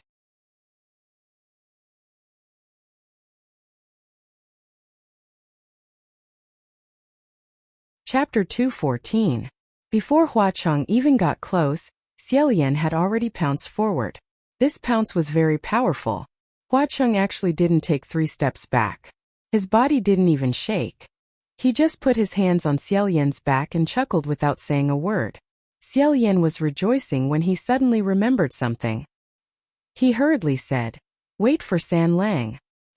Junwu is quite afraid of you. You should be guarding the human array in the Imperial City. He must have sent people down there to keep an eye on you. If you just disappear like that, he will probably notice. Moreover, will there be a problem if only the Wind Master guards the array?" Hua Cheng said, "Don't worry, brother. This has already been taken care of. There won't be any flaws for the time being." Xiaoyan guessed that he probably blocked the eyes that Junwu had sent down. Or perhaps he left a fake skin underneath. He didn't ask how it was taken care of. At this time, Hua Cheng leisurely said, "It seems that brother really misses me." Xiaoyan thought of the messy words he had said to Junwu when he was communicating with him in front of him. He then noticed that he was holding on to her tightly and hurriedly let go and stood up straight. He solemnly said, You said that you needed someone's help. So it was the Rainmaster." Hua Cheng smiled and said, "That's right. The Rainmaster is in the lower realm all year round." Coincidentally, when Bronze Cauldron Mountain opened, he was alarmed. At this time, returning to the Heavenly Court to take a look was very common sense. And if Junwu didn't let her come up or couldn't come up with a strong reason, the Rainmaster would definitely notice something was wrong. So of course he could only let the Rainmaster come up. "Brother, it's okay. You can continue pouncing like just now. I don't mind." Xiaoyan coughed lightly and said, "Thank you, but no." "But why didn't he touch the Rainmaster?" Hua Cheng said, "Brother doesn't know. The Rainmaster is the official in charge of agriculture. Although this official position seems to be dusty and not very profitable, so no one is interested in it, it is very special. Currently, there is only one official in charge of agriculture, the Rainmaster Huang." Xiaoyan was deep in thought. He had already figured out the key points. Hua Cheng continued, "If you directly kill the Rainmaster might not be able to find a better official to take over agriculture. If agriculture isn't going well, the world will be in chaos. If you don't give people food, people won't give you food. Other than being dissatisfied with the Rainmaster, the people of the world might also be dissatisfied with the great god above the Rainmaster. In other words, the fire might burn him. If I don't control it properly, it might cause a disturbance. In other words, they had destroyed his temple and toppled his statue, just like what the people of the Xianle kingdom had done in the past. Hua Chang continued, moreover, the Rainmaster doesn't have a temple and doesn't stay in the celestial capital. He doesn't have any desire to climb up the ranks, and he doesn't have any leverage. Externally, it would be very difficult for him to find a suitable reason to demote the Rainmaster, so it would be difficult for him to act. Internally, he would let the Rainmaster continue to be in charge of farming. Only then would his position be stable. Thus, if he could avoid falling out with him, he would not do so. I'll hide it for now. I'll think about it when I can't hide it anymore. Xiaolian wiped his sweat and said, so that's how it is. So dangerous, so dangerous. The Rainmaster's willingness to help was a timely help. Look at her superb acting skills. That's right, we have to look for the Imperial Tutor first. There are a lot of things that we have to ask him to clarify. The two of them didn't waste any more time and quickly left Xianlu Palace. The moment they stepped out of the door, Xiaolian was startled by the row of guards guarding the door. Just as he was about to have Wuxia slap them unconscious, he discovered that these guards were all like wooden statues. Not only their postures but even their expressions didn't change. They had actually been frozen in place by Hua Chang. As they walked, Hua Chang's wristband shone with a clear and crystalline silver light. Along the way, they transformed into silver butterflies that gradually lost their color and disappeared into the air. In just a short while, he had probably scattered hundreds and thousands of dead spirit butterflies throughout the celestial capital. Along the way, they went up and down, appearing and disappearing, perfectly avoiding all of the patrolling guards. Hiding in an alley, they watched the rows of patrolling guards walk past. Hua Chang said to Xiaolian, we've passed this section. The next section is up. Xiaolian nodded and jumped onto the roof with him. The two of them, one in front and one behind, leaped onto roofs and vaulted over walls, coming and going without leaving a trace. After a short while, Xiaolian landed on a corner of an eave. He suddenly stopped and turned around to look at Hua Chang looking pensive. Seeing him stop, Hua Chang also stopped and said, what's wrong? Did you sense something? Xiaolian frowned slightly, shook his head and pondered, No, I just feel that this situation seems to be. Before he could finish speaking, Hua Chang suddenly grabbed him by the waist. In the next moment, the two of them fell from the eave. Xiaolian felt the sky and earth suddenly spin. Up and down, he was upside down. His bamboo hat slipped off his back and was about to fall to the ground. Hurriedly, he used fishing for the moon from the bottom of the sea and lightly grabbed it back. It was Hua Chang who was hugging him. The two of them hung upside down from the corner of an eave. On top of the eave, something was quickly crawling past. Xiaolian wasn't unfamiliar with that sound. It was the sound of the fetus crawling. He didn't know if it was swaggering around the celestial capital or what it was doing. At this moment, another voice came from below. Wrong. Gladiolus. Xiaolian's heart cried out in alarm. That fetus was still guarding the eave, but the gladiolus was walking over from below. Wouldn't they be discovered no matter what? Xiaolian didn't dare say how the gladiolus would react. Would it remember Hua Chang's life-saving grace? Or would it loudly call for help? That frivolous and messy footstep was getting closer and closer. It looked like it was about to turn around. Thankfully, at this moment, that fetus finally jumped down from the other side of the eave. The two of them immediately flipped over and climbed onto the roof. Xiaolian let out a sigh of relief. The gladiolus stuck half of its body out from behind a corner. Seeing its son jump onto the ground, it also let out a sigh of relief. Coming out, it said, Wrong. Don't run around. This place is strange and scary. If you disappear, I won't even know where to find you. Why did you come here? She casually swept her gaze around and saw the signboard of this great hall. She took 2 steps back.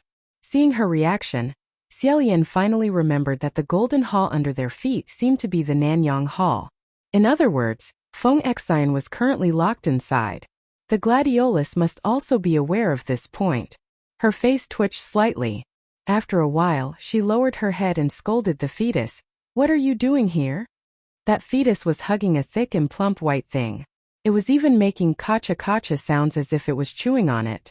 The fetus asked again, What is that? What are you randomly eating? Quickly spit it out. Xiaoyan took a closer look and discovered that it was an extremely sturdy white radish. He didn't know whether to laugh or cry. Needless to say, that fetus clearly felt that the taste wasn't good.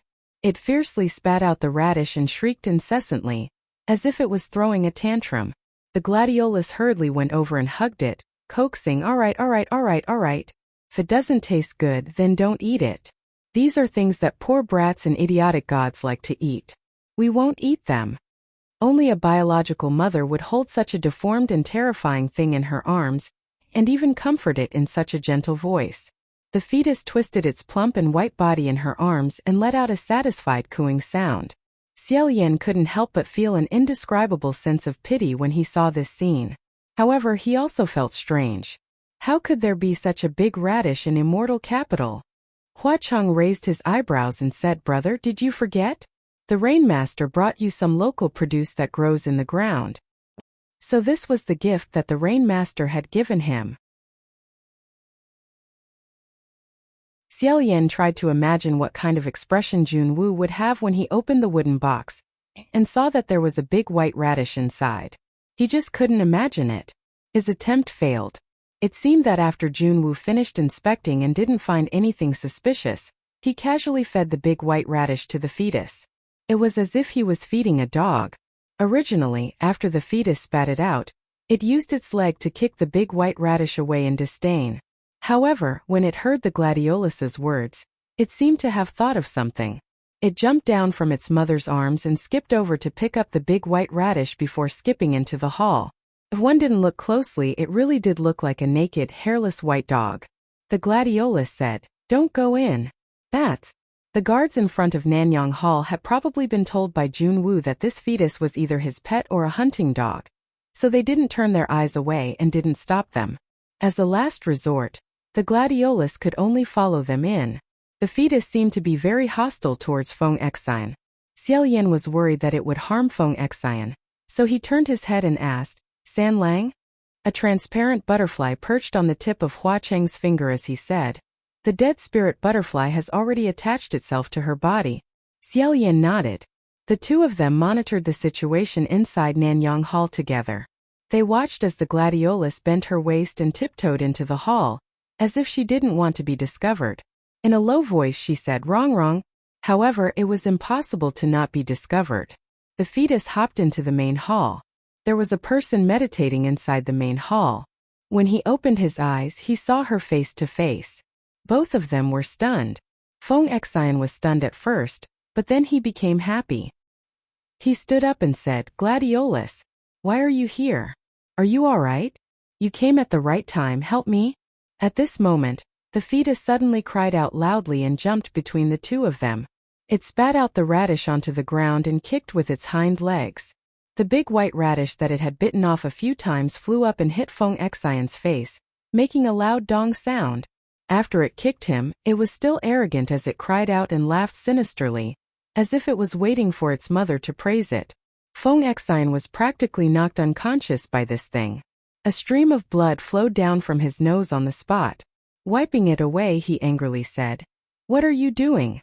Be a bit more obedient." He was fierce, but the fetus was even fiercer. It screeched and spat out its tongue at him. Feng Xian took a big stride forward to grab it, but the fetus opened its bloody mouth and bit down on his arm. No matter how hard he tried, he couldn't shake it off. This familiar scene was both terrifying and funny. Feng Xian couldn't shake it off, so he became even more furious. "Fuck. I really fuck. Are you looking for a beating? What the hell?" The gladiolus also regained her senses and said, "Stop. What qualifications do you have to hit him and curse at him?" Feng Xian was stunned for a moment after being yelled at by her. His imposing manner dropped by half as he tried to explain. He recognized a thief as his father. How could he be on the same side as Junwu? How did he become like this? The gladiolus spat out, "How could this be? Isn't it all because of you? It's the father's fault for not teaching him well. If it weren't for your incompetence as a father, would your own son have been dug out from his mother's womb and made into this kind of thing? What ghost? You gave birth to a ghost." As she cursed, Feng Xian took a step back. His voice also became much softer as he said, But I didn't know at all. And at that time you were the one who told me to get lost first. The gladiolus said, Ha! I told you to get lost, so I helped you. Every day, you come to this old lady's place with a dejected and lifeless face. This old lady is sleeping next to you. How could I not know what you were thinking? You had to serve that crown prince of yours, and you also had to gather money for me to redeem myself. You were in a mess, tired and annoyed. You were too embarrassed to fling your sleeves and leave, so I might as well send you on your way. Feng Xian said, I was very tired at that time, but I didn't bother you. I wanted to redeem your freedom. The gladiolus poked his chest and said, Come on. Redeem myself. You know clearly in your heart that based on your ability at that time, could you redeem the value of this old lady at that time? Every day you couldn't wait to split a coin into two and spend it. Every day you were a street performer, and you had to show filial piety to your crown prince father and emperor. It was already good enough that I didn't throw myself at you, and you expect me to redeem myself? When and how long will it take? Feng Xian said, You didn't say that in the beginning. We clearly had an agreement. I will definitely fulfill the words I said. The gladiolus interrupted him and said, There are many verbal vows, but think about it. What did you give me? What can you give me? Other than that golden belt, what else can you give me? Oh, it's that golden belt. You even repeatedly warned me not to sell it. Feng Xian retreated step by step from her, poking. His face was stiff and embarrassed. The more the gladiolus spoke, the angrier she got. Still that stupid protective talisman? I was blinded by lard to believe that bullshit protective talisman of yours could protect people. Not one bit of good luck, but one after another bad luck. The money is getting less and less, and your temper is getting worse and worse. If I don't let you go, what else can I do?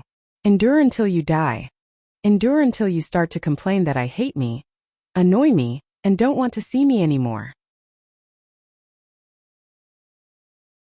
Not only Feng Xian, even Xiao Yan, who was currently in Nanyang Palace Hall, didn't know what to say.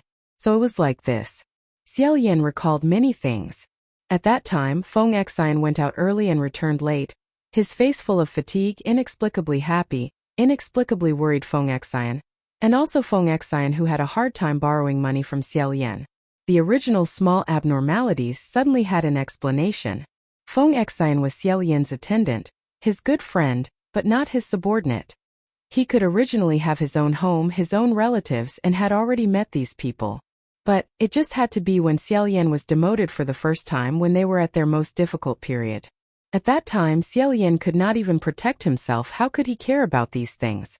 He was suffering. Feng Xian was also suffering. Everyone was suffering. In the end, the two of them finally could not endure it anymore.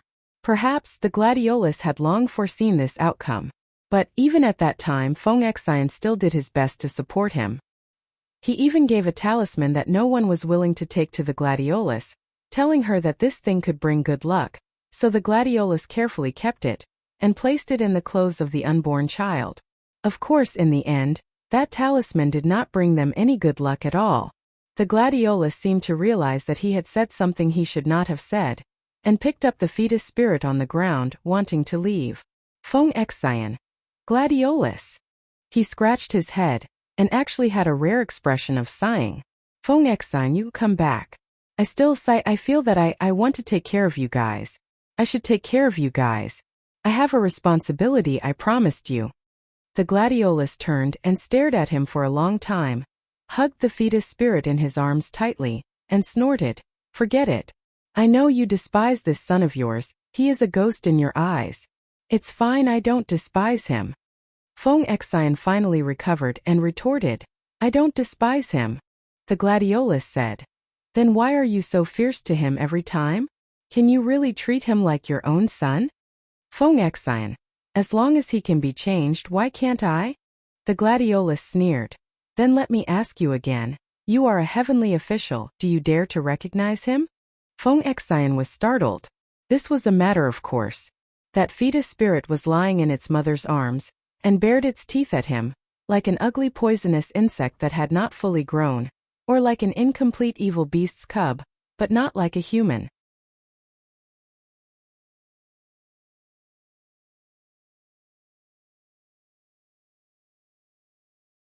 Chapter 215. However, Feng Xian didn't have to stare blankly for long before he got his answer. He was about to reply. Jianlan sneered. Forget it, you don't have to answer. You are now their prisoner. Whether or not you dare to admit it is all nonsense. I don't believe a word of it. Stop it. Even if you're willing, I won't let you. The fetus was in the crook of her arm. He spat his tongue at Feng Xian. He laughed like an adult. The gladiolus slapped its butt hard. He scolded, "What are you doing? I told you not to run around. This is killing me." The fetus spirit's ugly little face shriveled. He was finally a little more obedient. Mother and son hurriedly left Nanyang Hall.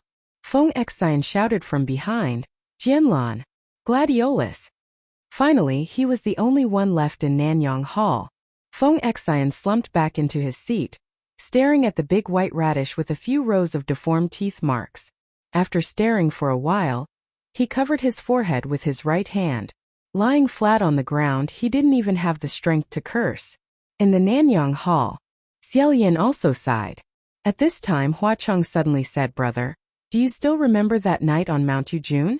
That fetus spirit has also appeared."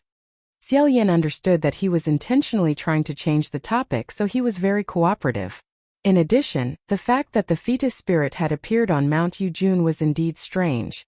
Forcing himself to be alert, he said, "I remember. At that time I was sitting on the sedan chair, and it told me a nursery rhyme to find the ghost bride Xianji. And at that time it didn't let anyone else hear it. It specifically told me alone. I don't know why." Hua Cheng replied, "It's probably Junwu's instructions." Xiaolian said, "Then the riddle will become Junwu's goal. As for why it became an evil spirit under Junwu, I'm afraid we'll have to ask the imperial tutor about this." Hua Cheng said, "Then go and ask. Let me tell you a piece of good news. The dead spirit butterfly has found the place where the imperial preceptor is imprisoned." Xiaolian's spirit was roused. Where? Lingwen Palace. Inside and outside the hall, there were no more Wen gods carrying mountains of scrolls to and fro. Instead, there were more expressionless divine martial guards patrolling the area. Quietly landing on a corner of the cornice, Xiaolian asked, "The state preceptor is locked up here? Is Lingwen guarding him?" Hua Cheng replied, "That's right. With the embroidered gown immortal, Lingwen can be considered a one-shun, and also a martial god." After attentively observing for a moment, Xiaolian said, "Then I'll have to trouble you." Although the embroidered clothes immortal was not a match for them, his cultivation level was still quite high. His senses were definitely sharper than those patrolling guards on the streets of the immortal capital. If Xiaolian and Hua Cheng were to rashly sneak into Lingwen Palace Hall like this, even if the embroidered robed immortal couldn't defeat them, he wouldn't necessarily be unable to discover them. Once the embroidered gown immortal found out, Lingwen would find out as well. Xiaolian replied, "Lingwen and Junwu can definitely communicate with each other at any time. As long as Lingwen found out, Junwu would also find out. The only possibility is that the embroidered gown immortal is not on his body. He is a one-shun, so he definitely won't be able to detect us. Moreover, the embroidered gown immortal that has been taken off is only a piece of clothing, so he won't be able to notify Junwu. We must find a way to separate them." However, Hua Cheng said, "There's no need to think of a way. He'll have to take off those clothes sooner or later." Without needing an explanation, Xiaolian understood. In the end, the embroidered gown immortal wasn't a good person. His evil energy was cautious. Lingwen hadn't been officially demoted, so he could still be considered a heavenly official. Wearing it on his body was definitely not good for his body. Furthermore, he had to maintain his male appearance, which consumed his spiritual energy. Perhaps not many people could withstand this kind of consumption. Within a day, he would have to take it off and rest for a period of time. While the two of them were discussing in low voices, a black-clothed person slowly walked out of Lingwen's palace hall with his hands behind his back. After giving some instructions to the guards outside, he entered the side hall. Not long after, another person walked out of the side hall and once again entered the main hall. This person was Lingwen. When she entered, she was in her male appearance. When she came out, she was in her original appearance. Moreover, the black outer garment she was originally wearing was gone. Her movements weren't as agile and powerful as when she was in her male appearance. With one look, one could tell that she had practiced martial arts. Sure enough, she had taken off her clothes. Right now, that embroidered gown immortal was in that side hall. The two of them looked at each other. Hua Cheng said, right now they've separated. Gage, your luck isn't bad. Xiaoyan also exhaled. He glanced at him and said, it's Sanlang's luck that's not bad. Hua Cheng smiled and said, main hall? Side hall? After thinking for a bit, Xiaoyan said, side hall. Right now we still don't know what the situation is in Ling Wen's main hall. If Ling Wen is guarding the state preceptor's side, then we can't avoid her.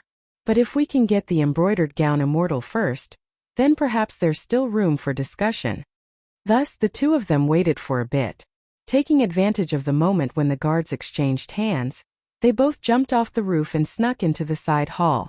As soon as they entered the room, Xiaoyan wiped his sweat.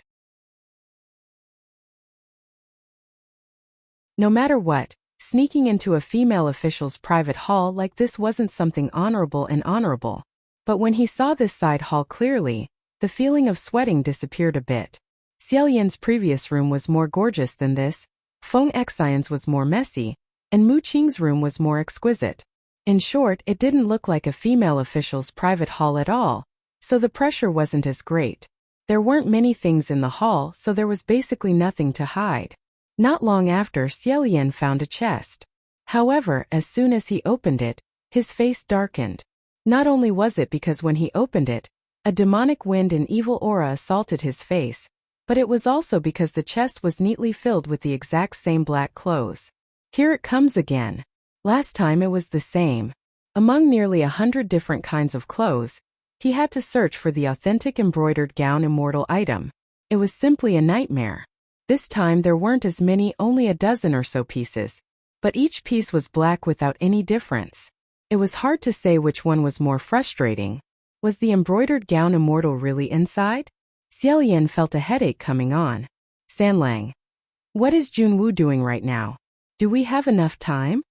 Hua Cheng had been closely monitoring the movements of all parties. Hearing his question, he slowly said, brother, don't worry. We have enough time. Junwu still hasn't discovered that you left. He's currently in the Divine Martial Palace and is interrogating Mu Qing. It looks like he'll be interrogating for a long time. Hearing this, Xiaoyan was startled. Mu Qing? He's interrogating Mu Qing? Interrogating what? Hua Cheng said, dead spirit butterflies can't enter the Divine Martial Palace, so I can't hear clearly. But you know. He stared at Xiaoyan and said, it definitely won't be anything good. Xiaoyan remembered how Junwu treated Inu, and his heart faintly felt uneasy. But worrying right now was useless, so he decisively said, let's hurry. I'll try them one by one. Sanlang, you give me the order. If the embroidered gown immortal didn't want to be discovered, or didn't want to take the life of the person wearing it, then it could wear and take off as it pleased. But if someone asked another person to wear it and gave an order, then that person had to comply. Using this method, they could definitely test out the real thing, but it was a little dangerous. Hua Cheng said, I'll do it. Xiaoyan shook his head. Sanlang, you've worn the embroidered gown immortal's clothes. I don't know why, but it doesn't seem to work on you. Maybe it doesn't work on the Ghost King? Only I can do it. As he said this, he took off his outer clothes. The white robe fell by his feet. Hua Cheng raised his eyebrows. He picked out a black robe and handed it to him. Then I'll respectfully accept. Xiaoyan quickly put the robe on. Not bad, not bad. Ling Wen's black robe didn't expose her chest, nor was it graceful. It was very straight, so wearing it wasn't difficult at all. Xiaoyan raised his head and said, all right, you can tell me what you want. Hua Cheng propped his left elbow with his right hand and supported his chin with his left. He looked at him and seemed to seriously think for a moment before saying, then brother, my order is. In a flash, Xiaoyan heard the second half of his sentence. Hua Cheng smiled and said, let's borrow some mana. Of course, Xiaoyan understood what he meant by borrow mana. Smoke almost rose from his head. He hurriedly took off his robe and said, this one isn't. Hua Cheng said, that's too bad. This one isn't. Xiaolian sternly said, San Lang, this isn't right. You need to be more serious, don't make this kind of request. Hua Cheng humbly said, am I not serious enough? What kind of request? Brother, can you tell me in more detail? Xiaolian lightly coughed twice and solemnly said, in short, you can't let me borrow mana from you. Anything else like turning in a circle, jumping a few times, anything. Hua Cheng raised an eyebrow and said, anything else is anything? All right, I understand. As he said this, he handed another robe to Xiaolian. Xiaolian quickly put it on and once again raised his head to look at Hua Cheng. Hua Cheng looked at him for a moment and said, brother. After a while he smiled and said, don't borrow mana from me. He was too careless. He could actually do this. Xiaolian hurriedly took off the robe and said, all right.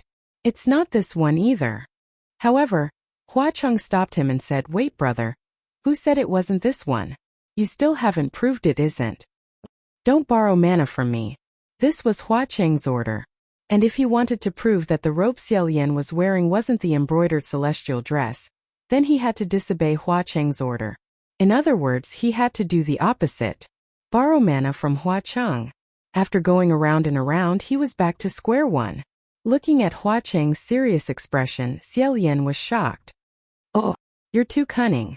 You can't do this. Hua Cheng crossed his arms and tilted his head. He confidently said, why can't I? Brother, didn't you say that other than borrowing mana from me, everything else is up to you? Since you don't like this request, then I made a completely opposite request. How can this be called cunning? Isn't this very practical? Xiaolian was speechless. He raised his hand and pointed at him for a while. You hey, I can't win against you. Stop messing around. Not daring to delay, he rushed up and chirped. He clearly knew that there was no one nearby, but he still looked left and right as if he was wary of someone spying on him. Hua Cheng's expression didn't change at all. He calmly said, very good. I'm sure this one really isn't. Xiaolian took off the black robe and said, don't make this request again. Hua Cheng handed the third one to him and smiled. Okay. It will definitely be as you wish. Xiaolian helplessly took it and thought, I keep feeling that San Lang is getting more and more difficult to deal with. Is it just my imagination? He was still worried that Hua Cheng would make some kind of mischievous request, but after 2 jokes Hua Cheng really didn't tease him anymore. He became serious, but Xiaolian felt that something was strange. However, even after he tried all of the 10 or so items in the suitcase, Xiaolian didn't follow a single one of his orders. Could it be that the real embroidered fairy wasn't here? It couldn't be. Lingwen must have taken it off already. Furthermore, the entire suitcase was stained with demonic energy, so it must be here. Hua Cheng leaned against the door and said, brother, it looks like this embroidered fairy isn't only ineffective against me. It's also ineffective against you.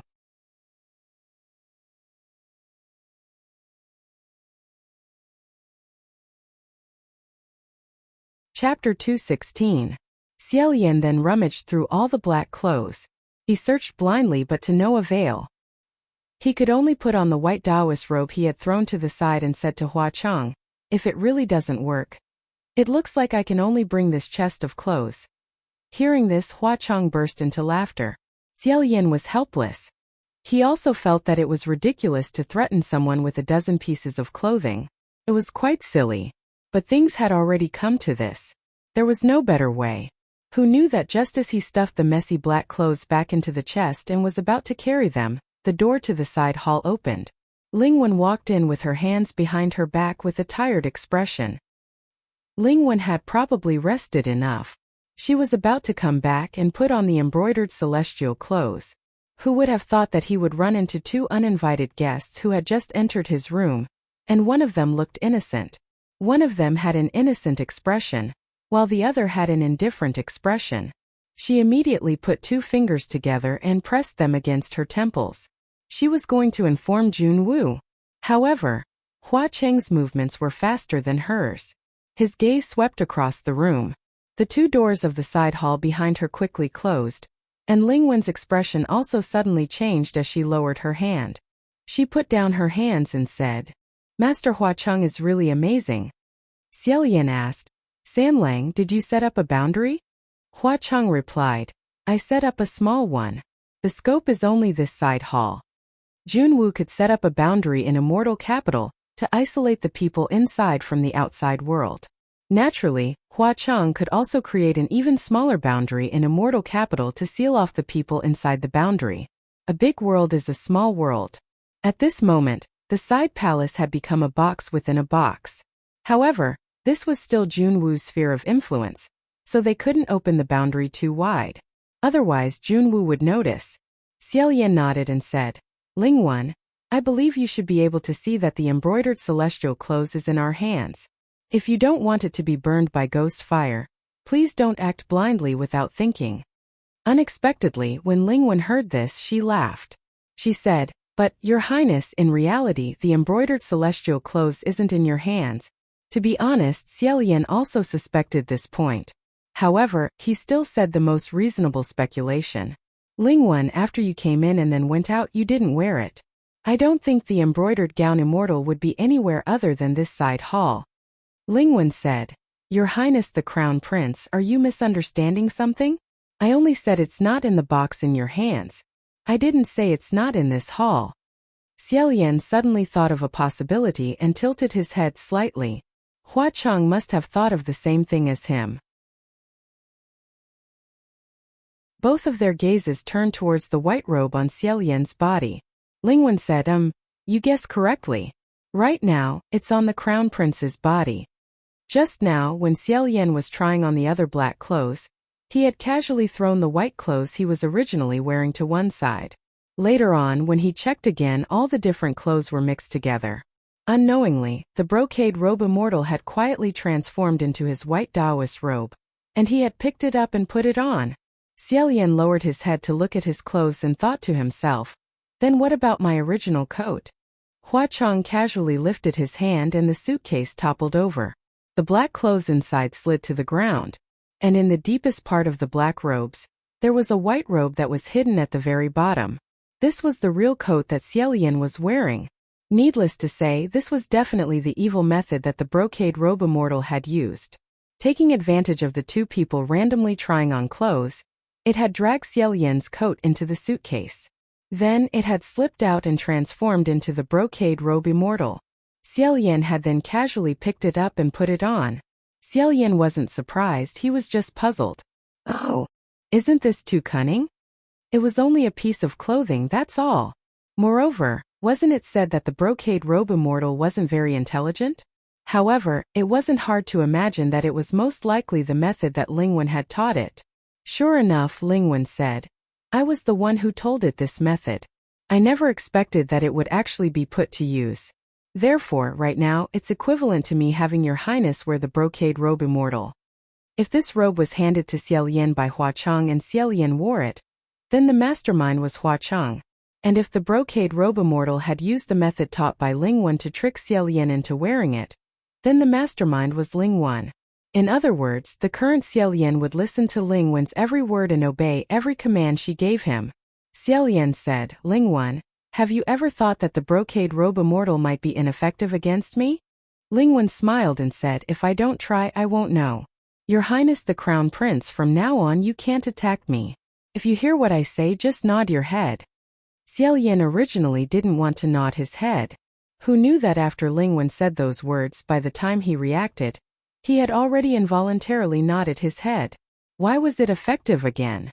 The command that Hua Cheng had given just now was obviously ineffective. Could it be that it was only ineffective when the one giving the command was Hua Cheng? Just like that, the situation had suddenly reversed. Xiaolian didn't move and neither did Hua Cheng. The two of them only exchanged glances, both of them extremely calm. Lingwen was also very calm as she said, Then now I ask Master Hua Cheng to open the boundary of this side palace hall. Xiaolian immediately said, Don't open it, Sanlang. Lingwen said, Your Highness the Crown Prince, are you sure? I'm not the type of person who would give any order. Hua Cheng was still calm and collected. Xiaolian thought to himself, It's fine even if I can't use Lingwen. The others aren't restricted anyway. As long as Sanlang can catch her off guard and make her unable to give any orders, the problem will be solved. Ling Wen, on the other hand, was very sharp. She guessed their intentions and said, Master Huacheng, I advise you not to waste your time thinking about how to catch me off guard. Your Highness the Crown Prince, listen carefully. If Master Huacheng attacks me, or does anything unfavorable to me, then you can attack him. With this, she would be the first to block any possible measures that the other party might take. Ling Wen said, All right, Master Huacheng, open the boundary. I have official duties to attend to, and there's still a backlog of documents in Ling Wen Palace Hall that I have to deal with. Let's quickly solve this small problem, okay? Huacheng also faintly smiled. In the next moment, Ling Wen's eyes slightly widened. It was as if she wanted to open her mouth, but she couldn't make a sound. If there was someone standing behind her at this moment, they would discover that at the back of her neck, there was a necromancy butterfly with its silver wings lightly trembling. It was this small thing that made her unable to move and unable to speak. Huacheng crossed his arms and revealed that extremely insincere fake smile. He said slowly, If I want to catch someone off guard, do I need to catch them off guard? Ling Wen couldn't speak, but the meaning in her eyes was clear. Master Huacheng, have you forgotten? Just now, I already gave the order to His Highness the Crown Prince. At this moment, the effect of the embroidered robe fairy was activated. Xiaolian suddenly turned around and raised his palm to strike Huacheng. After an unknown amount of time, Xiaolian's eyes suddenly became clear. He suddenly regained his senses and said, San Lang. Huacheng was standing in front of him. On top of the red robe on his chest, there was a hand pressing down. It was Xiaolian's hand. Huacheng didn't dodge this palm at all. He just stood there and let him strike his chest. Xiaolian didn't have time to react. Huacheng had already firmly grabbed his wrist and said in a low voice, All right. The attack is complete. The order is dismissed. Sure enough, after Xiaolian succeeded, he felt his body relax and his body regain its freedom. In order to dismiss the order that Ling Wen had given to Xiaolian, Huacheng just stood there and took the palm without dodging. After the order was dismissed, Xiaolian immediately withdrew his hand. His expression changed. After a while, he said, San Lang, are you hurt? He carefully observed Huacheng's expression. However, because he wasn't a living person, Huacheng's skin was originally snow white from not seeing the sun all year round. At this moment, he couldn't tell if there was any change. However, his tone didn't seem to have changed at all. He smiled and said, Brother, you're really amazing. That palm was beautiful. Xiaolian's expression was very bad. It was as if he was scared by him. He said very seriously, I'm not joking with you. Just now, I used 70% of my strength in that palm. Are you really okay? When Ling Wen gave the order, the word she used was attack. When Xiaolian usually fought with others, he never attacked with the purpose of attacking. He usually only attacked to protect himself or to suppress his opponent. But if he attacked with the purpose of attacking and hit his opponent head-on, he wasn't sure what would happen. Huacheng slowly said, I'm not joking. Brother, you're really amazing. If it weren't for the two things you're wearing, maybe Junwu wouldn't be your opponent. Xiaolian subconsciously touched his neck. When he touched the cursed shackle, he immediately put it down. At this time, Huacheng said, Brother, let me ask you a question. Xiaolian said, What? Huacheng said, You had the chance to take off the cursed shackle. Why did you keep this thing to tie you up? Xiaolian didn't expect him to ask this. He was stunned for a moment before saying, Maybe. To remind myself of something. Then he said, San Lang, you don't change the topic. What kind of bad habit is this? In that situation just now, you just had to turn the tables and restrain me. Why did you have to take that palm yourself? However, Huacheng said, Brother, you also know that this is a bad habit? If we're talking about liking to be beaten, you don't have the qualifications to say that to me. Xiaolian said, Do I? After he asked this, he felt guilty. One must know that when the fighting embryo spirit was underwater, it was one step away from swallowing the sword and was caught red-handed by Huacheng. Huacheng said, Is it? If I can take a beating myself, I'll solve the problem. I won't use any other method. You're the one who led me astray. Xiaolian waved his hand and said, Forget it, San Lang. Let's not talk about this. Let's look at these clothes first.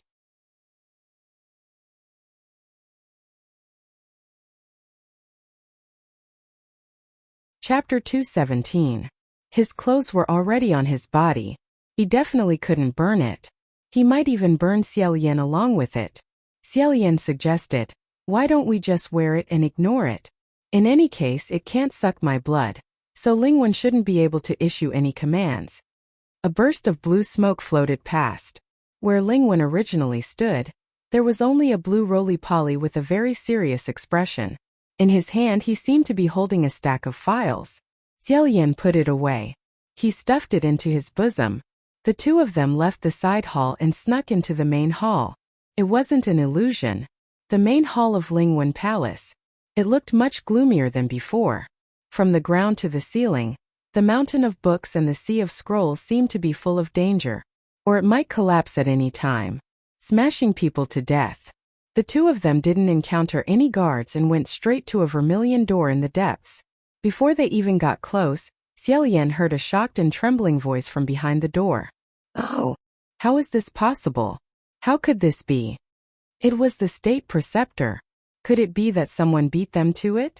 Xiaolian immediately kicked open the door and shouted, "Let go!" Inside the room. Sure enough, it wasn't just the state preceptor alone. After the door was kicked open, they all turned around to look at him. The shock on the state preceptor's face hadn't yet faded. "Oh, Your Highness." The state preceptor didn't raise his head for a moment. He immediately lowered it again and said, "Wait a moment. How could this be? What kind of luck is this?" Xiaolian and Hua Cheng were both speechless. They saw that inside the room, the state preceptor and 3 other people had gathered at a table and were playing cards in full swing. Although they were said to be 3 other people, they weren't actually living people. They were all crudely made and casually made paper people. It was unknown what kind of crafty technique they used to be able to move and even play cards with them. As for the state preceptor's words just now, he couldn't help but sigh after receiving the cards. Xiaolian originally thought that the state preceptor would be tortured inside and look haggard. He didn't expect him to still be playing cards at this time. While he didn't know whether to laugh or cry, he couldn't help but feel incomparably cordial. Wasn't this cordial? Back then, when he and Feng Xian lived in Huangji Temple and went to find the state preceptor, he was playing cards. After 800 years, seeing him playing cards again was like yesterday. Even the imperial tutor's face was filled with fanaticism. He stared at the cards in his hand and said without turning his head, "Your Highness, you're finally here. But let me finish this game first."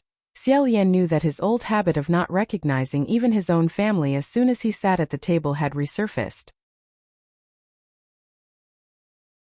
His current appearance was completely different from when he was in the Divine Martial Palace. She couldn't look him in the eye and went forward to drag him down from the table. "Master, what time is it?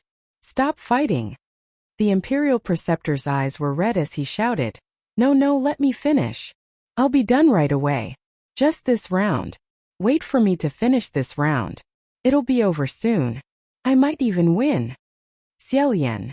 We won't win, we really won't win." Fortunately, this round ended very quickly.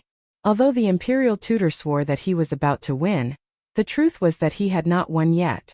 After keeping the 3 paper men, the imperial tutor finally regained his composure. He sat up straight and said with a frown, "Your Highness, I knew you would come. I have been waiting for you."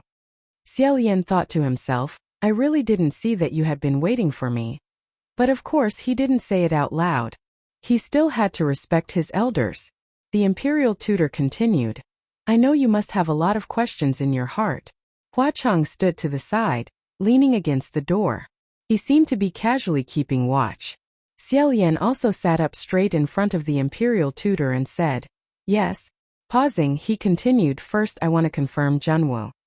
Is he really by Wuxiang Prince Wuyong?" The imperial tutor said, "Don't doubt him. He is." Xiaolian said, "I don't have the slightest relationship with Prince Wuyong, right? We are 2 completely different people."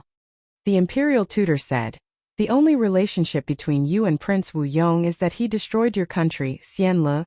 Xiaolian said in a low voice, "But imperial tutor, you once told me that you didn't know what Bai Wuxiang was, but you were sure that he was born because of me." The imperial tutor said, "Your Highness, at that time, I indeed didn't know what he was. By the time I found out, it was already too late." Besides, it's not wrong to say that he was born because of you. Xiaolian asked, then what exactly does it mean? Also, it's still that question, why did he want to destroy the Xianlu Empire? The imperial preceptor stared at him and said, because of what you said. Xiaolian stared blankly for a moment. My words? What is it? The state preceptor said, the body is in the void, the heart is in the land of peach blossoms. Silence reigned for a long while. Xiaolian asked incredulously, that's it? Imperial advisor said, that's all. Xiaolian said, just this sentence? Is there a problem with this sentence? The imperial preceptor said solemnly, the problem is too big. Everything started from this sentence of yours. Xiaolian faintly felt that what the state preceptor was about to say next would be very hard for him to accept. He wanted to call out to Hua Cheng, but before he could do so, Hua Cheng had already walked over and sat beside him. You saw the murals on Bronze Cauldron Mountain, right? Xiaolian replied, I saw it. Did you leave those murals behind? The state preceptor said, it was me. Every time Bronze Cauldron opened the mountain, I would sneak in. On one hand, I wanted to stop the Ghost King from coming into being. On the other hand, I wanted to find a way to leave behind some clues to tell others about the Wuyong Kingdom and the Wuyong Crown Prince. Xiaolian focused and asked, then why not tell others directly? Why must you use such an obscure method? Your Highness, why do you think almost no one in the world knows about the Wuyong Kingdom now? Before Xiaolian could answer, Hua Cheng said, everyone who knows has been wiped out by him, right? The state preceptor said, yes. If the clues were left too obvious or directly spread out, not only would I be in danger of being exposed, but everyone who saw it might all disappear from this world. It doesn't matter how many people there are. Even if it's a city, he can raze it to the ground in 3 days. You should know that I'm not joking. Xiaolian naturally knew. Ironically, he had once lamented that it was fortunate that Junwu was a god and not a fallen ghost. Otherwise, the world would be in chaos. The state preceptor said, that's why I can't let him know that there are still people in the world who know about these things. But I'm also not willing to let no one else know besides me. I think that if someone is careful enough and brave enough, they will naturally find out. Since I can't resist, then I'll just leave it to fate. For so many years I've been hiding here and there, hiding very well. Other than that time 800 years ago when I almost couldn't escape, he has never been able to catch me. This time, he was able to catch me because he found the murals I left in the temple in the Red Cauldron Forest. Later on, you guessed his identity in the Copper Cauldron. Only then did he realize that I might not have died and left behind a lot of things that he didn't want people to know about. Xiaolian remembered that when they passed through the last temple in the Red Cauldron Forest, the murals inside had already been destroyed. The last few murals could also be said to be the most important ones. At that time, he and Hua Cheng both suspected that someone was hiding there, but they couldn't find him. Now that he thought about it, it was very likely that Bai Wuxiang really was hiding in a corner of that temple. Xiaolian said, but state preceptor, why do you have to hide? The state preceptor said, that's because, Hua Cheng said, betrayal. This word was a bit harsh. The state preceptor glanced at him. Hua Cheng's expression didn't change. He said, you betrayed him. The state preceptor said, more or less. That's it. He turned to Xiaolian and said, how do I say this, Your Highness? The things described on the murals are all true. His Highness the Crown Prince of Wuyong is like the unparalleled son of Wuyong country. In the past, when you were the Crown Prince of Xianlu, you were so glorious, but he was even more glorious than you. Me and 3 of my fellow disciples, a total of 4 people, were once his attendants. After the Crown Prince ascended, he picked us together, and we also saw many different kinds of celestial beings. It's not an exaggeration to say that even in the heaven realm, where all the gods gathered, he was like the sun, so dazzling that others paled in comparison. As the state preceptor spoke, he unintentionally revealed a fleeting smile. Xiaolian always felt that when he called the other person, His Highness the Crown Prince, he wasn't talking about Junwu or Bai Wuxiang. He was talking about the young Crown Prince from 2,000 years ago. He said, in the past, you seem to have said something similar to me. Did I? People don't remember things clearly when they get old. I did. However, you said that he didn't ascend. He died. The state preceptor said. That's probably because I'd rather he didn't. Xiaolian said. Is it because the copper furnace volcano erupted? The state preceptor didn't directly answer, only saying, His Highness the Crown Prince's magic power is too strong. In his dream he foresaw that Wu Yong's future would be a sea of fire. So he began to think of ways to save his people. If it was me now, I definitely wouldn't let him do that. However, at that time none of us could have imagined what would happen. We all felt that now that people were going to die, what was wrong with saving them? However, things aren't that simple. The volcano eruption can't be stopped. If we don't want people to die, we can only migrate. However, the scope of the volcano's invasion is too large. It's not a matter of 1 or 2 cities. For the nobles and ordinary people, the best way is to conquer other countries and occupy new territory. Otherwise, other countries wouldn't let so many Wu Yong people migrate so easily. However, for His Highness the Crown Prince, this isn't a solution. When there's a war, there's bound to be blood. Once there's blood, people's eyes will turn red, and people will become cruel, no longer human. In the end, Wu Yong country still took the initiative to send out their army. Wherever the soldiers went, not a single piece of armor was left, not even a blade of grass grew. Moreover, in order to vacate the land for the Wu Yong people who would migrate in the future, the generals ordered to kill the people of other countries, the more the better. They killed until blood flowed like rivers and corpses piled up like mountains. After His Highness the Crown Prince found out, he was very angry. As you can see, he descended on the battlefield and punished these Wu Yong soldiers. When Xiaolian thought about it, this could be said to be the young Bai Wuxiang, or the young Bai Wuxiang. He felt a subtle feeling in his heart. The state preceptor continued, however. He wasn't the only one who was angry. This matter also made the nobles and some of the citizens of Wu Yong very angry. Many people went to the temple to question His Highness the Crown Prince. We only wanted to survive and needed more land. We had no choice but to invade others. Is there anything wrong with that? The impact of this matter exceeded all of our expectations, and it became more and more intense. Some people had already begun to shout that they wanted to tear down his statue and burn his temple, but His Highness the Crown Prince resisted them all. He said that if Wu Yong country was the one being invaded, he would definitely defend it with his life, and not let the enemy take another step. However, they themselves could never invade others. He begged everyone to give up the war and wait for him to build something. His heavenly bridge. The state preceptor slowly said, There's no more land in the world, so let's send the people to the sky to avoid it. Although this method is simply inconceivable, the 4 of us have deep faith in His Highness the Crown Prince and firmly believe that he can do it. It should be said that no matter what he wants to do, we will fully support him. Of course, the other heavenly officials didn't think so. The entire heaven opposed it, but His Highness the Crown Prince still resisted it.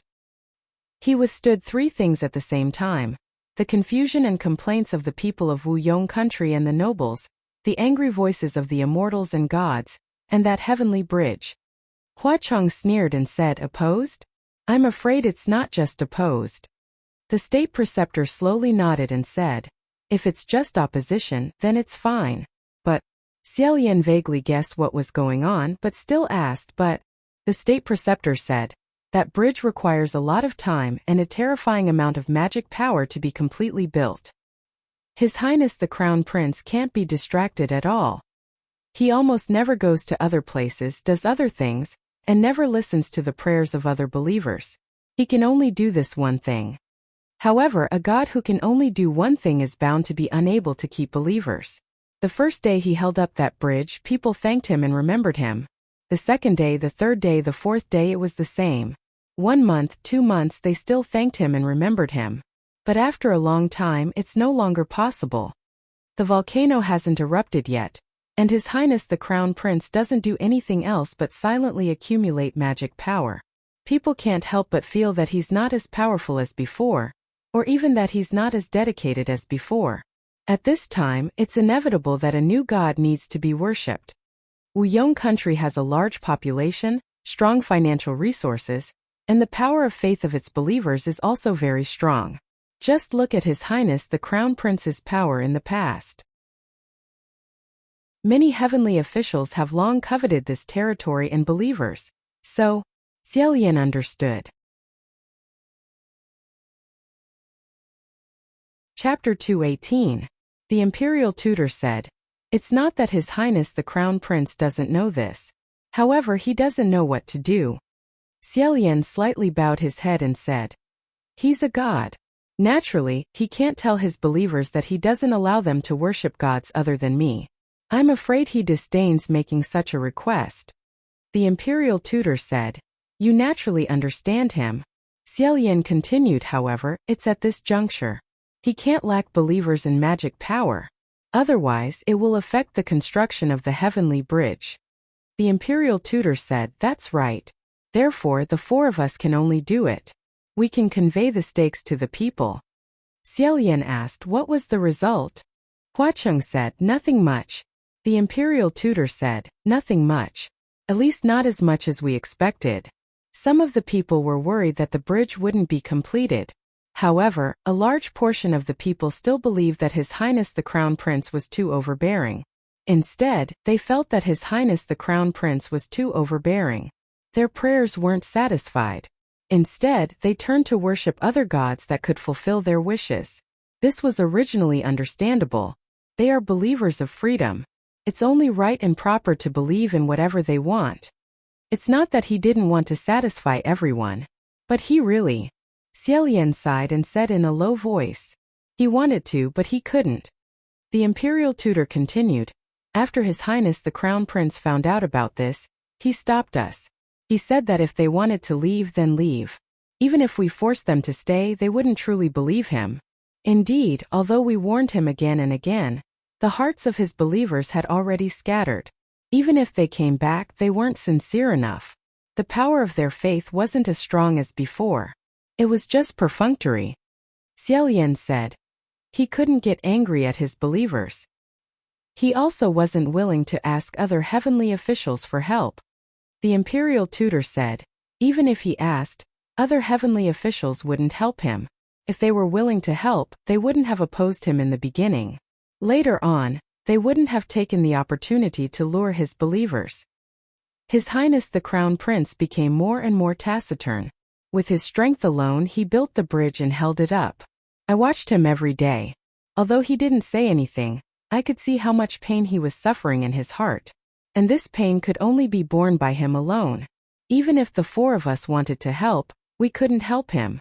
Finally, after enduring for 3 years, the volcano was about to erupt.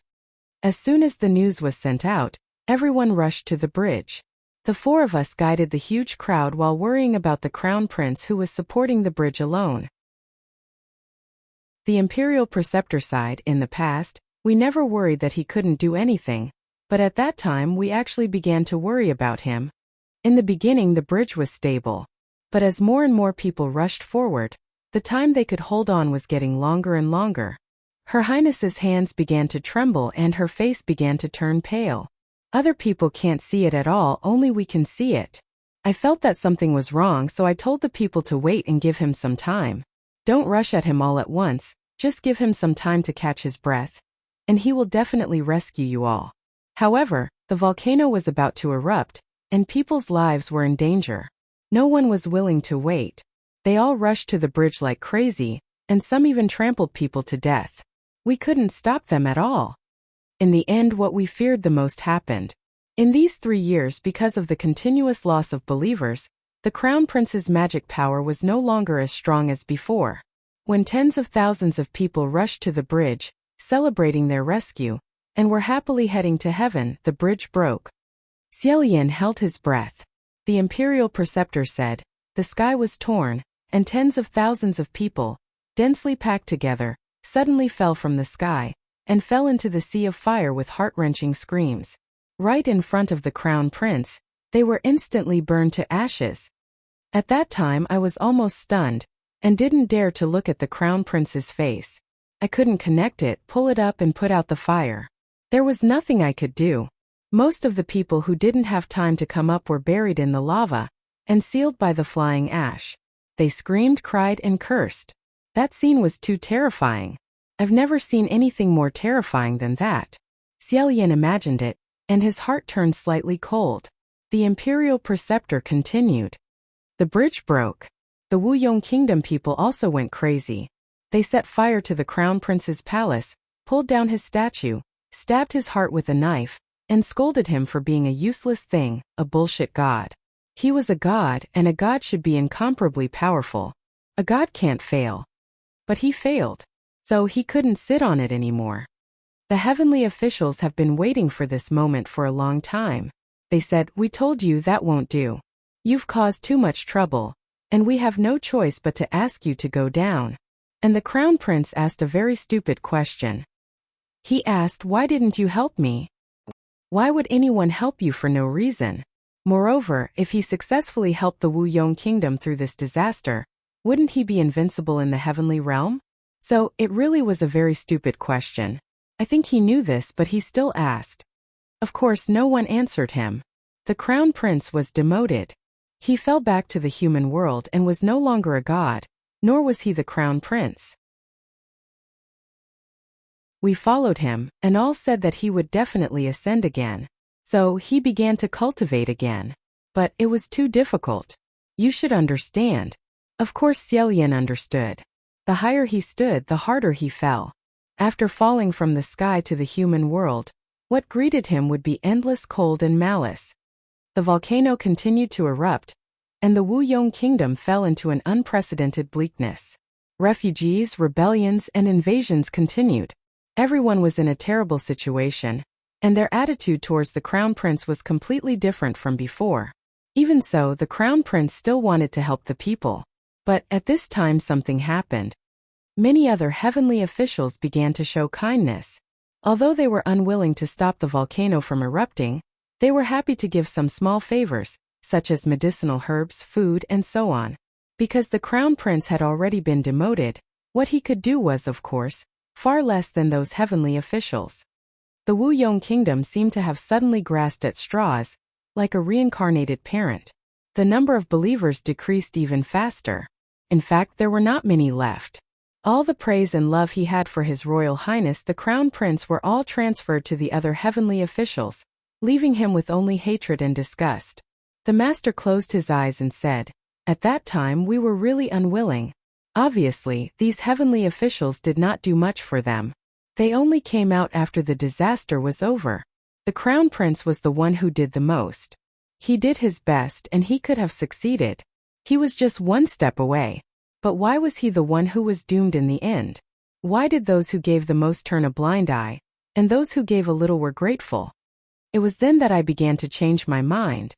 I couldn't help but think, if the Crown Prince had chosen to pretend not to know the future in his dreams from the beginning, with the excuse of "this is the will of the heavens, and even the gods can't do anything about it," and only after the volcano erupted did he reluctantly give a little reward like the other heavenly officials, the people would definitely be grateful to him.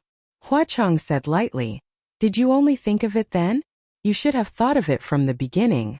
Cut a piece of flesh to save a person, and people will be grateful. But the more you cut, the more people will want. In the end, even if you cut that person until only bones are left, people will not be satisfied." The master said, I didn't dare to say these thoughts to him, but the Crown Prince became more and more silent. I didn't know what he was thinking, whether he thought of the same thing as I did. Day after day, the volcano continued to erupt intermittently. The entire Wuyong kingdom was immersed in fear and could not come out of it.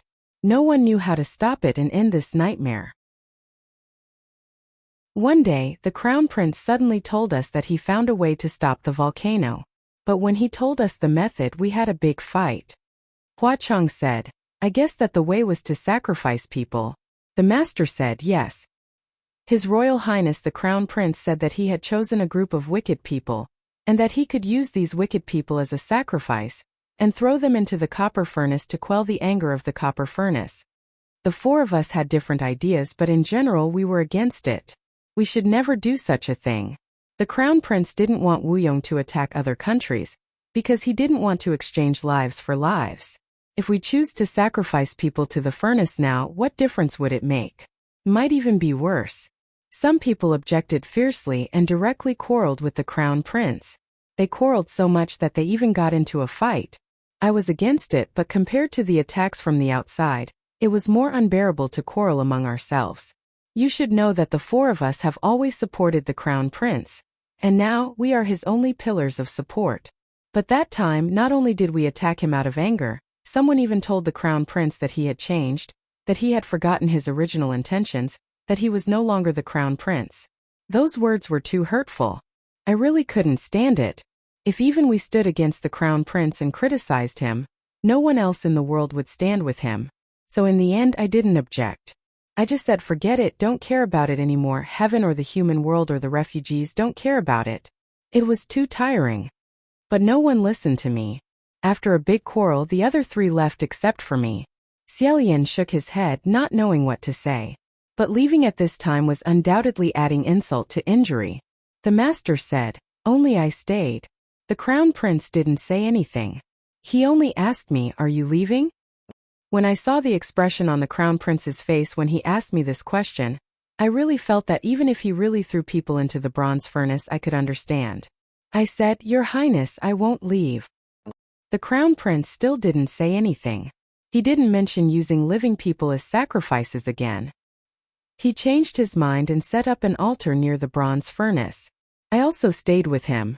Every day, I endured the insults and stones of the refugees and practiced magic, trying to suppress the anger of the volcano. I thought that was the end of the matter. Who knew one day I found something that made my hair stand on end.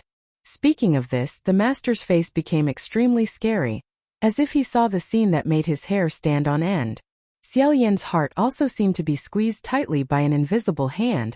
What happened? Imperial Preceptor said. He suddenly covered his face.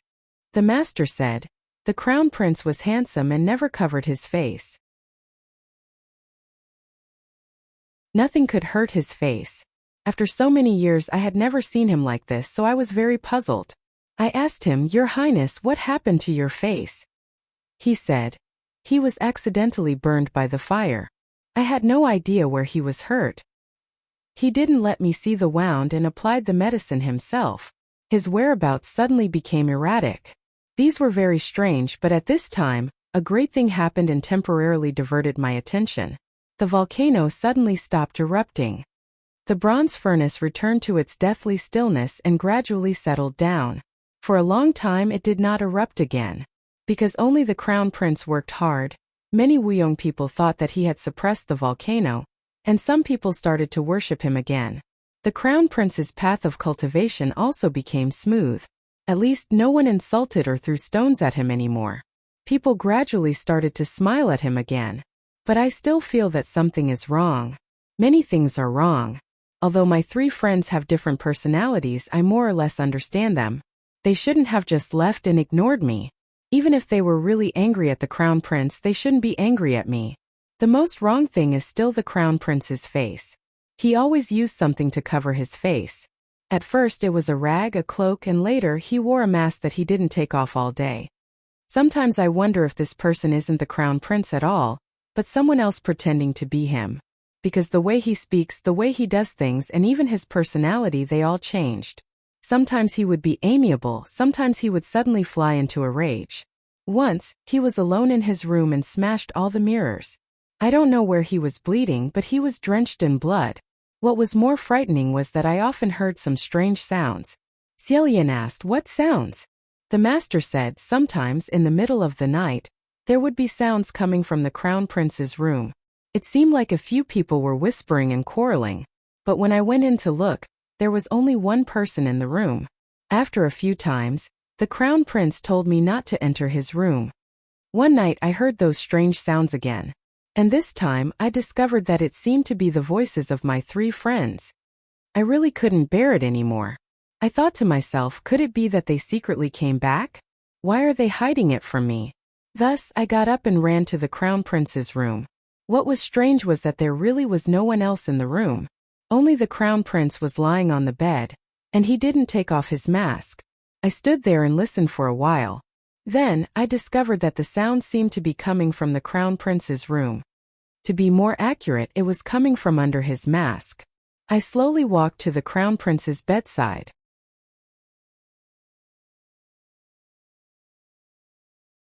Chapter 219. The imperial tutor did not answer him. He was completely immersed in the horror that the scene had brought him, which still hadn't dissipated. He said, "Those human faces have not seen the light for a long time. Even if it was just the moonlight at night, they could not stand it." I suddenly took the mask away. They seemed to be shocked. They all narrowed their eyes and did not speak, but after a while they saw that it was me. They began to shout my name. I was shocked. As I said before, I have never seen a more terrifying scene than tens of thousands of people falling from the sky and burning to death in a sea of fire. But the scene in front of me at that time was a million times more terrifying than that. My hand holding the mask could not stop trembling. If not for the fact that my entire body was already stiff, the mask would have fallen and woken up the crown prince. And those three human faces seemed to be eager to say something to me. Their mouths opened and closed even more violently. But then they lowered their voices. It was as if they were afraid of waking up the crown prince. I saw their appearance and was disgusted and afraid, but I could not help but want to know what they wanted to tell me. So I bent down and held my breath. I leaned close to the crown prince's face to listen. I was too close. I could smell the strong smell of herbs that could not cover the smell of blood and rot. I heard them say, "Let me run." The crown prince had gone crazy. It turned out that after the other three left, they were still worried. They sneaked back to find the crown prince, who knew that they bumped into the crown prince and a lot of people rushing to the copper furnace. Only then did they know that the crown prince had not given up on using human sacrifices. They were shocked and angry. They came out to stop him and fought with the crown prince, who knew that the crown prince would kill them and throw the three of them, along with hundreds of people, into the copper furnace. Of course, the rest of the commoners would be turned to ashes after being thrown in, but the three of them had cultivations and were killed by His Highness the Crown Prince. Their resentment was extremely deep, and their souls actually used this kind of method to parasitize his body. Every day they angrily chattered at him, wanting to stop his actions. I listened, feeling terrified and confused. I did not know what to do. What was terrifying? I couldn't tell if it was the crown prince or the three things on his face that were scarier. At this time I felt a hand on my head. My scalp went numb. I slowly raised my head and saw the crown prince. I don't know when he woke up. He and the three faces on his face, a total of 4 pairs of eyes, were all looking at me. The expressions of the human faces changed even more, twisting and tearing the wounds on his face. A lot of blood flowed down. He stared at me for a long time. Then he sighed and said, "Didn't I tell you not to come in?" I suddenly understood what was going on with all the abnormalities these days. When His Highness discovered that these 3 things had grown on his face, he couldn't accept it. He couldn't bear to see himself in the mirror that was neither human nor ghost, so he smashed all the mirrors. The bleeding is because he wants to cut them off with a knife, and the rotten smell is because the wounds never heal, but no matter how many times he cuts them off, they will grow back. The imperial tutor covered half of his face, his pupils constricting violently. He said. I knelt down by his bedside. His Highness the Crown Prince slowly sat up in bed and said, "Do not be afraid. They became like this because they betrayed me. As long as you don't do this, I will still treat you the same as before. You will still be my most loyal servant. Nothing will change." How could I not be afraid? How could there not be any changes? Everything has changed.